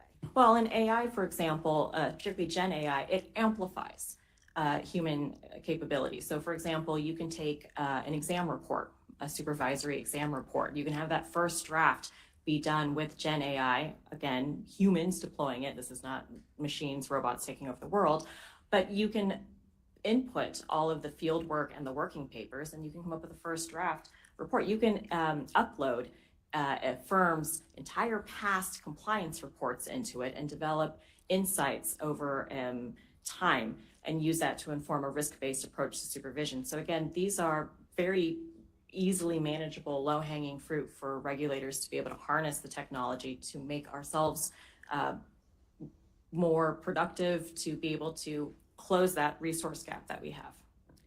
That's a great and fitting end to the discussion. I think you're absolutely right. There's tons of low-hanging fruit, especially in Gen AI, for regulators to adopt. And frankly, let's encourage all of our regulators to do so. Thank you, Commissioner Pham. Thank you for joining us today. Thank you so much. So interesting. Thank you, Caroline and Sandra. Our next topic is about traceability and trust and blockchain in food logistics. In fact, blockchain's applications go well beyond finance, with critical implications for food logistics and traceability and safety, actually. So in this fireside chat, we will hear from Bernard Kowach of the UN World Food Program and Diana Barrero-Zales from GBBC. So let's welcome our speakers. They make their way up to the stage.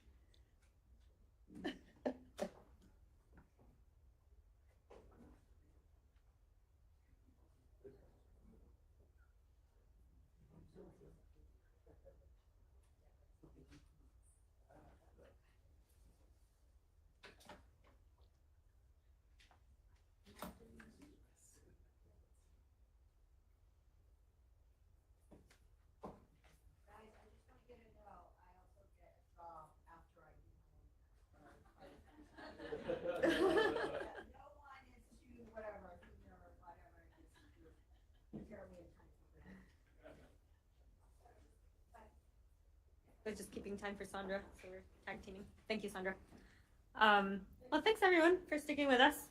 We have another great topic that's very close to my heart, the concept of blockchain for humanitarian activities and to really improve the lifestyles of the most vulnerable among us. And this panel will discuss how blockchain can be a game changer and a really promising tool to confront the increasing issue of global hunger today. We may not see it every day in New York City, but the global hunger crisis that has been caused by geopolitical conflict, wars, logistics issues, increasing inflation, energy concerns, and climate change is very, very real for many, many people around the world.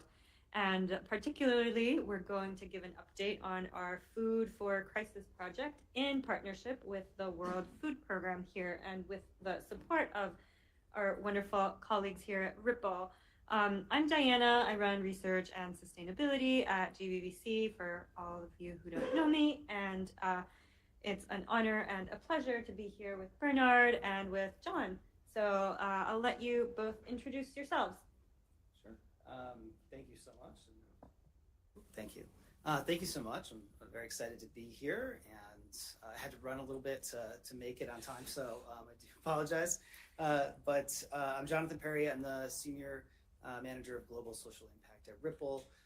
Ripple is a financial technology company that specializes in cross-border payments, custody, and tokenization of digital assets. And I manage a number of our programs within our social impact work around financial inclusion. We also have pillars around blockchain research and innovation, where we partner with universities, and I'll dive into that a little bit more as well. Yeah, hi everybody. My name is Bernard Kowach. I'm the head of the World Food Program's Innovation Accelerator. It's called our Global Innovation Team. Now, we actually run innovation programs for the World Food Program with the mission of ending global hunger. But actually, this year, a total of 20 different impact-related accelerator programs, together with different partners, governments, foundations on issues like primary healthcare, gender equality, climate action, so actually quite diverse. I'm going to talk a little bit more about what the World Food Program does, but like if you haven't heard about this, that's fine. It's essentially whenever you hear in the news that UN is delivering food, whether it's in Ukraine, whether it's in any war zone or any natural disaster where you hear UN is delivering food, it's unfortunate, I have to say, the World Food Program. And like we'll talk about this more, but like blockchain and the technologies that we're working on, like it's really one of the game changers that we believe in. Like, how can we do more with less? Specifically when the crises are erupting and doing more and more and more, is like, how can we actually do that? And at the same time, even then sustainably end hunger and prove to donors that your money is actually making a difference. Yes, and that's where we are gonna go to Ripple. And John, Ripple is a company in the blockchain space doing crypto activities. Tell us about Ripple's work in the humanitarian space, particularly to ensure food security in areas of need. Sure. When our Ripple Impact Program was founded in 2018, so about 6 years old now, and this program had a few focus areas. The first one is the University Blockchain Research Initiative. This is where we're partnering with universities globally. There's around 53 in our network. It's a $50 million commitment from Ripple to support research, innovation, courses on college campuses, many of them taking a look at blockchain applications for good, including supply chains and traceability, some of them specifically looking at food traceability and where those can scale up or they could even become businesses from there. The other focus area for us is financial inclusion. Ripple's sort of initial goal is helping to make money move more freely around the world and more easily, and to be more accessible to those who do not have generally either access to a bank account or are considered underbanked, so a lack of services that could potentially be filled by decentralized finance and crypto. So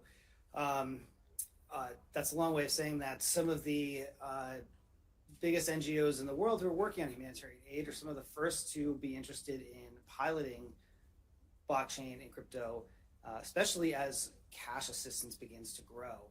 And we're looking at how can they digitize some of those programs. How can they think about something like a stable coin, something back to a more stable dollar, could be used as a source of savings, more stable savings for people. So we've been working with a number of organizations, Mercy Corps, CARE, providing some initial funding for them to start doing their own experimentation, their own piloting, and building some capacity internally for them to better understand the applications of blockchain and crypto in their own programming and conduct some of those. So at this stage, we're working with a number of different NGOs on supporting different pilot programs. With our work with Mercy Corps, we primarily work with their venture side, and that's really exciting because they're working hand in hand with some fantastic entrepreneurs in emerging markets who are building some of these solutions themselves, and they're doing the vetting and the piloting of that technology with them. So there's a lot going on, but that's where we're focused. Great. So as we announced in previous UNGA events and in Davos, Food for Crisis is our project meant to ensure efficiency and transparency for humanitarian aid with blockchain technology. We are working to build an open source infrastructure to track and trace funds from donation to beneficiary in all forms of money, whether it be in crypto, which is automatically traced through blockchain technology, or non-crypto, which includes fiat or any other representation of money through digital twins. We tokenize it and we trace it anyway. So that still provides the level of transparency. Bernard, tell us, why is this important? What is the state of global hunger today? And how is the World Food Program using blockchain to improve that situation? Yeah, just for everybody here, like you may not be as much in like that part of the sector or the world. Like, so it's like right now, hunger, unfortunately, the last 7 years is on the rise. So it's like right now, up to 757 million people are considered hungry. That sounds bad. It's getting even worse when you think about people who are acutely hungry. So it's about 300 million people that are acutely hungry right now. So these are people that will be dying of hunger if nothing else happens. And that figure has gone up from 100 million people to now 300 million people from pre-COVID. So this is where, of course, and Diana, you mentioned this, wars, conflicts, effects of climate change, natural disasters, but then also most recently, it's, economic shocks, fuel, food inflation. Again, when it's if you can feel inflation when you go to the grocery store, what about people that are in developing countries in the global south where, and you have low income? So yes, you'll feel it even more, right? Now, this is where in the grand scheme of things, if you say what's happening, the world has come together before to say we want to have a world without hunger. Right now, we are going in the complete opposite direction. It's everything that you see in the news, essentially, besides elections, is actually, that's the type of stuff that also comes on top, right? The situation was bad, and then you have a war in Ukraine, then what's happening in Gaza, then what's happening in Sudan, then what's happening in Haiti. So all of these things add up together. Now, for the World Food Program, that really means we are looking into every possible avenue of how can we be more efficient and effective in emergency response. So this is also I'm happy to see people in the room, partners in crime, collaborators, and here on the panel where it's okay, we need the best technology to make sure that every dollar that we get is most efficiently spent for the people that we're serving. And then also when it goes about sustainably ending hunger, whether it's micro work online, connecting farmers to markets, we're actually working on a couple of pilots, and I'm not stealing the thunder of Hesape, so don't worry, because it's gonna be up next. But we are using blockchain technologies for cash transfers already right now, so where people can go into stores, purchase food with blockchain wallets, whether this is in Afghanistan, but whether this is in Ukraine. In Ukraine right now, we're actually using the building block system that some of you may have heard as a kind of a deduplication mechanism. So 60 different humanitarian organizations are using it, and by using building blocks, we've been able to identify $170 million of potentially duplicate transactions that didn't happen because of the blockchain. So imagine so essentially blockchain enabled us to save $170 million that was used for more humanitarian aid for people.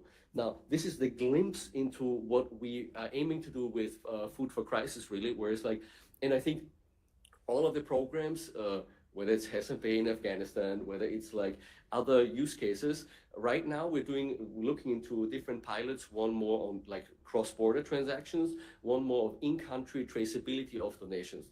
But just all of you in the room here, just imagine yourself, right?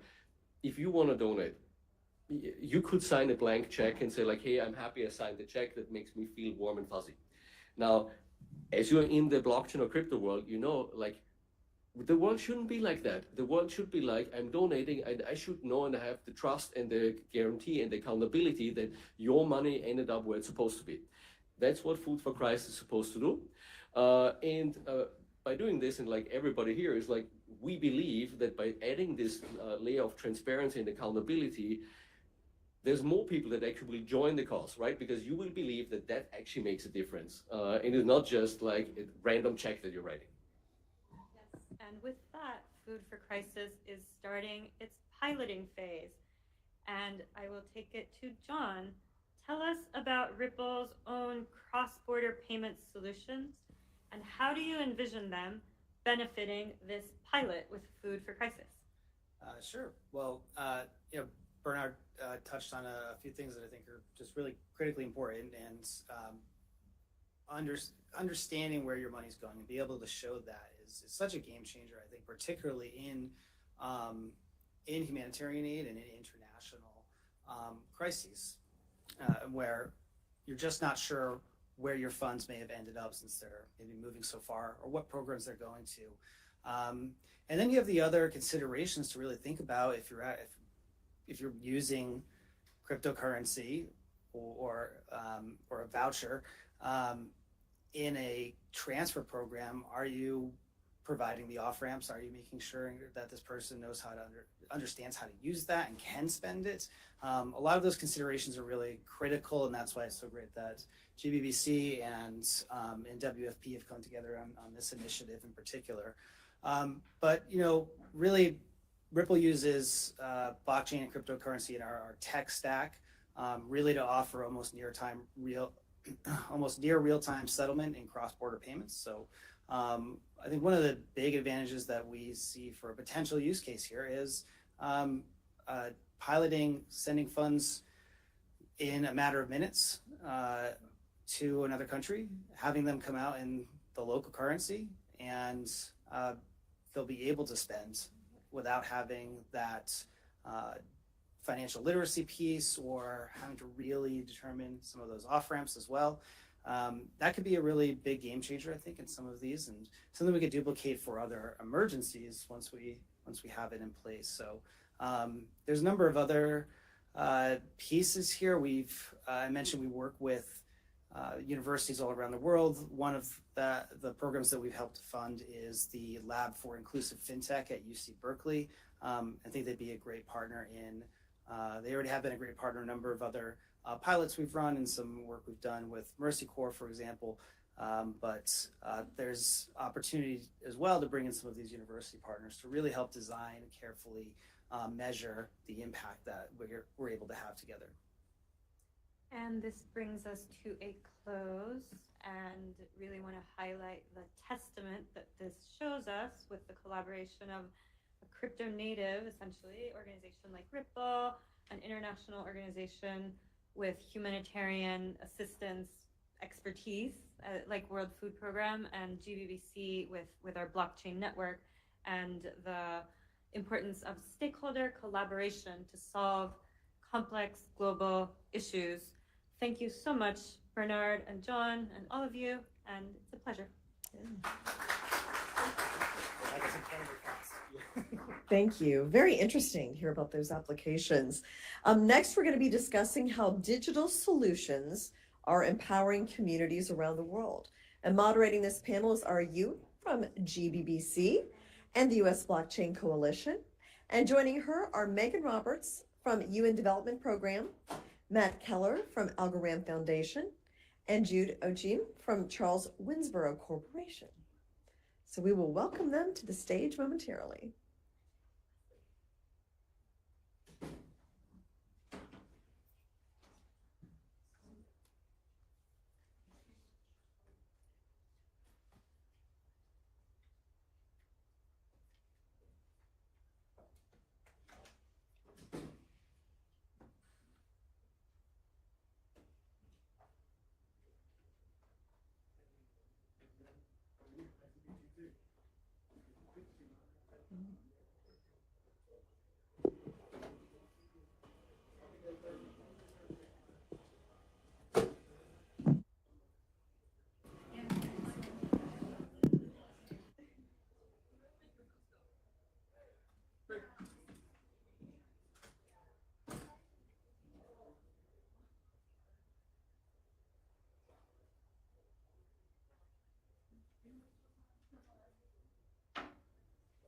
Hi, how are you?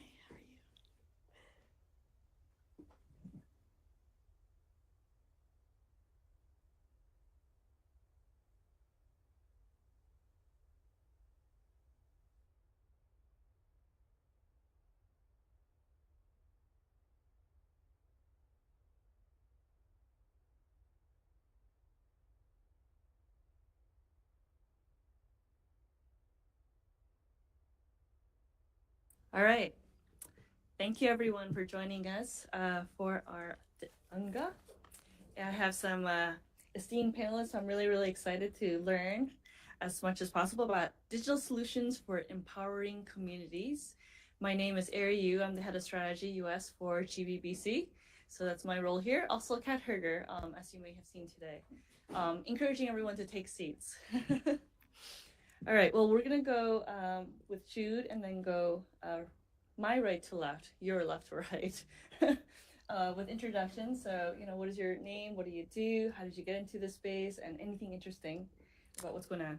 Thank you very much. My name is Jude Chidi Ogeni, and I sort of wear two hats. I am the General Counsel and Chief Compliance Officer for a company called OpenNode, which is a Bitcoin payments infrastructure company, meaning that we help merchants, vendors on board to be able to receive Bitcoin and to convert said Bitcoin into USD. That's my day job. My avocation, if you will, is why I'm here. I'm the CEO of Charles Winsborough Company, which is a company that I formed to help to work with U.S. universities to upskill and reskill people on the continent, Africa, to participate in the jobs of the future. So we provide credentials, short-term training, hoping to ramp up to full-on degrees in such areas as blockchain, digital assets, AI, cloud computing, and a few other things as well. The ultimate objective of which is to enable them to bloom where they're planted and to be able to participate in the global economy and earn in foreign currency. And that has both, as you might expect, a micro and macroeconomic impact. So that's why I'm here. Hi, my name is Matt Keller. I run the impact vertical for the Algorand Foundation, and we are focused at the impact vertical on financial inclusion, on identity. I mean, really is a human right, and decentralized identity specifically. Identity is a gateway to services that many of us take for granted, and supply chain transparency, which is really important for questions of sustainability. I've been there about 2.5 years. Prior to that, I ran something called the Global Learning X Prize for 6 years, which was an Elon Musk project in Eastern Tanzania. I worked out of the MIT Media Lab at One Laptop Per Child, which was founded there. I was with the United Nations World Food Program for a number of years in Rome. And prior to that, I was in politics in the United States. I was political director for Common Cause, working on campaign finance reform, ethics in government, and voting reform for about 15 years.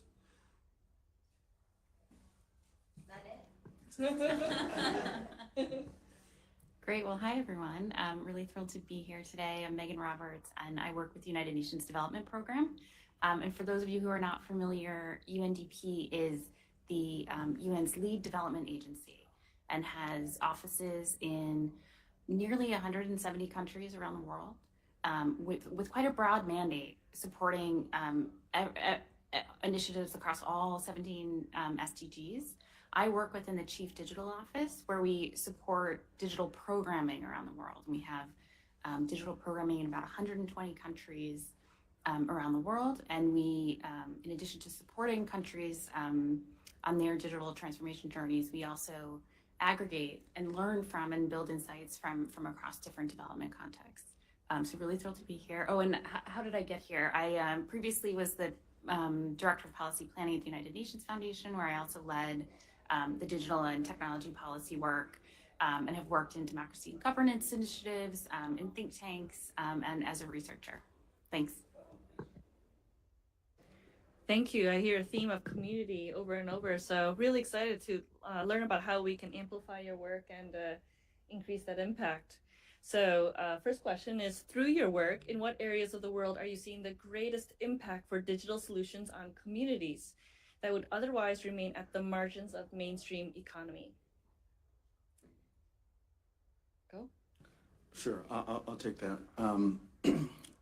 Again, my focus is, and this will be a running theme through my comments, I'm going to focus on Africa. I grew up in Nigeria, and oftentimes there's a perspective from those of us who live and work in Africa that doesn't make its way into rooms such as these, unfortunately. And so from our perspective, I would say, AI is very hot right now.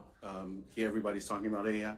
My corner of the world, it's all about blockchain and digital assets, right? Because the impact of these technologies, the transformational impact, the ability to bring billions of unbanked people into financial services and hence autonomy without some of all the legacy structures, the ability to disintermediate all of that is just, it's really off the scale. And if you look at the data will show that Nigerians are per capita the foremost adopters of crypto, right? And that's a fact that not very many people know. But 2/3 of us, fully 2/3 of us, maybe even higher now, own some form of crypto. And again, because I work in the legal and regulatory sphere, it disheartens me to see so much of a focus regulation here in the West on, we got to get rid of the crypto bros. When really your typical owner of crypto in Nigeria is a woman who sells tomatoes in the market, who does not want to hold the Naira. She just cannot afford to hold the Naira because she knows that every second she holds the Naira, it is depreciating further in value. And so she flips it into Bitcoin or she flips it into USDT. She's savvy enough to know that. And so we've got to find ways to empower these people. And there are a lot more things that we can talk about to provide the structures, the incentive structures to allow them to do those things. But that is far and away, for me, the biggest place of impact. It's amazing. Different, same vein, but different in that we see it in the humanitarian payments side of things, where you've got platforms being built, particularly in a place like Afghanistan, where we've invested heavily in a company called Pay. I see Rumi in the room who's building a platform in Nepal as a way to get something of value from point A to point B in very distressed areas in a safe, efficacious, transparent, and immutable manner. And when you put all those things together, you have technology that is better than what has come before. And what's come before in the realm of humanitarian payments is a bunch of people stand in line for a couple of days waiting to get cash. And so what you're seeing is a real change in how people are served.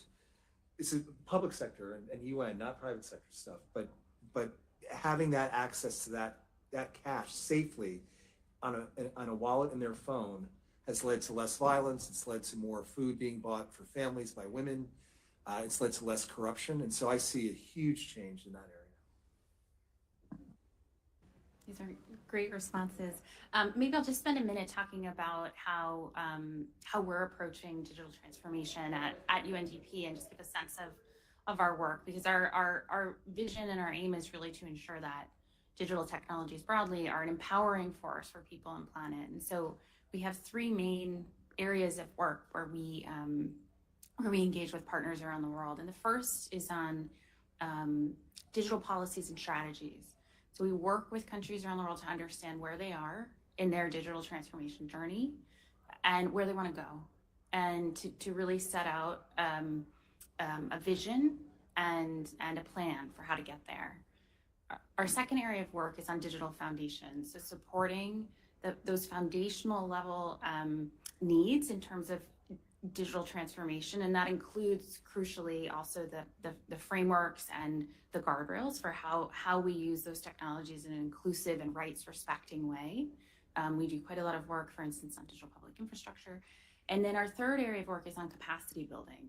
So I think of that as matching the investments that you're making in digital systems and in digital solutions with investments in people, to make sure that people know how to use these technologies meaningfully, engage with them, that policymakers have an understanding of the implications of new technologies, where things are going. So those are really the three pieces of our work we're taken together in sort of a holistic way. We're really working to empower people and communities.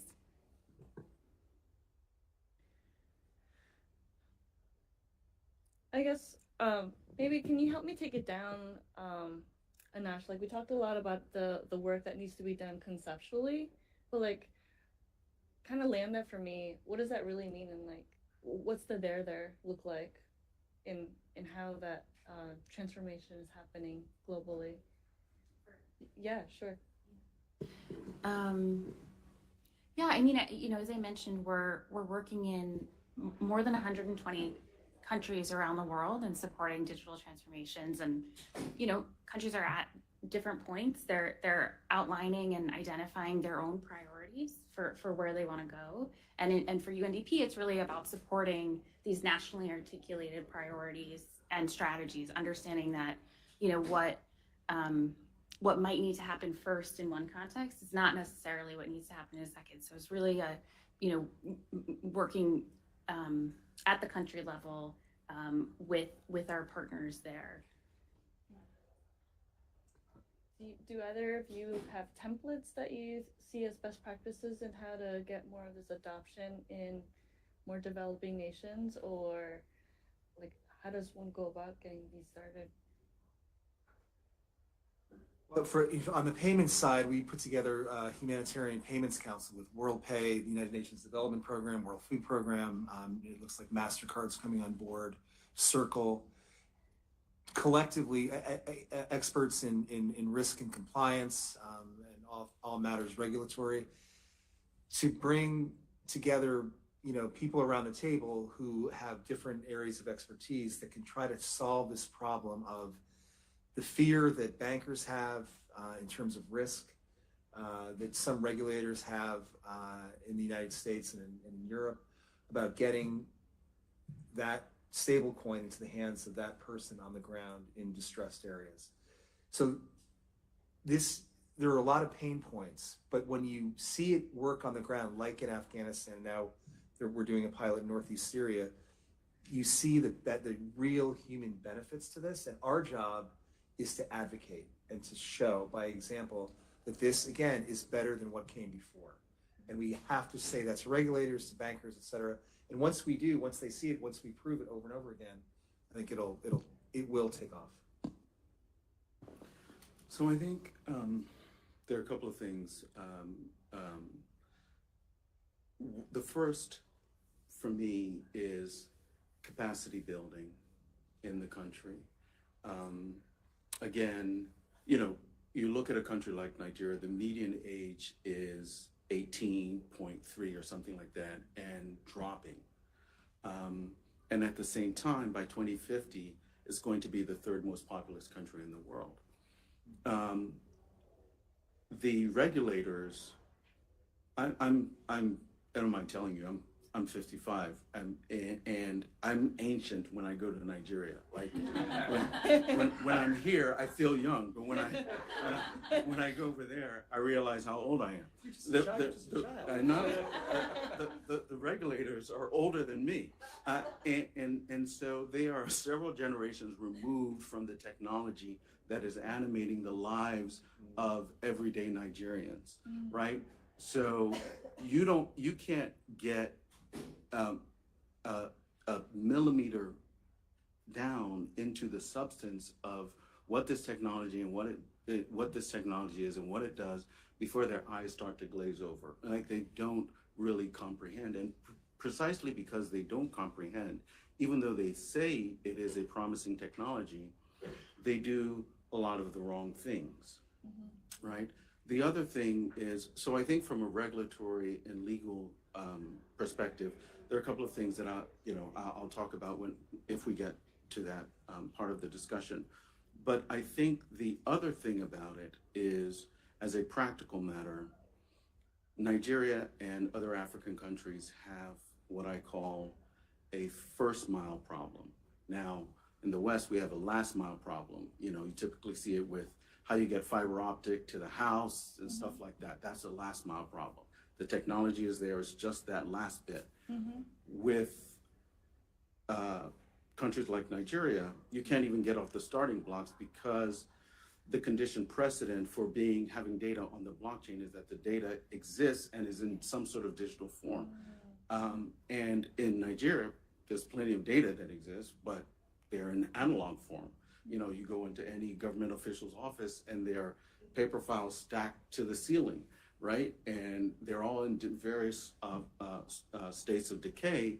So how do you even go about, for example, using blockchain for something that I think it's purpose-built for, a land registry that can easily tell you that this person has the title to this piece of property, right? Academic credentials are another thing. You know, academic fraud in Africa is a $600 billion problem a year, right? So there are lots of these diploma mills, and there are lots of people saying that they got academic certificates from places that don't exist. These are solutions, these are problems for which blockchain and digital assets are tailor-made for. But until you can wrestle with the analog data and get it into the form for it to be encoded on the blockchain, you do not pass go, you do not collect $100. So that's, I think, for me, the issue. How do we get there? As I said, I think it's capacity building. I just think it is capacity building. It is, and it. Well, I'll jump into the conversation on legal. I think that we sort of move between these, in this binary state between 1 and a 0, meaning we either don't know anything and we don't know that we don't know anything, or we say, ooh, I tell you what, I just saw what the EU is doing with GDPR, or I just saw what they're doing with MICA, and let's go over there and they've done all the heavy lifting. You know, it's pristine, it's elegant, it's well thought out. Let's just bring it wholesale and plop it down in Nigeria, and that'll be our law and regulation on data privacy or on digital assets. It doesn't work. Why? It doesn't work because, you know, for example, again, in my day job, I deal with AML and KYC issues all the live long day. And, you know, you're going to ask anybody onboarding to our platform, we want your social security number, we want your name, we want your address, including a zip code. Well, my cousin Osita in the village, everybody in the village knows where he lives. You know, if you go to the village and you pass the mango tree on your left, that third house, that's Osita's house. You can ask anybody in the village and they'll tell you that's exactly where he lives. Start asking him his zip code and his formal address. It doesn't exist. So but we know we need to do KYC. So in that world, how do you use identity, which I think is going to eventually have to be some sort of peer-driven network that can attest to the person being the person that they say they are, right? And you've got to build bespoke solutions for these kinds of issues. The issues may be common in the abstract. The solutions are anything but. And I think that's where we kind of go astray a little bit. Matt, you had some ideas when we were talking earlier about digital identity. Do you want to dive into that? Yeah, I mean, I agree. Identity is not having access to identity precludes a lot of people from everything we take for granted: going to school, registering for whatever you need in civic life. And a huge portion of the world's population has no access to identity. And I think one of the things that could happen, and it's hard, as you indicated, is that decentralized identity could play a real role in realizing the aspiration of identity for every person, every man, woman, and child on the planet, which would be truly a transformational event because it would allow people to avail themselves of all those services and institutions they cannot avail themselves of currently.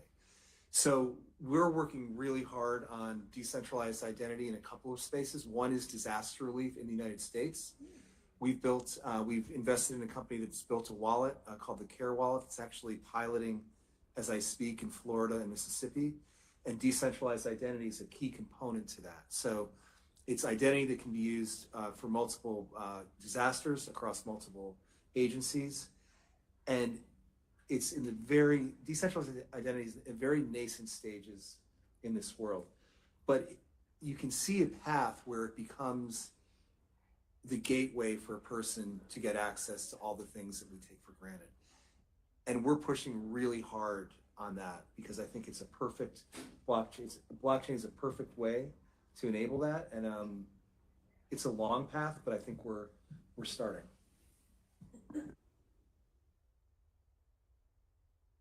Yeah, I mean, happy to come in on this because at UNDP we're doing quite a lot of work on digital identification. Can only underscore everything that Matt has said about the transformative role that it plays and what it means when you do not have identification. It cuts you out of a huge part of nearly every part of life. So it's a big priority for us. We see it as transformative and unlocking incredible opportunities. And we are, we're maybe not as a development agency, not at the spear tip of the forefront, but we are working on piloting how we can be using blockchain technologies as part of broader digital identification systems. I'll jump to our planned questions. In what way are blockchain and digital assets facilitating access to global markets and networks so as to accelerate economic growth for underserved communities?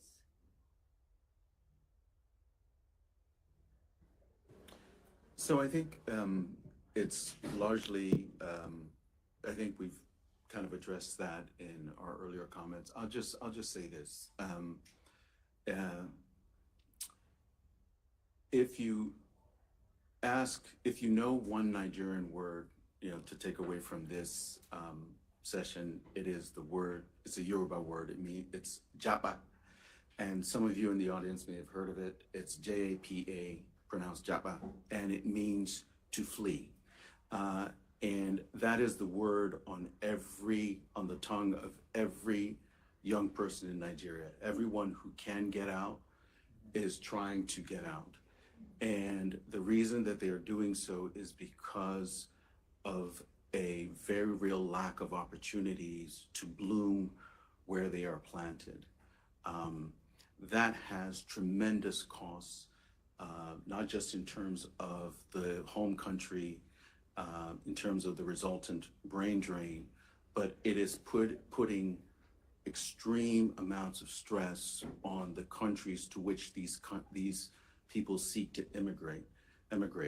And no need to get into the politics of it, but it's very obvious across, here in the US and across Europe, countries are shifting rightward, in large part because of stresses of immigration.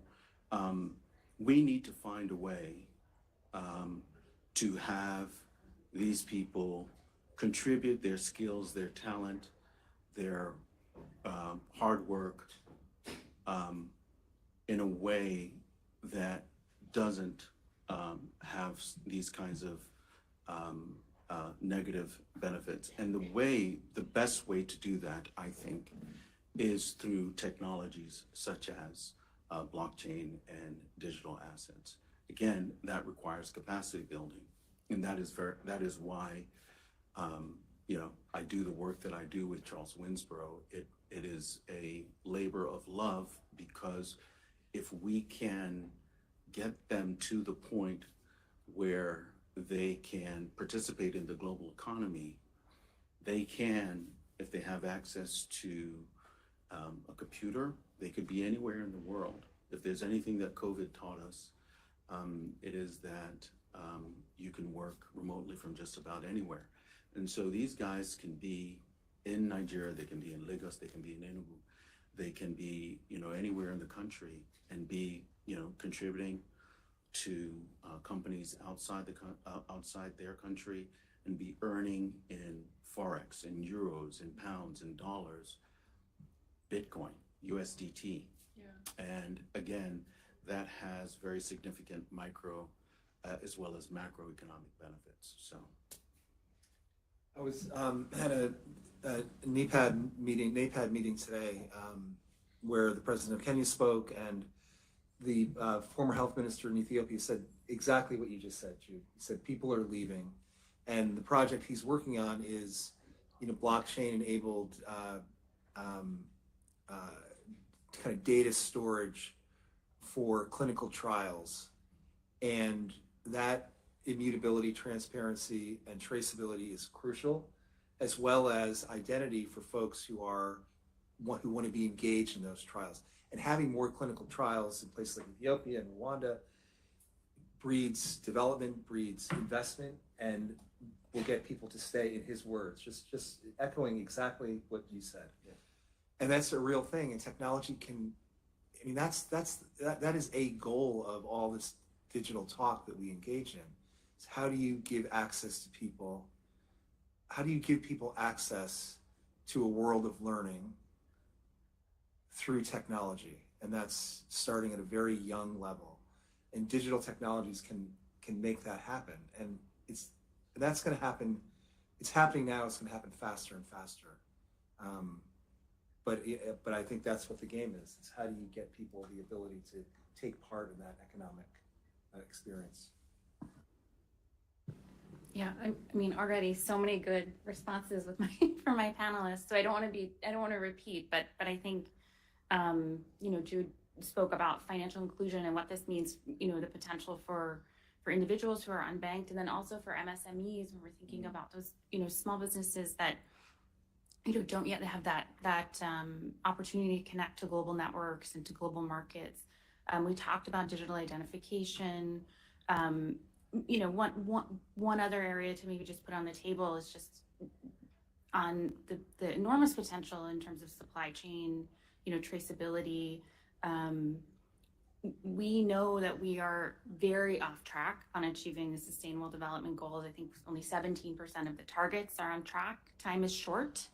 And a big part of if we're going to get this right by 2030, a big part of that is going to be some significant transformations in our food and agriculture supply chains.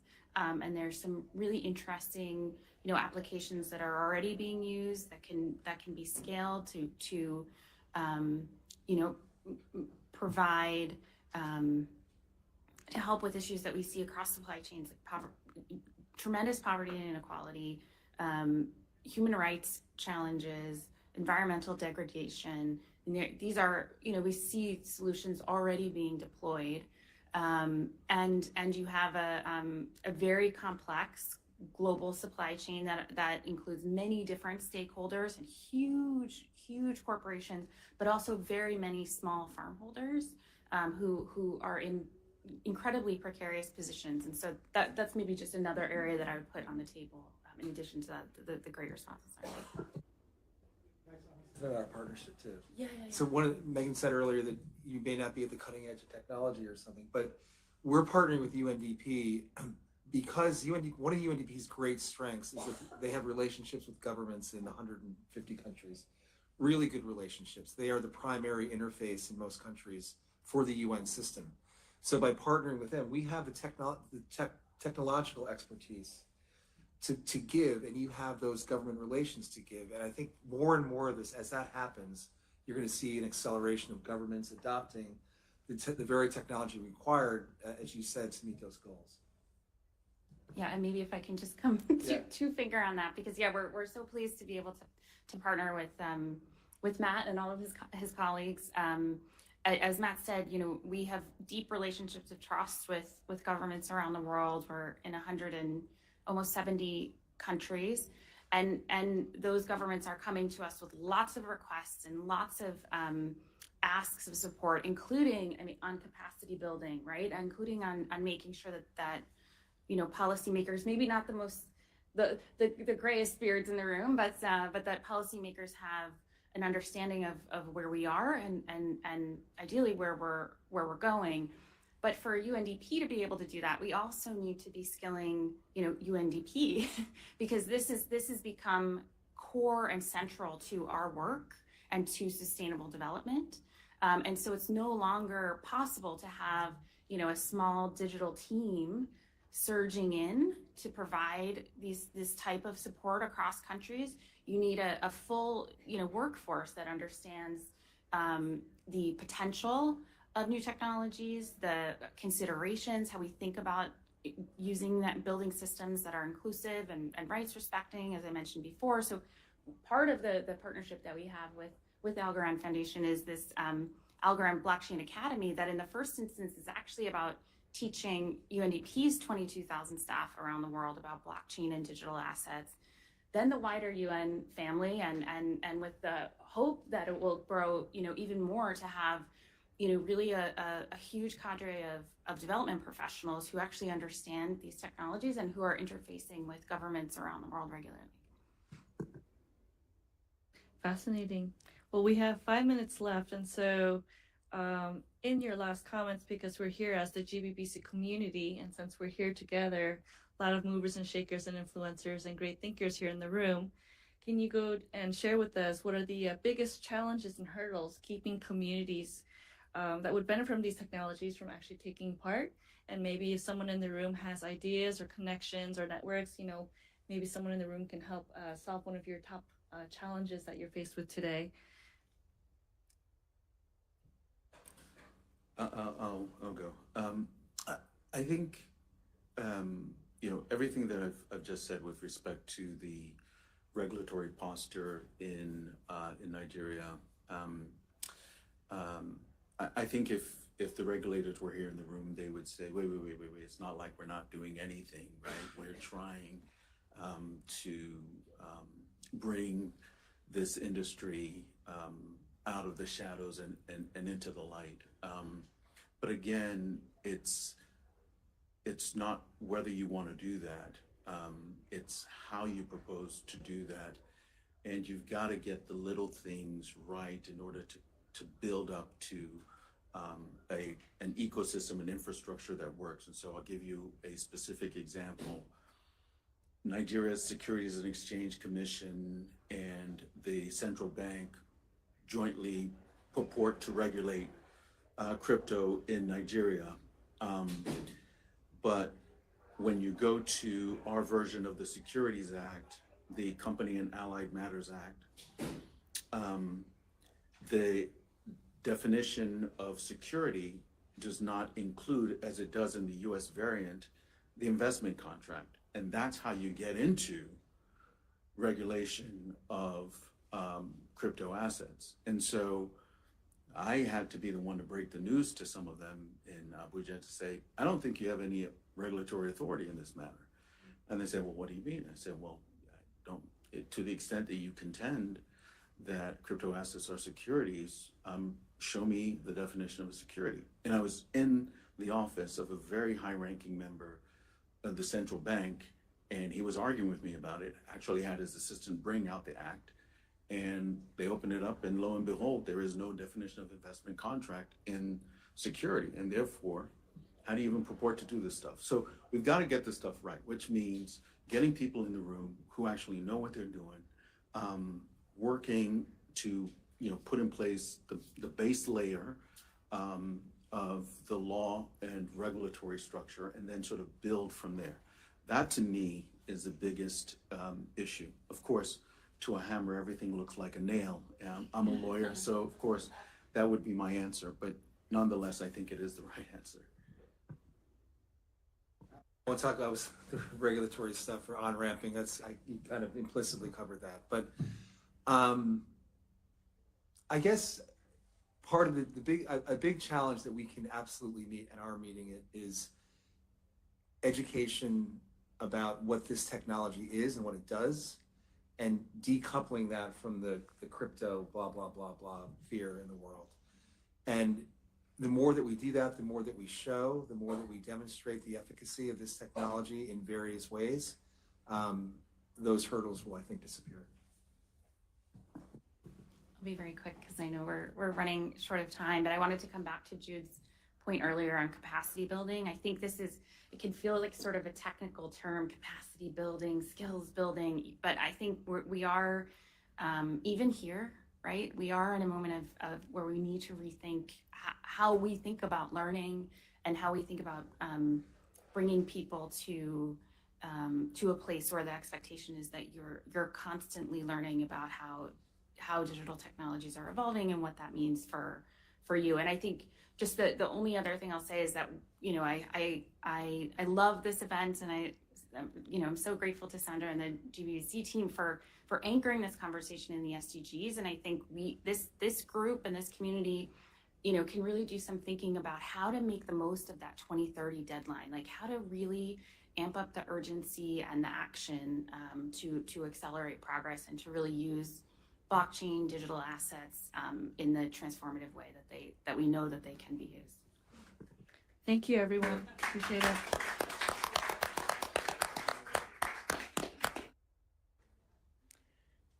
Thank you so much. It's wonderful to hear all these different positive applications for blockchain. So we are getting ready for our final panel of the day.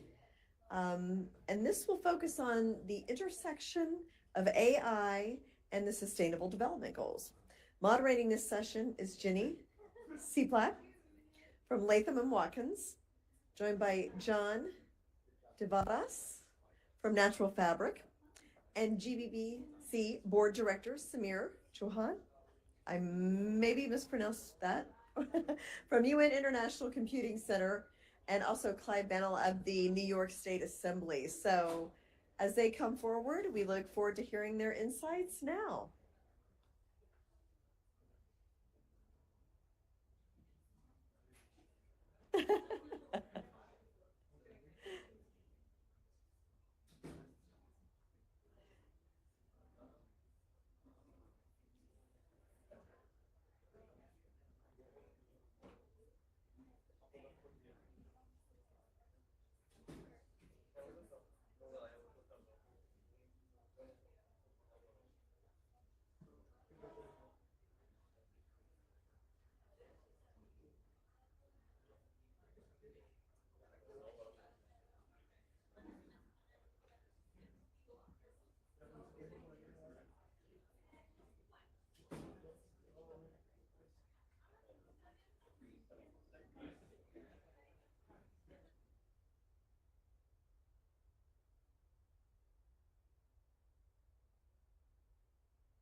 Oh, yes. Yeah. Turn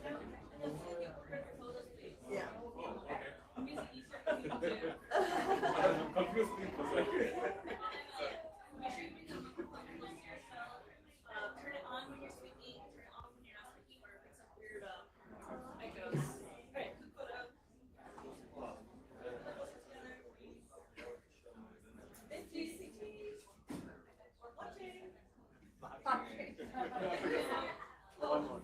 Okay.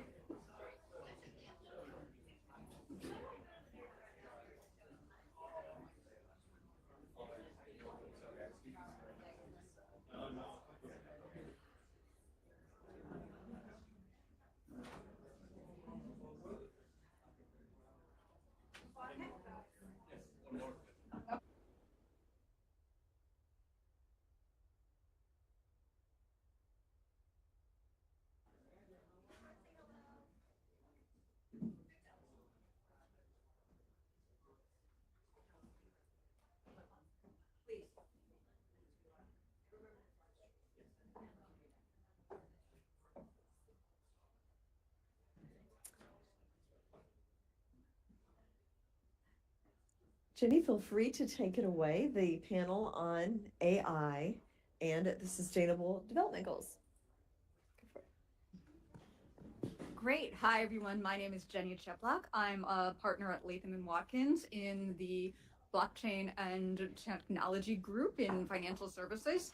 And I am joined here by a fantastic panel. I'm just going to give a quick introduction and then we will go to it. So first, on my far right is New York State Assemblyman Clyde Bannell, who has focused throughout his legislative career on responsibly promoting technology in ways that benefit New Yorkers, including marginalized communities. His latest initiatives include sponsoring proposals to promote responsible use of robotics and artificial intelligence systems in New York. Next, we have Samir Chauhan. who is the director of the UN International Computing Center, which facilitates the provision of technology services across the UN and its partner organizations. The UNICC is a strategic partner for the whole UN system and empowers the organization to build capabilities in new areas, including AI and automation. And then John DeVados, who is a co-founder and CEO of Neural Fabric, which is a AI startup whose goal is to build the premier open source generative AI platform. And prior to that, Mr. DeVados was also a blockchain developer, formed the Interwork Alliance, and also spent years as a developer at Microsoft, I believe. So with that, I'm going to turn to the questions. And first, just a general question for everyone, and feel free to go down the road or riff as you please. We're hearing a lot about how AI can promote sustainability, but when most of us think about AI, we think about ChatGPT or image generators. What are some AI implementations that can promote sustainability? Happy to go first. Yep. So thank you. Thank you. Thank you. Yes, thank you for the opportunity. Thank you, Sandra. Thank you, the whole team for GBBC. And again, my illustrious panelists here. So just briefly, when we speak about AI, today broadly, we mean generative AI, just to clarify, because AI is not just Gen AI. So up until 10 years ago, AI was mostly about classification rather than generation. So mostly machine learning. The last 8 years is about generation. So when we speak about AI as in Gen AI, there are two sides of the coin, right? Gen AI is about generating stuff. So you can use it as the ultimate ideation tool for creativity, or you can use it as the ultimate bullshit tool to create all kinds of stuff, sense, nonsense you want. But as a tool for ideation, it is an extraordinary tool, probably far surpassing much of what we as human beings can do. I'll give you an example.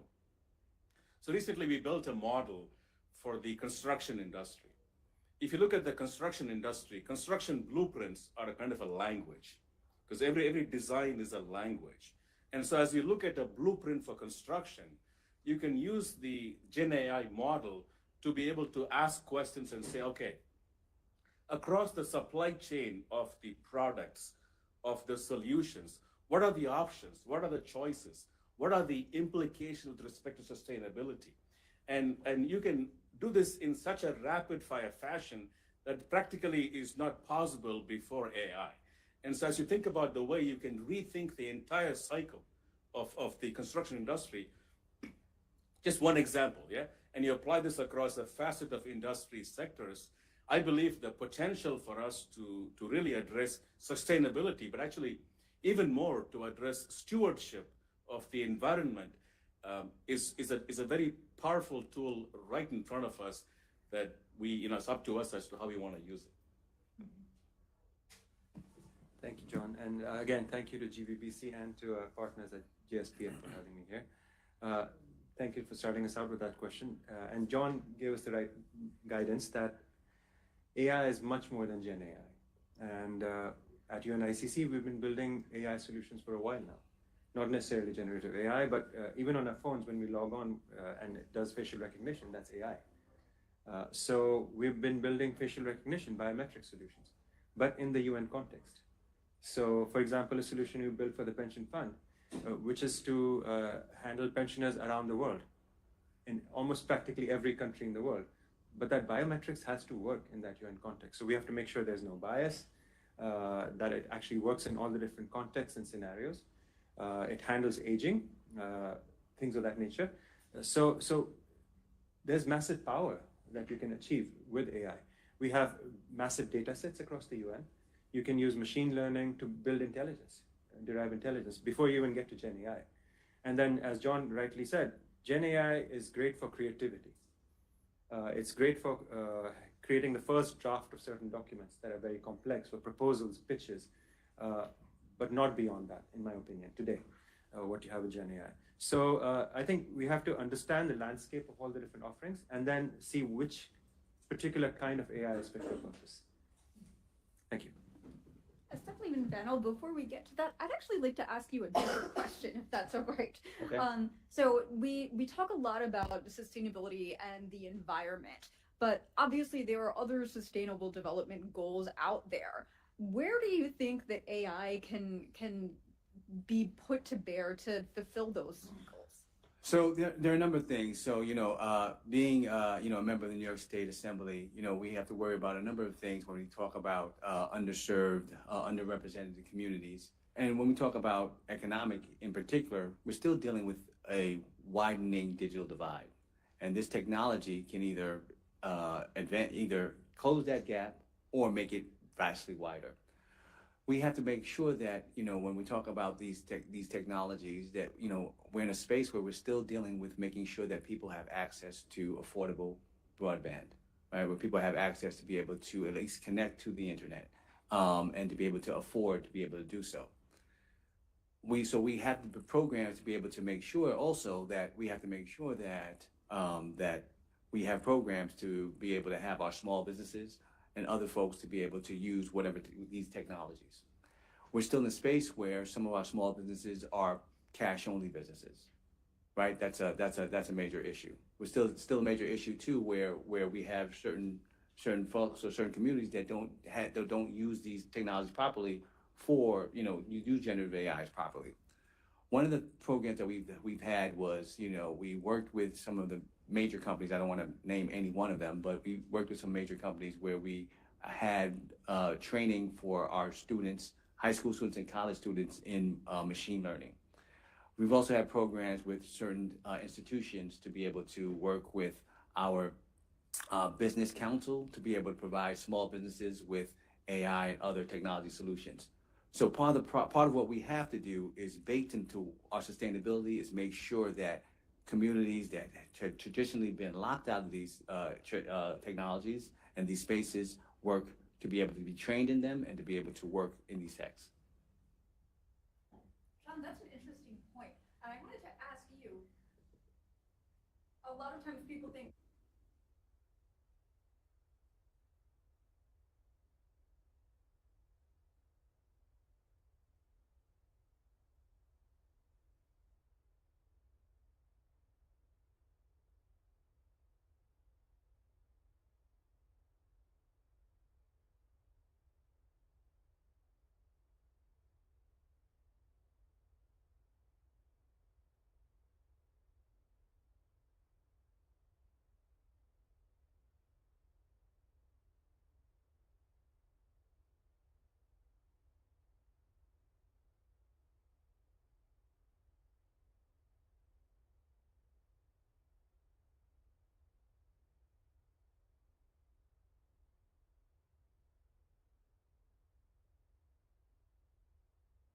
And I believe we have to make sure that we have those. Now, to your question in terms of AI as a global versus a local community, this is a massive risk right now because in terms of the resources required to build these very large models, it costs billions, tens, hundreds, and at best about maybe 4 or 5 companies are able to do it. I believe the trend is will shift to more what I call sovereign AI, which is nation states investing in building these AI models. In doing so, we can address the needs at the local, at the community level that, frankly, in my biased opinion, corporations have no interest in doing so. The other piece is, it's not just the large models. Yes, we need the large mega models, like, again, you know who they are, right? As a jack of all trades, but if you look at domains by domain, again, to use my earlier example, if you look at sustainability, perhaps in the construction space, that's not a big model. It's a fairly domain-specific model. To build domain-specific models does not require billions of dollars. And I hope and I wish that more and more we can see that there are going to be way more domain-specific models than domain-agnostic models. If we have that understanding and we realize we can build these models maybe for $50,000, perhaps we will see more of the local needs being met. that's interesting. And I want to go back to something that you said about nation states building artificial intelligence. And I'd like to ask Samir, what do you think might be the benefits or the risks for nation states that are building AI solutions? Thank you. I think for nation states to build sovereign AI, to me, from my perspective, the challenges are, of course, that they need the proper guidance and the proper frame in which to build it. The big corporations, as John rightly said, have invested billions in this, and they've built this. They've gone through some learnings, made some mistakes, some dead ends, and they've come back. They've had the wherewithal and the budget, if you will, to make some mistakes and learn from that. For nation states, and especially we in the UN focus on making it equitable for everybody. So we definitely look at the global majority, the countries which don't have massive budgets. How do we help them achieve something like sovereign AI? That means we have to build the best practices for them and guide them, because we can't afford, the UN has very, very tight budgets, and so do the member states we support. So we can't afford to make that many mistakes, and we have to give them something that's fit for purpose. So we also have to work with them. If we don't, if we impose a particular solution or a platform or an approach on them, I don't think it'll work. So when we look at sovereign AI, we have to start with what are the needs of the local community or the region or the country. What are the languages, what are their cultures? Take all of that into consideration and then use that to build a platform or a set of solutions that are appropriate for them. Now, Jenny, it's interesting you asked that question. New York State now is in the process of building a program called Empire AI.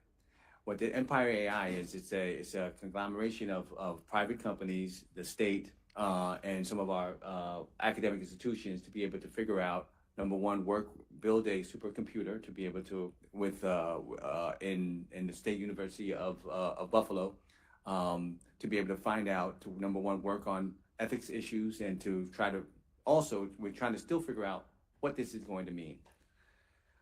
What's interesting for me, from my perspective, I want to make sure that, we are allowing whatever this Empire AI is going to look like. We want to make sure that smaller communities, we want to make sure that people that, traditionally, like I said, that did not participate in this space are able to do so also. That must also be part, baked into what we do moving forward. Yeah, and that's an interesting question. So I did want to go back to one thing about New York. Obviously, it's an extremely diverse state. Just when you look at New York City itself, you've got the financial district, you've got other districts that are not like the financial district. How do you see an Empire AI working for all of those things, or do you see that? Well, but before we get into that, we're still dealing with, I still have a body of 212 other policymakers. I still have an executive or what have you. Not everyone is on the same page with AI. So we still have to understand that, right? So we still have to understand that it's great that we're talking about this here, but outside in the world, right? There are people that worry about their jobs, right? That's a real thing. I still have to deal with other policymakers putting in bills that have a automation or robot tax. So we're still in that space, right? We still have to.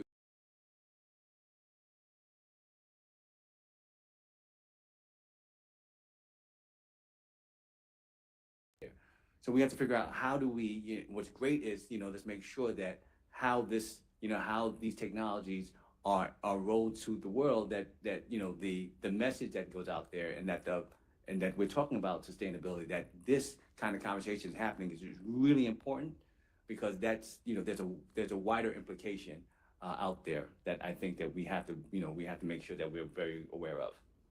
That is a great point. John, Samir, do you have any response to that? We do to the issue that AI might be taking away jobs, given that is another sustainable development goal. Yes, so happy to go first on this one. This is a topic very close to my heart, by the way. I think the big risk we run in the short term is what I call the loss of apprenticeship, because much of what these tools, again, not to name them, can do is, make a few slides, write a report, create a survey, do a marketing analysis, right? And the biggest risk we run is middle management, senior executives find it so easy, so quick to use these tools to get something done that the organizations lose the investment in young people, young men, young women, to be able to staff them up over the course of 2-3 years. And in the short term, it's going to be great for margin and profitability, but in 3 years, these organizations are going to see this massive loss in terms of talent pool and pipeline, right? Of course, there is much more. There is the impact in terms of the socioeconomic fabric.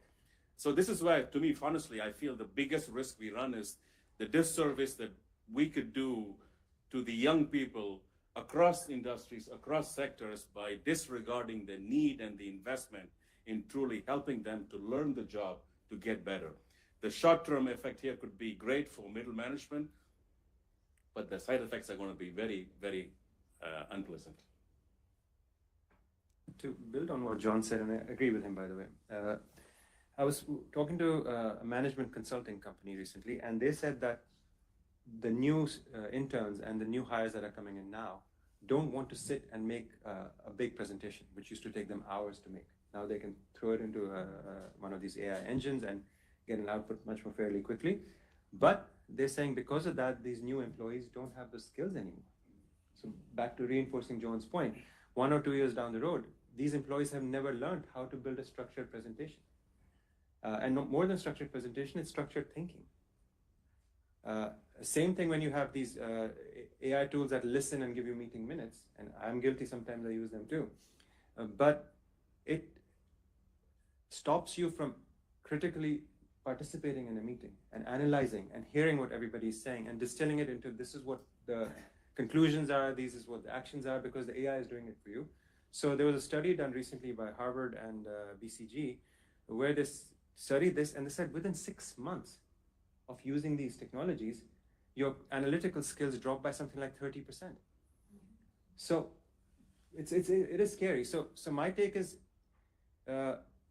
all of these technologies, you have to use them judiciously. And I don't want to take us on a negative trend. So Gen AI, use it judiciously, but there are other kinds of AI which are so valuable. I'll give you an example. Just today, I was in a conversation with one of our partners, UN partners, to say how can we use all the GIS data and apply AI on top of it to start to analyze deforestation. So you're looking at maps of the world and saying, where do we see deforestation happening? How do we prevent that? So starting to get some real-time information about it. So you can use this technology for good, but it's not a silver bullet that you just roll it out willy-nilly. So back to your point, you have to find the right use cases. You can't just say, because I love this technology, let's roll it out everywhere. Thank you. That's a really good point, and I want to ask the panel generally to comment on that. Where do you see AI for sustainability? If you could pick what the first application would be, what application would you pick? How would you use it to further sustainable development? So I'll give you an example. So we're familiar with the AI systems that play chess, right, for many years, obviously, or checkers or whatever, and they're able to do so by looking at enormous number of possibilities and trees and choices and so on, right? You can basically do this thing. So take a look at this device here, for example, right, and think about all of the components, all of the ingredients that go into building something like this, and imagine being able to look at millions of possibilities in terms of how to compose the components, the ingredients, and the implications for each one of those components. Where you're sourcing it from, how long will it take, what are the side effects, what are the impact in terms of waste management, right? Things that humanly, practically you're going to optimize and say, look, you know what, we don't have the time to be able to think through. AI can take something like this and run through millions, billions of choices. And to me, in terms of the engineering design, if we truly use Gen AI, we could fundamentally reshape the field of engineering design across all sectors, right? Automobiles, airplanes, travel, transportation, drugs, pharma. Of course, as Samir said, the flip side obviously is, what is the impact in terms of the socioeconomic implications in terms of the workforce? That's a much bigger issue, but this to me is a very practical use of how we can completely rechange engineering with Gen AI. So for me personally, I think one of the biggest issues the world is facing right now is climate change. So if we could harness AI effectively to help tell us what the trends are, where the world is headed, we can zoom in and zoom out and get both historical data to give us much better predictions into where the world is headed. And also to say, if we shape or design new strategies, will it help and to what extent? I think that personally for me would be the most meaningful application of AI. Well, to answer this, I don't want to implicate myself, Jenny, so I don't know if I want to answer this. But you know, in our position, you know, we have to deal with a lot of and try to solve a lot of the problems, all the problems that are happening in New York State. Last year, as an exercise, I deployed generative AI to figure out, to help figure out, was there a gap in the law to be able to write a bill? And, you know, did that, and I got a lot of backlash for that. And, you know, what's really important, and again, I did that to be able to see, again, how we use AI. The fact we should use it, but how we use it is something that we must make sure that we use it judiciously. And I think that that's something that we may want to explore in New York State, because again, there's so many different issues that we know when it comes to climate change, when it comes to, you know, closing economic gaps, when it comes to dealing with, you know, we have one of the largest public school systems with over 1.2 million, you know, 3K to 12, you know, young people in the system. So we could, you know, using these systems to be able to measure and analyze how best to deploy services is something that we should try to do better. These are all really great use cases. So now I want to talk about what you have implemented, and Samir, this really is a question for you. Have you implemented AI tools at the UN, and have you been thinking about the Sustainable Development Goals when you did so? Absolutely. So as we are kind of the shared service provider for the entire UN system, we have built several AI-based solutions over the past few years for our partners. And with Gen AI, now we're looking at many more use cases. In fact, one of the positive things of the buzz of Gen AI is that everybody's ideating and saying, what can I use this for?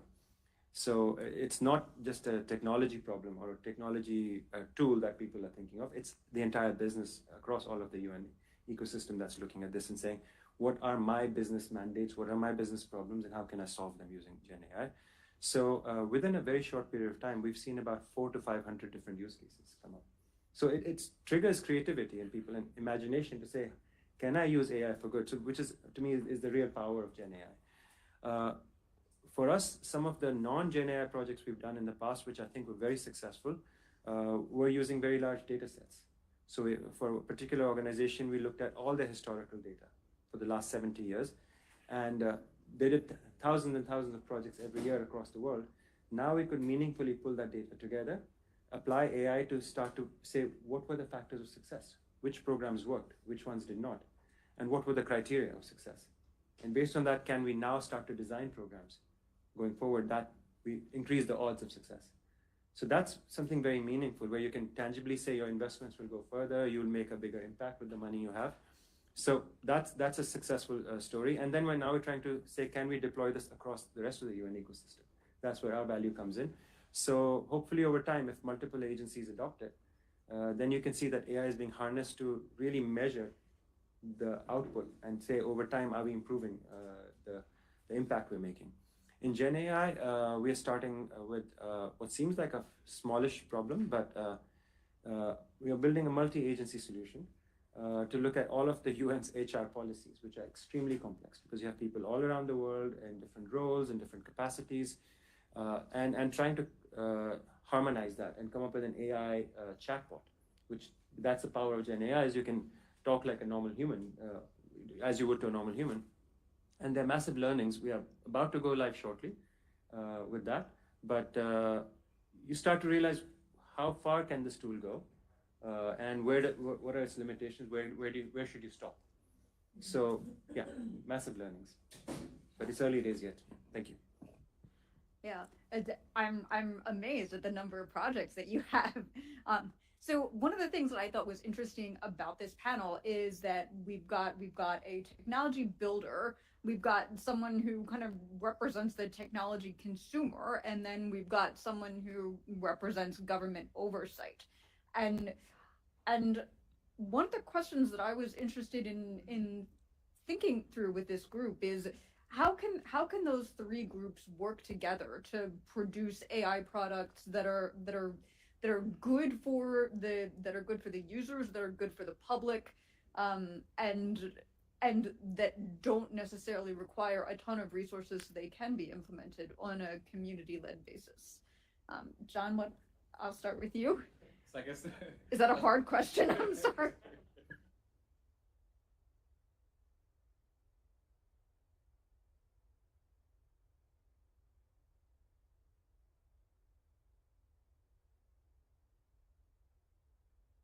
if I put my on, I mean, the challenge is technology builders want to build and they don't know when to stop, right? That's the issue. I mean, to be very candid, right? We don't know when to stop, because it's cool, as they say, right? On the other side, we have obviously the big corporations, and I'm going to be very maybe blunt here. I mean, big corporations like regulations because startups cannot compete because they don't have the resources to compete with regulations. And so you're going to see the big companies say, okay, look, we want to put these rails in because they want to have an entrenched position. So is that a good thing or a bad thing? I mean, you can decide. So regulations early, late, in the middle. Now, the middle ground, obviously, I think is hopefully, and this is what I like to see happen. I wish we could create more consumer awareness, more consumer understanding of what really is this Gen AI. Why do you care? What does it mean? What are the implications? What is the use? What is the misuse? That, I think, would be the most powerful force to align us together. Otherwise, the builders like me, I mean, we're going to keep pushing the envelope, which is not a good thing. Assemblyman, I wanted to ask about one thing in particular about what John said, but please feel free to say whatever you want. But I would like to make sure that you cover the point about regulation empowering entrenched companies as opposed to new companies. How do you feel about your role in that? So, first of all, great question. And I want, what's really important is, and again, that's why I love participating here with GBBC and their programs, and coming to the community and coming out speaking to different groups. We make better policy when we work with with all the stakeholders. And it's important to understand that, doing this job to try to come out with policies, it's not easy. It's really hard. And even when you come out with a proposed bill, there can be ripple effects. So we want to make sure that we work with as many stakeholders as possible. And most of us are trying to make sure that we're coming out with fair regulations and fair regulation to be able to, number one, make sure we protect consumers while we don't stifle innovation. And trying to figure that out is difficult. It's a bigger challenge in this industry, in the technology space, right? This space, generally speaking, has a culture of not working with government, as well as other kinds of institutions or other kinds of segments out there. So it's really important, even in the technology space, to be able to understand that, small companies as well as the larger companies, it's better if we're and with communities, it's better if we're at the table. Another thing to also make sure that, again, we have to always make sure that community is also part of this, right? So the consumer and community is part of this. So it's a challenge, and it's a journey, not a destiny. We have to always really make sure that we check with the different kinds of stakeholders, and we try to have roundtables. We try to go out to the community and try to do this. But this is something that industry, small companies and large companies, should work better to try to work with government on trying to figure out regulation. Samir, as an organization that is going to be consuming this technology and also is going to be helping people deploy, what do you think about all of this interoperation and working together? How do you feel like the UN can facilitate that? Absolutely. So the UN, I think, has a very key role to play in this, and I think we saw it for all of you who were following the whole GDC and the AI report. So I think the UN has made a very clear point that there is regulation that's appropriate at a regional level, at a national level, but there's some level of coherence that you need to have, and that's where the UN can play a role.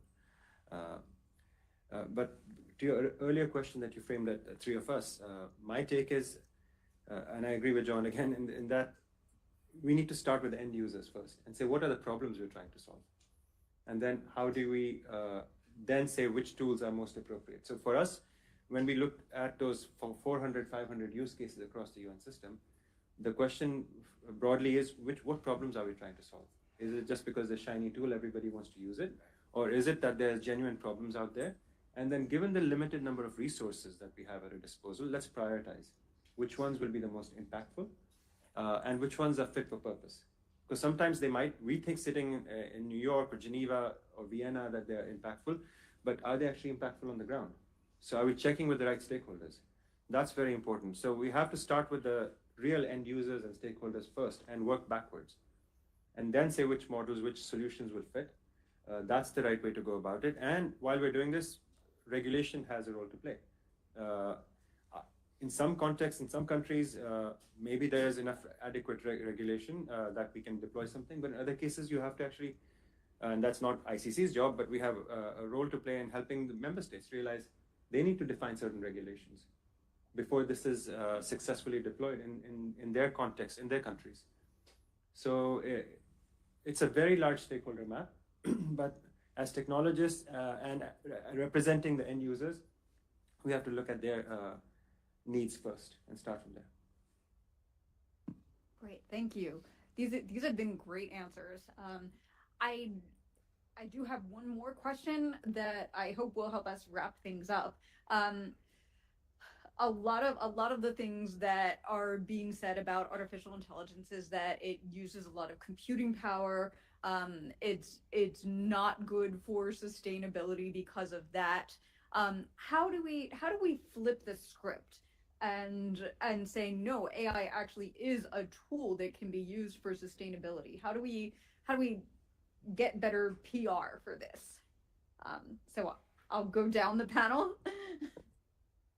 Thank you. So I mean, the facts are facts. I mean, in terms of energy consumption, in terms of cooling, for example, I mean, you're looking at extraordinary amounts of energy that's required. It's a fact. There's no saying anything around it. But again, to my earlier point, I believe that AI can be a powerful tool to rethink the entire cycle of design and engineering and how we approach the problem of energy creation, of effective and efficient energy transmission, the entire life cycle. So if we could do that, I do see the potential, the opportunity. I want to just make one more comment, right? When we talk about AI and intelligence, there is often this assumption that somehow this is just like human intelligence. It's not, right? It is intelligence, but not necessarily anything approximating human. And that's the key point to understand is, so the motivations of AI in terms of sustainability may not approximate our own motivation, to your point in terms of sustainability. So if we, or when we let AI loose in terms of how AI systems think about sustainability, maybe nowhere close to how we think about carbon, for example. And I want to leave it at that. So. Thank you. Look, I think with every technology, there's a hype curve. And with Gen AI at this moment in time, the hype just went through the roof. But I feel like it's coming down equally fast.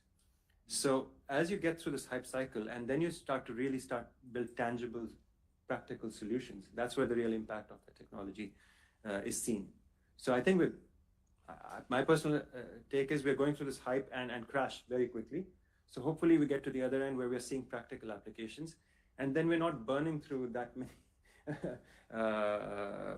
so much energy, because right now with all the kids trying to do their homework with ChatGPT, I've been told every query you ask for ChatGPT is half a liter of water. So there's a lot of consumption, but hopefully soon we've gotten past this hype into very tangible, productive, valuable outputs coming from Gen AI. And as John also said, we can use AI to help us design more energy efficient platforms, energy efficient solutions. So rather than looking at it as a problem, looking at it as an opportunity to address the broader energy challenge and climate challenge that I spoke about earlier. Thank you. So your criticism on AI is a criticism on the information industry. So we have in New York State, we have there are data centers that folks have. So this is a criticism that we have on a wider level, and this is a criticism that we have on many industries. So that's one. Number two, again, as the other panelists said, we should use the tool to be able to try to solve the problems of the tool.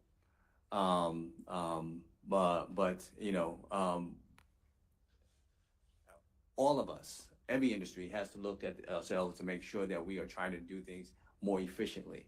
And how do we define sustainability? We have to look at this holistically. And I think use the technology to be able to try to figure this out. But just going on, just on a wider level, we're looking at many industries and their uses of energy and trying to rethink how they do it. Okay, that's great. I think we are probably out of time. So I again want to thank the panel and want to thank the GBBC and the organizers of this event. Thank you very much. And I look forward to continuing this conversation.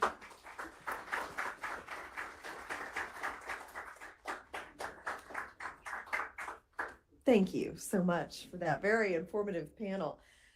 We have got a 10-minute keynote address next. This will be on unlocking the future, the role of blockchain in advancing the SDGs. So we have the privilege of hearing from Guyan Pierres from the UN Development Program. He will share his insights on unlocking the future and the role of blockchain. So please join me in welcoming him.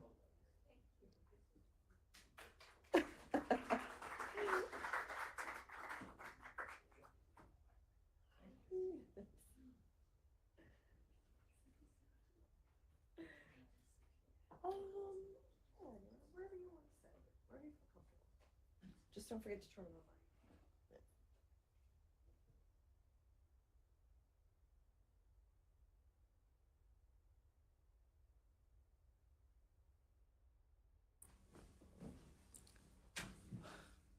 Good afternoon, everyone. It's once again an honor to be here. Second time, I have to say, especially after such a remarkable set of speakers. And my colleague Megan was in one of the panels as well.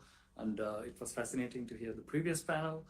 And especially during this week, I've been to probably 20 events, and when I talk to people, there are people who work on technology, work on policy, work on finances, and let's not be mistaken. If we are here during this week, we are working on human development.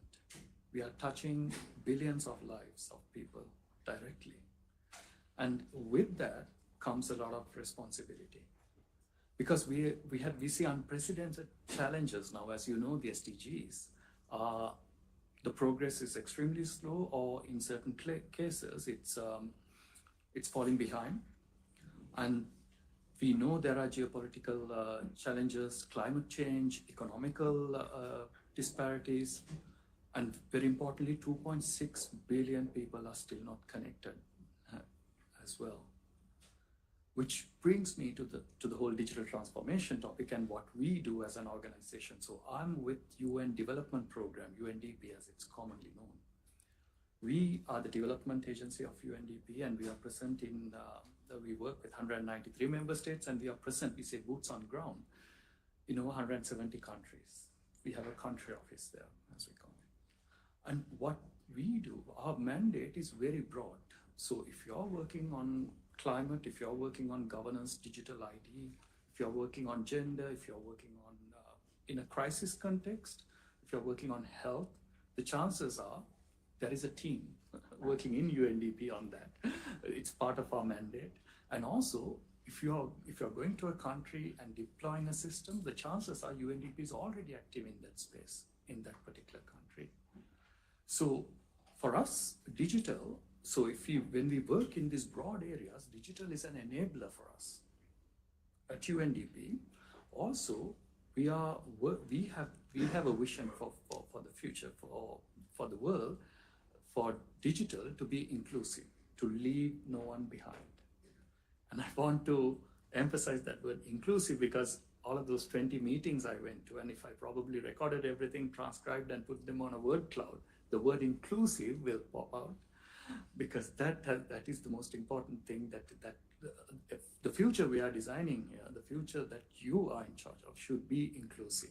And that is what UNDP is working on, and we work directly with governments in country offices.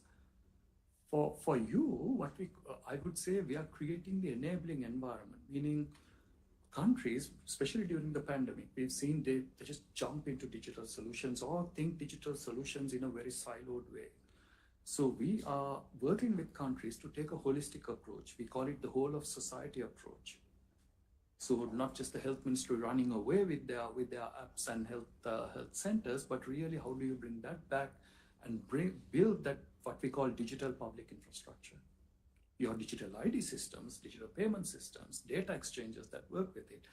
And also, importantly, when I say infrastructure, it's not just the physical infrastructure. How would you set up institutional capacities? How would you set up structures in the government to make this sustainable, to take this forward? So that's our space. That's where we work on. Now, I'll take a few examples of where we use a blockchain, but from not from a technology angle, but more from a human development angle. In the Democratic Republic of Congo, DRC, land ownership, for example, has long been a source of conflict. But with blockchain, we've modernized the land registry, creating clear and verifiable records of ownership. This isn't just about technology, once again.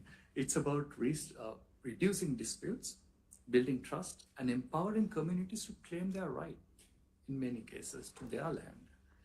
So transparency has become the bedrock of fairness in this initiative. Again, not just about technology. Ethiopia, for example, blockchain is used to verify educational credentials. There were many cases on fraud and tampering with the academic records. And we helped, however, like students and employees now can actually look into education and data with trust. And for those qualifications, and blockchain has added a new layer of security to the job market as well. So these are some of the examples. And Sierra Leone, I just had the pleasure of listening to their telecommunications minister just a few floors down, actually, 30 minutes ago, probably. And they used blockchain in their general elections that happened last year. And that provided, like, they've used blockchain to provide secure and transparent way of records and votes. And that created the process, ensured elections were conducted in a fair manner, which strengthened transparency and public trust in democracy as well. And Ukraine, I don't have to go into details once again.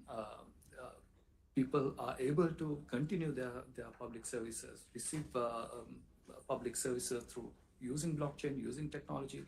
That shows the resilience nature of this technology as well. So I've taken few broad examples which shows the breadth of applications that you can go into, once again, into human development. But one thing we need to, what these examples shows us is technology should never be an end in itself. Blockchain should not just be about innovation, but it should be about building that, creating that accountability, creating that transparency systems, and especially giving that trust to people who are marginalized and vulnerable as well. So as we move forward, let's be risk aware of what we are dealing with here, and trust. From our vantage point, we've done assessments in about 60 countries now, and trust is something that comes across in all of these countries as well. Trust of general public in the government, trust between ministries, among ministries in the government, trust in institutions, trust in public sector, and most importantly, trust in technology itself as well. It's of short supply. So this is where blockchain can play a key role at scale, can restore that trust or create that trust and accountability, placing people and their rights at the center of this digital transformation. Now, I want to stress that none of this will happen unless we collaborate. And even when you go to countries, this is not a simple job just for the government.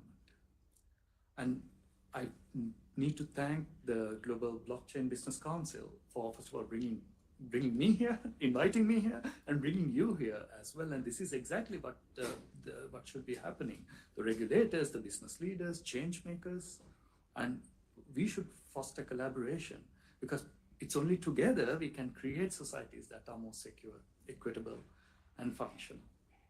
So if we collaborate, we can build. So transparency, trust, and accountability shouldn't be aspirations anymore in the future. It should be the reality, and that's what blockchain can bring.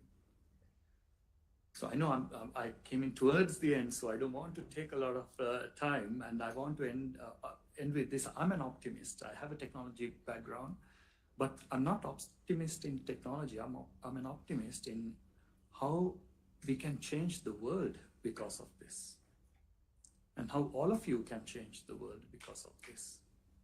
Imagine a world where every transaction, every resource, and every effort towards sustainable development goals is transparent and accountable and leaves no one behind. So let's make a pledge. Today, let's commit to something. Let's commit to building that future, leading that future for our business leader, which is inclusive and human-centered.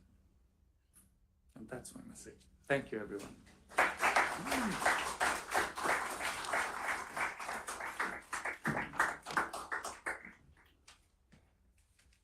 Thank you so much. So as we wrap up this incredible day of insights and discussions, we would like to thank the sponsors and the partners who made this event possible, especially the United Nations Joint Staff Pension Fund for allowing us to use this space. We're grateful to Rosemary, Dino, Mirko, Randy, Arnold, all the other UNJSPF staff for helping us ensure that the event ran smoothly.